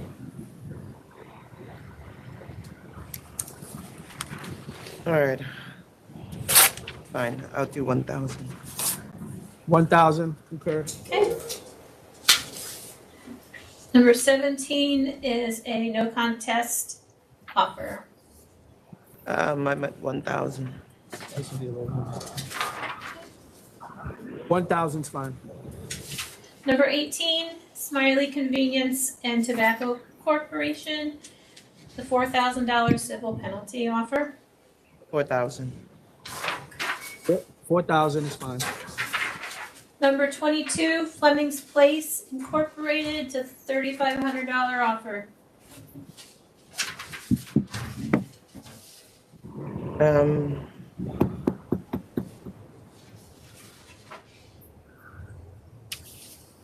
where he was saying that there are more bars, more younger crowds. They've been in business 30 years, licensed for 29.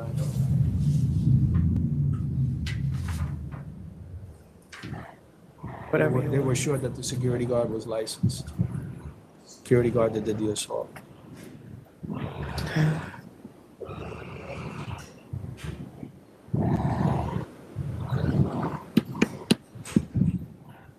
I'll accept. I'll accept.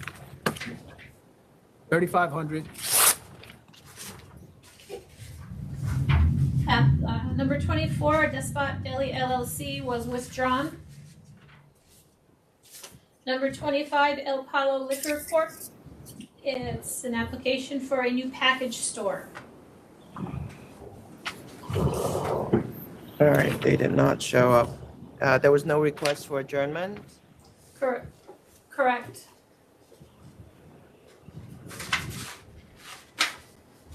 Yeah, there's two protests. I'm gonna. Sales are We mixed. could either kick it over or we can just. But I'm not showing up? Well, no, it's not. I wasn't gonna say yes.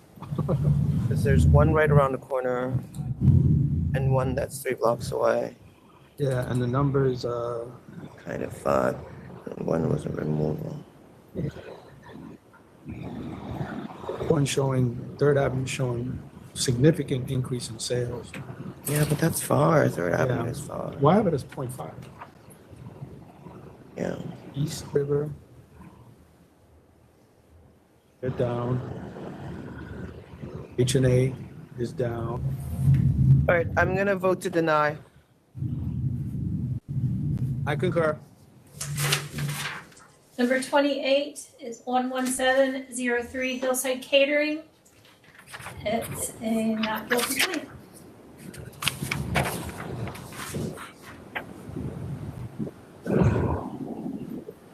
I'm at cancel and bond.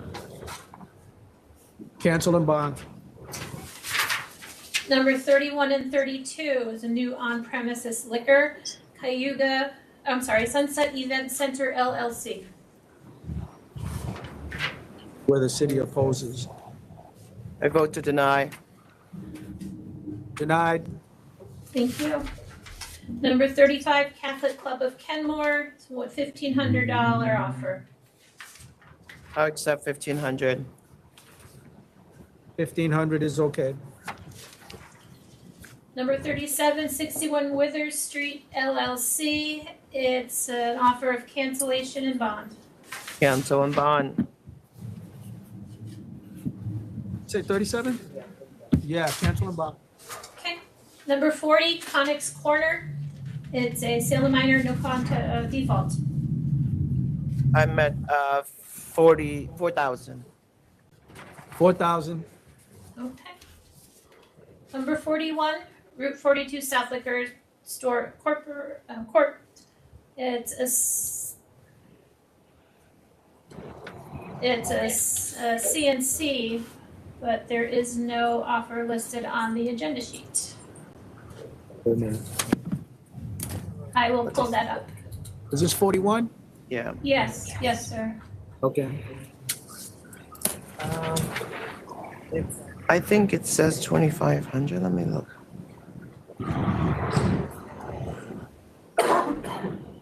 How old is the minor? 18. Wait, well, they were asking for cancel and bond. Oh, Actually, yes. They're asking for cancel and bond. All right, cancel and bond. Cancel and bond. Then the agenda sheet will be fixed as well. Fine. Number 49, Central Station Bar Corp. We received a request to adjourn this to the 3/13 full board meeting so they can meet with the community board. Okay. I'm okay with that. 313. 313. Okay. All right, thank you, Paula. Okay, yes, number 52 was withdrawn. Do you have anything before we adjourn, Sharon? Nope. Okay, this meeting is adjourned. 52 was withdrawn. Thank you. Thank you. Thanks, Donald. Welcome back.